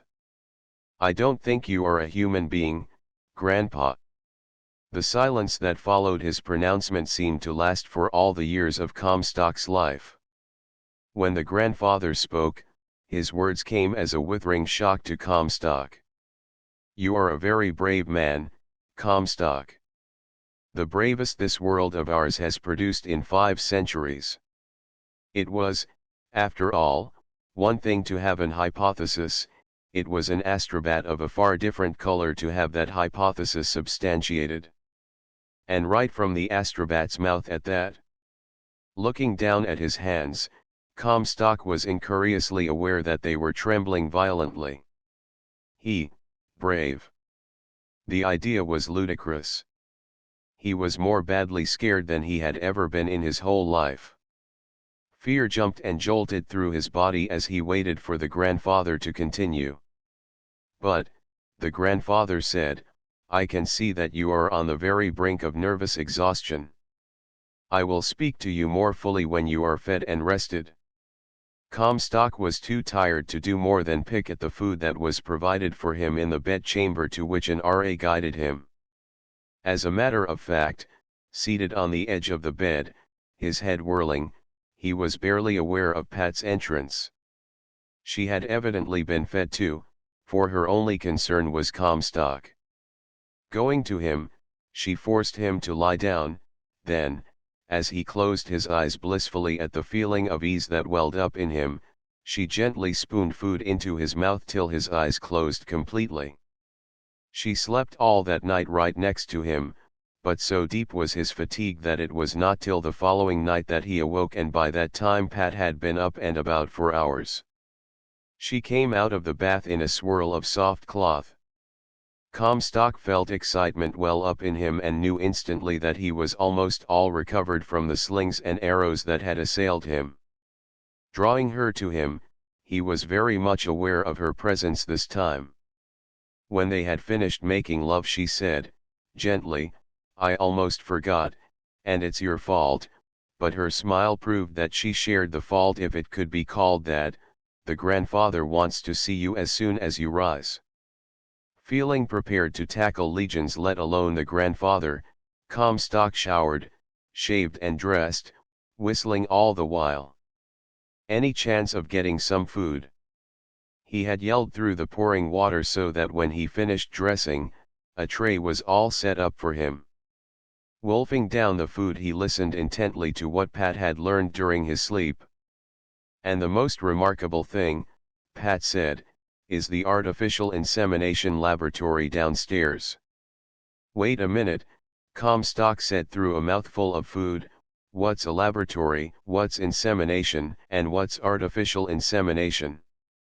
Baudelaire said that the funniest thing that happened when he was trying to make a rebel of you, was when you thought that the fathers were really the fathers of all the children in the world. Was so funny. Comstock wanted to know, bread filling his mouth. Pat said. I better backtrack a bit. As long as the scientists had a hand in running our world, they were able to control the birth rate by mechanical means. But when they were killed, the grandfather was left with the problem of trying to keep our world from being overpopulated without using any mechanics. Comstock was completely confused but waited patiently, shoveling food into his empty belly while he waited for clarification. The first thing that occurred to the grandfather was to try to control completely the sex drive, but that didn't work very well. Then he reasoned that if the sexual stereotype of women was changed to old women who could no longer bear children, that he was then in a position to only have the proper number of women impregnated. All the obscenity that Pat was mouthing would, a few days ago, have made Comstock faint, or aroused him, but it didn't even occur to him to find it odd. She continued, then as soon as women who were past their menopause had become the love objects, the grandfather set up a laboratory here in headquarters where the healthiest women in the population could come. Under hypnosis they were injected with live sperm, and lo and behold, the population curve was back under control again. Comstock was sure that what Pat was saying was important, but at the moment all he could really think about was his curious duel the night before with the grandfather. With what little scientific gadgets were left after the last scientists were killed, the grandfather set up a police force, which he called the father's right arms, but not even the RAS know how the radios they use, or the stun guns, or the automobiles that they drive work, let alone knowing about the hypnosis that makes people see halos around their heads.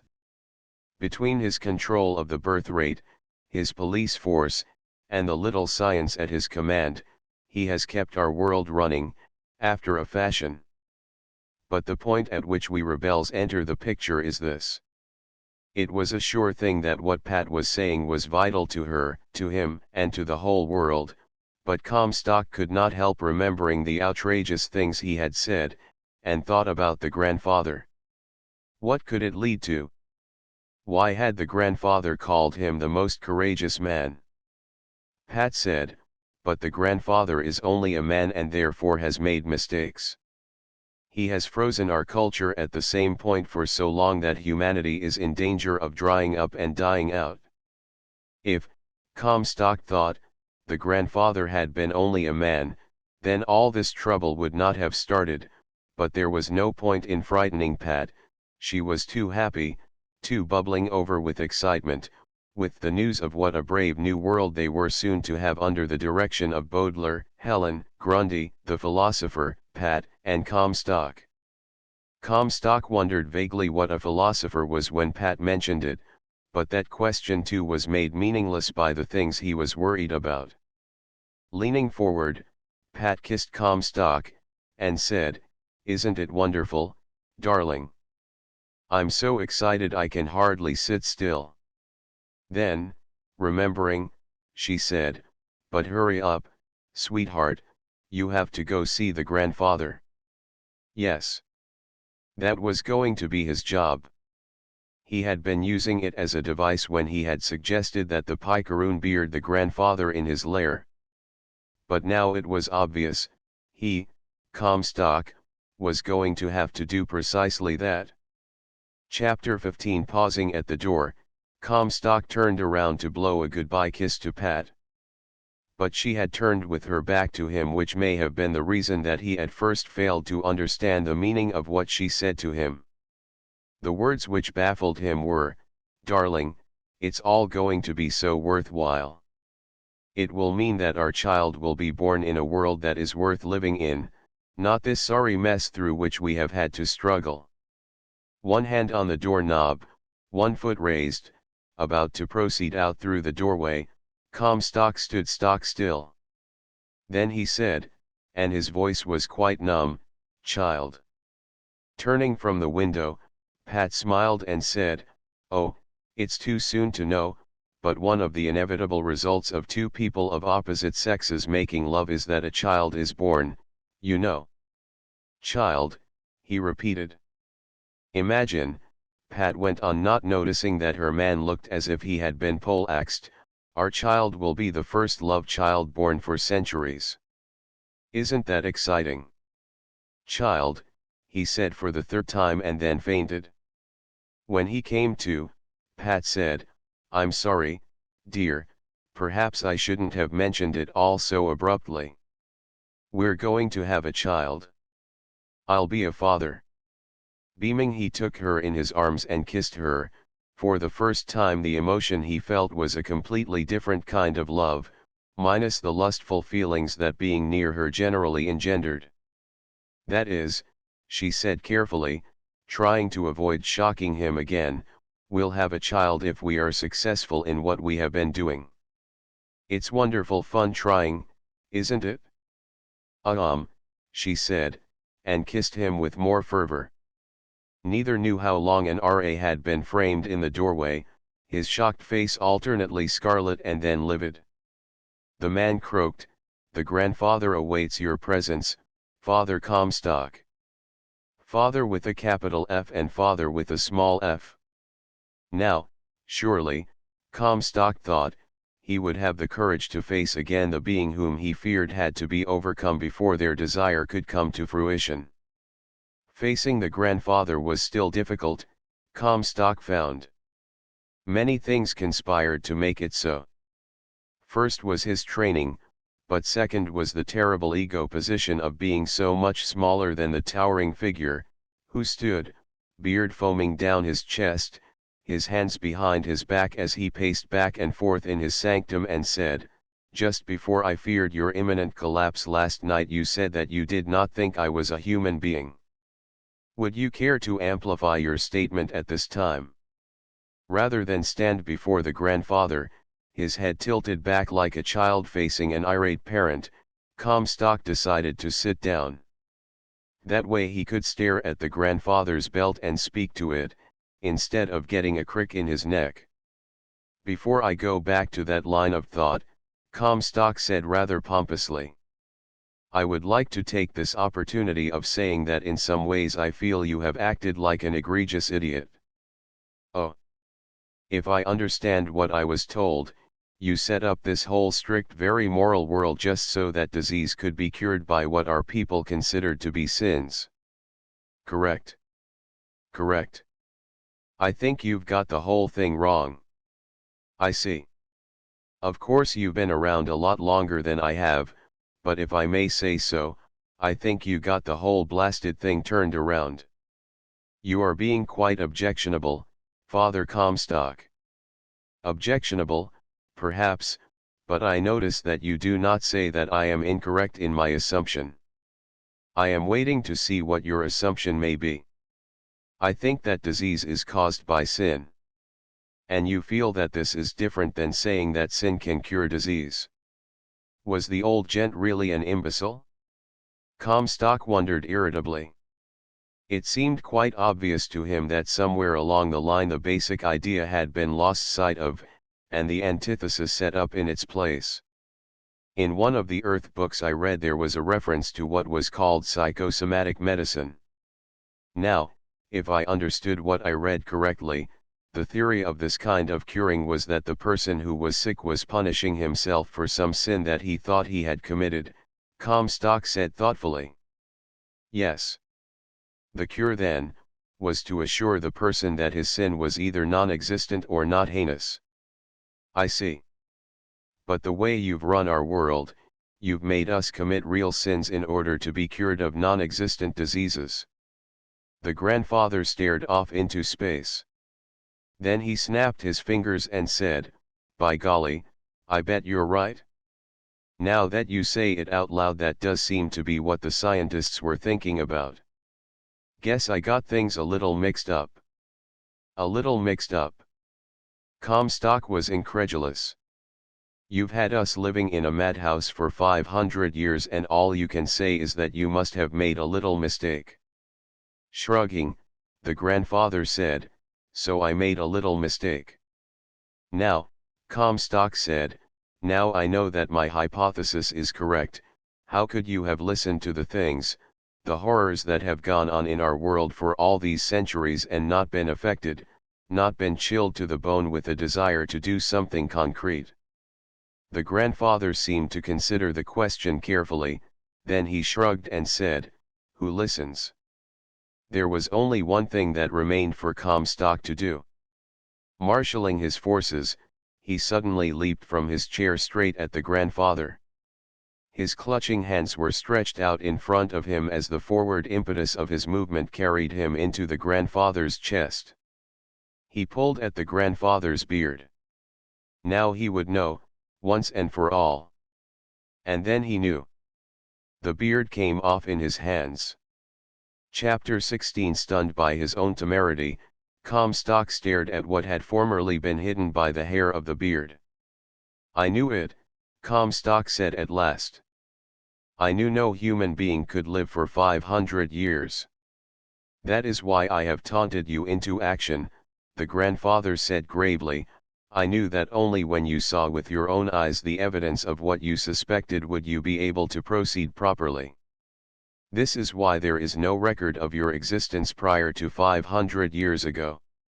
Yes.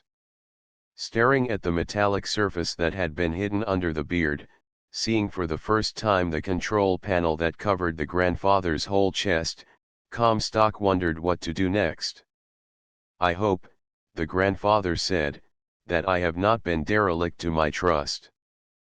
But somehow the whole thing became too much for the mechanisms that the scientists built into me. If scientists could do things like this, Comstock thought with a wild surge of hope, if they could have built a thing like this that faced him, that was capable of living for 500 years, and had succeeded in behaving like a superhuman being, then what other wonders was science capable of bringing about?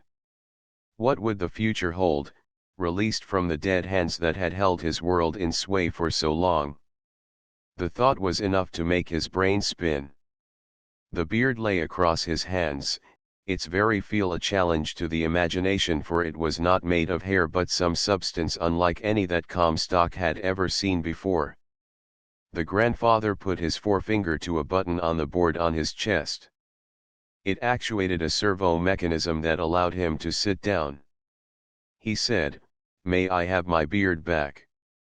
Witlessly, still astounded at what had come to pass, Comstock handed the object to the man thing that sat across the desk from him. When the grandfather was in the act of replacing the beard, Comstock could see just under his chin a series of rivets that held his head in place. One looked loose and Comstock pointed it out. The grandfather tightened the rivet and then sighed. "Yes, there can be no doubt I am beginning to wear out. That is why I have forced the series of actions into being. That is why I forced Baudelaire to leave the board to search for you rebels. I knew that my day was coming to an end. I cannot say that I will be sorry to be able to go to rust peacefully." The idea of the grandfather rusting, so bizarre as to have been unimaginable a few days earlier, did not even cause Comstock to flinch. Forcing himself to listen to what the grandfather was saying instead of wondering wildly about the future, he heard, "You see, it was my primary function to keep the culture frozen till someone, anyone, with intelligence and guts, came along and saw past the facade that had been erected. I must confess," the grandfather said wryly, "that when I first heard about you, I did not think you would be the one to tear down that facade." Since Comstock was as amazed as the robot, he did not find the words insulting. As a matter of fact, he was too worried about the next step that had to be taken to think much about what the old machine was saying. "Shall we join, my friends?" Comstock asked, and it was only then that he realized how long he had been sitting thinking, for he had not even heard the grandfather ask for his help. The machine was frozen in the same position it had assumed when it sat down at the desk. The grandfather said almost plaintively, "I thought that perhaps you had become deaf." "Huh. One of my circuits is jammed. You'll have to help me. This has been happening more and more frequently lately, that's why I was so anxious for assistance. What can I do?" "See if you can rotate the fourth dial on the left, on my chest." But the dial moved with no result. There was no impulse being sent to motivate the big machine. Lunatic thoughts raced through Comstock's now addled brain. He wondered what vice the grandfather would have to adopt in order to be cured. "Don't get panicky," the grandfather said. "It's only my body mechanism that has been affected. In my top desk drawer there is a pair of pliers. Get them." Obeying, Comstock saw, in the desk drawer next to some tools, a metal memorandum pad. Scrawled on it he read the idea that had held back his world for 5 centuries. It said, "All or most diseases can be cured, if the very moral people of a very moral civilization are forced to perform actions which they consider immoral." After this statement there were 2 more words. These, the grandfather had evidently never considered objectively. The 2 words were, true, false. But Comstock did not pause to think about the statement too much. Instead he grabbed the pliers and asked what he was to do with them. "Unfasten the rivet that holds my head in place," the robot instructed. Obeying the command was very difficult, Comstock found, for a variety of reasons. First, he had an ingrained feeling that what he was doing was the height of blasphemy, and then, when he controlled this conditioned reflex, he found that time and rust had almost frozen the rivets in place. He was sweating by the time he had unfastened all the necklace of rivets. The grandfather said, "Now, very carefully, lift my head straight upwards." There were many wires dangling down from the underside of the jaw. The grandfather directed Comstock to cut them free. Then and only then, with Comstock holding the head carefully between his blistered hands, the grandfather said, "Now let us join the others."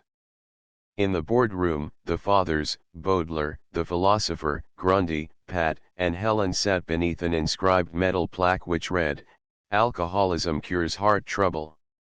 Adultery cures arteriosclerosis. Thieving cures insanity. Drug addiction cures cancer. Prostitution cures diabetes." There were many such apothegms. But no one even bothered to read them. As a matter of fact, Grundy had said that one of the first things that they had better do was remove the plaque. The others had agreed heartily. A loudspeaker above the biggest door in the room said, "The grandfather approaches." The fathers, in a body, forced their decrepit frames to rise. The rebels decided that they too might as well rise out of respect. It took a moment before everyone could see the object that Comstock was carrying under his arm. Walking to the head of the table, Comstock said, "Sit down. Sit down. The grandfather has a few words to say." Only then did he place the disembodied head he had been carrying onto the table in front of him. Two of the oldest, sickest fathers, died immediately. When their bodies had been removed, Comstock said, "There's nothing to be afraid of. The grandfather says that he is something that used to be called a robot." Then rapping on the table with a gavel, he sat back and waited. Down at the far end of the table he could see Pat eyeing the head with odd fascination. The others were equally pop-eyed.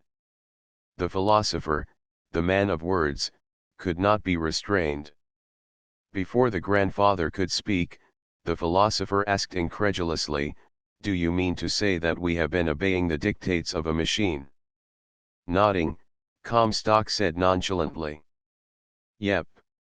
Then the grandfather spoke. "I was made to be your servant, and it has been my sorry task to be your master. I have not enjoyed it, and I must say that I am glad at long last to be rid of an onerous task." Then he went on to describe the way he had tried, in his feeble, mechanical way, to do that which he had been ordered to do. When he had finished his apologetic summary, he said, "But time grows ever shorter, and I fear that even my carefully made cortex is beginning to go bad. Listen closely, for I have no idea when I will cease to function. The mistakes I have made, have been errors of commission, not omission. When I have failed, it was because not even the scientists who made me could foretell what was to be, as no man can. I was told, just before the death of the scientist who finished me, that the reason all our people were driven from Earth was because they were vestigial hangovers from what he called an inner-directed culture. An inner-directed culture is always the result of an historical period when the death rate is higher than the birth rate. This kind of culture possesses certain attributes which serve pioneers well, because these inner-directed people have a strong sense of right and wrong. They believe implicitly in black and white evils and virtues. But in our world the birth rate is now, because of my machinations, about equal to the death rate. Our people live longer, few children are lost at birth, there is enough food to go around, and so it is time to evolve from an inner-directed culture to a more sophisticated one which has been called an other-directed culture. Such a culture is hesitant to make value judgments, it can no longer appraise the foibles of other human beings. The righteousness of the inner-directed person gives way to the more adult approach that right and wrong are after all purely subjective concepts. These people can be more objective, and since they can, they must inevitably be less prone to throw the first stone. There are many concomitants of such a culture, but to you will be the wonder and the glory of discovering them. This is your next step. Take it wisely. It was long before all that the grandfather said made any sense to his hearers, but all of them remembered the words until the time came that they became understandable. The last thing that the grandfather said was, "In the old world from which we came, the earliest known culture was one called an ancestor-directed culture. This was understandable in a period when the death rate was so high and old age rare. Old age became magical since so few possessed it. Then as the elderliness alone ceased to be unique, they ascended to the next culture pattern, the one I have described as the inner-directed culture. When your ancestors were sent away from Earth, almost all the Earth people had become other-directed. What has happened in this long hiatus in which we've been out of touch with Mother Earth, I cannot hazard an opinion.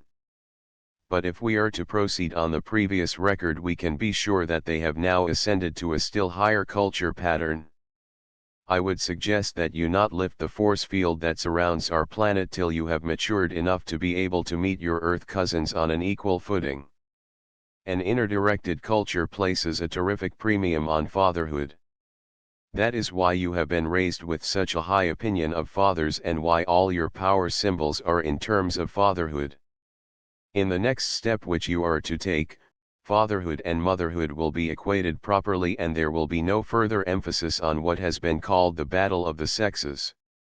The battle of the sexes will become not an armed truce, but an equal sharing of what is best in mankind. I have left directions as to how you may contact the interplanetary economy, but I suggest you wait till the time is ripe before taking that step. And now I am about to go out of phase. At last, at long last. I thought it would never come. The eyes closed and the robot was still. It never spoke again. Pat ran to Comstock's side. His waiting arms engulfed her as they stood, looking deeply into each other's eyes, savoring their moment of triumph, and thinking with delight of what the future held. Comstock said, "I love you." It was the first time in 500 years that the air of that planet had heard those words said in a tone that meant by love sharing and trust and hope and peace, and mutual sacrifice, that something bigger and better might come from that love. The end. End of the Project Gutenberg ebook. The Planet of Shame updated editions will replace the previous one. The old editions will be renamed. Creating the works from print editions not protected by U.S. copyright law means that no one owns a United States copyright in these works, so the Foundation, and you, can copy and distribute it in the United States without permission and without paying copyright royalties. Special rules, set forth in the general terms of use part of this license, apply to copying and distributing Project Gutenberg trademark electronic works to protect the Project Gutenberg trademark concept and trademark. Project Gutenberg is a registered trademark, and may not be used if you charge for an ebook, except by following the terms of the trademark license, including paying royalties for use of the Project Gutenberg trademark. If you do not charge anything for copies of this ebook, complying with the trademark license is very easy. You may use this ebook for nearly any purpose, such as creation of derivative works, reports, performances, and research. Project Gutenberg ebooks may be modified and printed and given away. You may do practically anything in the United States with ebooks not protected by U.S. copyright law. Redistribution is subject to the trademark license, especially commercial redistribution. Start, full license. The full Project Gutenberg license. Please read this before you distribute or use this work to protect the Project Gutenberg trademark mission of promoting the free distribution of electronic works. By using or distributing this work, or any other work associated in any way with the phrase Project Gutenberg, you agree to comply with all the terms of the full Project Gutenberg trademark license available with this file or online at www.gutenberg.org/license. Section 1. General Terms of Use and Redistributing Project Gutenberg Trademark Electronic Works 1.a. By reading or using any part of this Project Gutenberg trademark electronic work, you indicate that you have read, understand, agree to and accept all the terms of this license and intellectual property, trademark/copyright, agreement. If you do not agree to abide by all the terms of this agreement, you must cease using and return or destroy all copies of Project Gutenberg trademark electronic works in your possession. If you paid a fee for obtaining a copy of or access to a Project Gutenberg trademark electronic work and you do not agree to be bound by the terms of this agreement, you may obtain a refund from the person or entity to whom you paid the fee as set forth in paragraph 1.e.8. 1.b Project Gutenberg is a registered trademark. It may only be used on or associated in any way with an electronic work by people who agree to be bound by the terms of this agreement. There are a few things that you can do with most Project Gutenberg trademark electronic works even without complying with the full terms of this agreement. See paragraph 1.c below. There are a lot of things you can do with Project Gutenberg trademark electronic works if you follow the terms of this agreement and help preserve free future access to Project Gutenberg trademark electronic works. See paragraph 1.e below. 1.c. The Project Gutenberg Literary Archive Foundation, the Foundation or PGLOF, owns a compilation copyright in the collection of Project Gutenberg trademark electronic works. Nearly all the individual works in the collection are in the public domain in the United States. If an individual work is unprotected by copyright law in the United States and you are located in the United States, we do not claim a right to prevent you from copying, distributing, performing, displaying, or creating derivative works based on the work as long as all references to Project Gutenberg are removed. Of course, we hope that you will support the Project Gutenberg trademark mission of promoting free access to electronic works by freely sharing Project Gutenberg trademark works in compliance with the terms of this agreement for keeping the Project Gutenberg trademark name associated with the work. You can easily comply with the terms of this agreement by keeping this work in the same format with its attached full Project Gutenberg trademark license when you share it without charge with others. 1.d. The copyright laws of the place where you are located also govern what you can do with this work. Copyright laws in most countries are in a constant state of change. If you are outside the United States, check the laws of your country in addition to the terms of this agreement before downloading, copying, displaying, performing, distributing or creating derivative works based on this work or any other Project Gutenberg trademark work. The Foundation makes no representations concerning the copyright status of any work in any country other than the United States. 1.e Unless you have removed all references to Project Gutenberg, 1.e.1.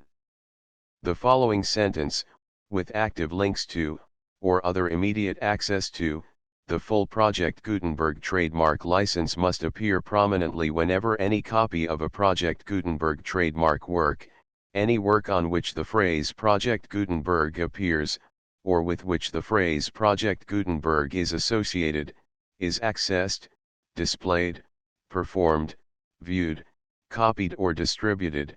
This ebook is for the use of anyone anywhere in the United States and most other parts of the world at no cost and with almost no restrictions whatsoever. You may copy it, give it away or reuse it under the terms of the Project Gutenberg license included with this ebook or online at www.gutenberg.org. If you are not located in the United States, you will have to check the laws of the country where you are located before using this ebook. 1.e.2.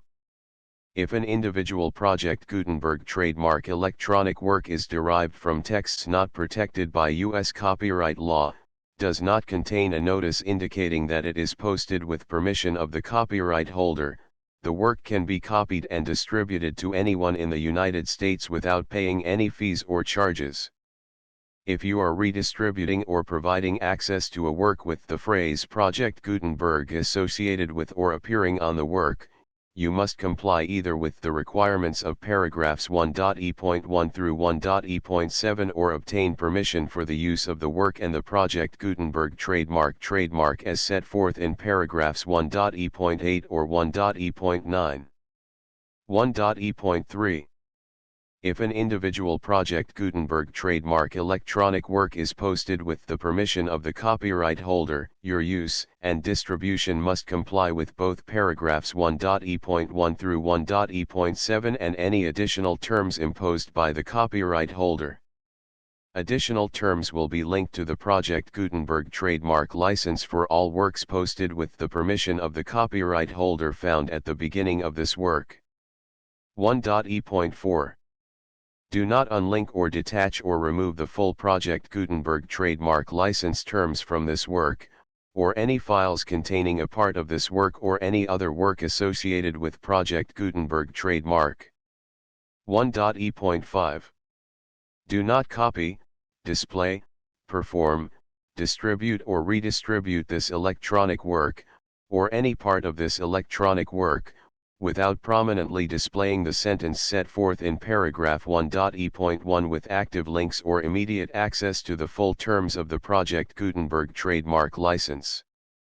1.e.6 You may convert to and distribute this work in any binary, compressed, marked up, non-proprietary or proprietary form, including any word processing or hypertext form.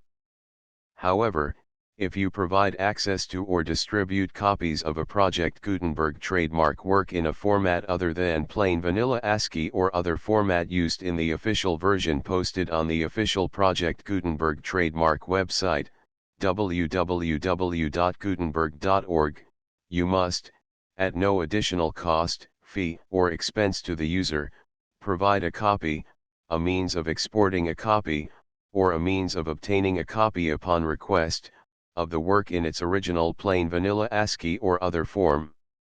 Any alternate format must include the full Project Gutenberg trademark license as specified in paragraph 1.e.1.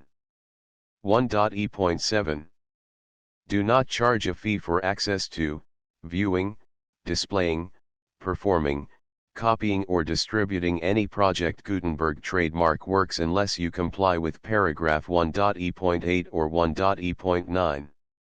1.e.8 You may charge a reasonable fee for copies of or providing access to or distributing Project Gutenberg trademark electronic works provided that, you pay a royalty fee of 20% of the gross profits you derive from the use of Project Gutenberg trademark works calculated using the method you already use to calculate your applicable taxes.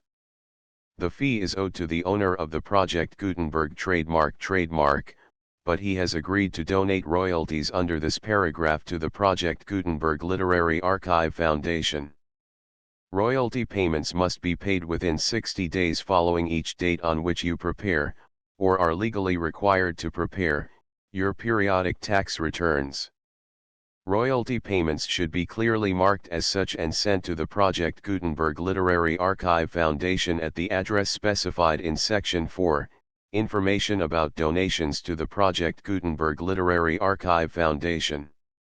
You provide a full refund of any money paid by a user who notifies you in writing, or by email, within 30 days of receipt that he does not agree to the terms of the full Project Gutenberg trademark license.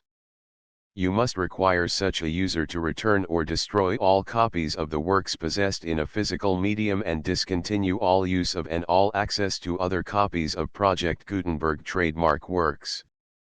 You provide, in accordance with paragraph 1.f.3, a full refund of any money paid for a work or a replacement copy, if a defect in the electronic work is discovered and reported to you within 90 days of receipt of the work. You comply with all other terms of this agreement for free distribution of Project Gutenberg trademark works.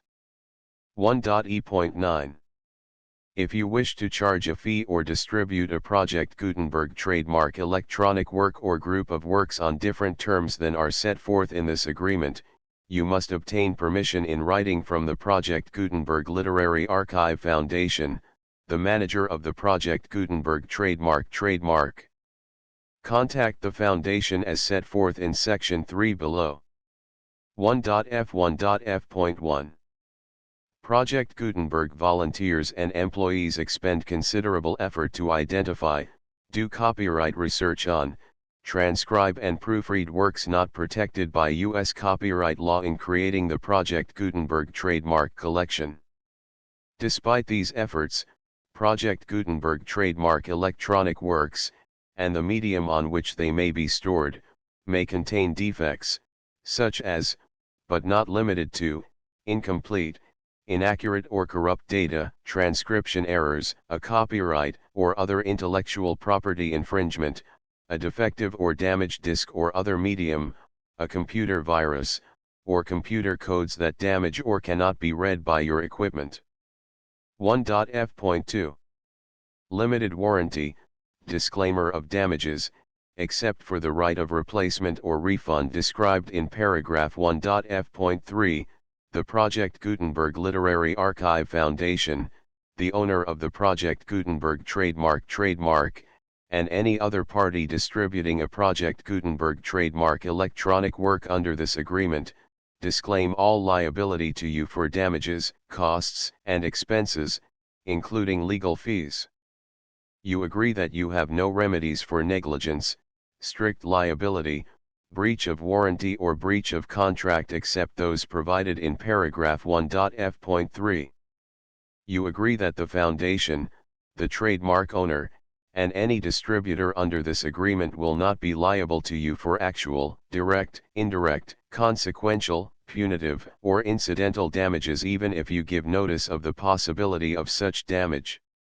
1.f.3 Limited right of replacement or refund. If you discover a defect in this electronic work within 90 days of receiving it, you can receive a refund of the money, if any, you paid for it by sending a written explanation to the person you received the work from. If you received the work on a physical medium, you must return the medium with your written explanation. The person or entity that provided you with the defective work may elect to provide a replacement copy in lieu of a refund. If you received the work electronically, the person or entity providing it to you may choose to give you a second opportunity to receive the work electronically in lieu of a refund. If the second copy is also defective, you may demand a refund in writing without further opportunities to fix the problem.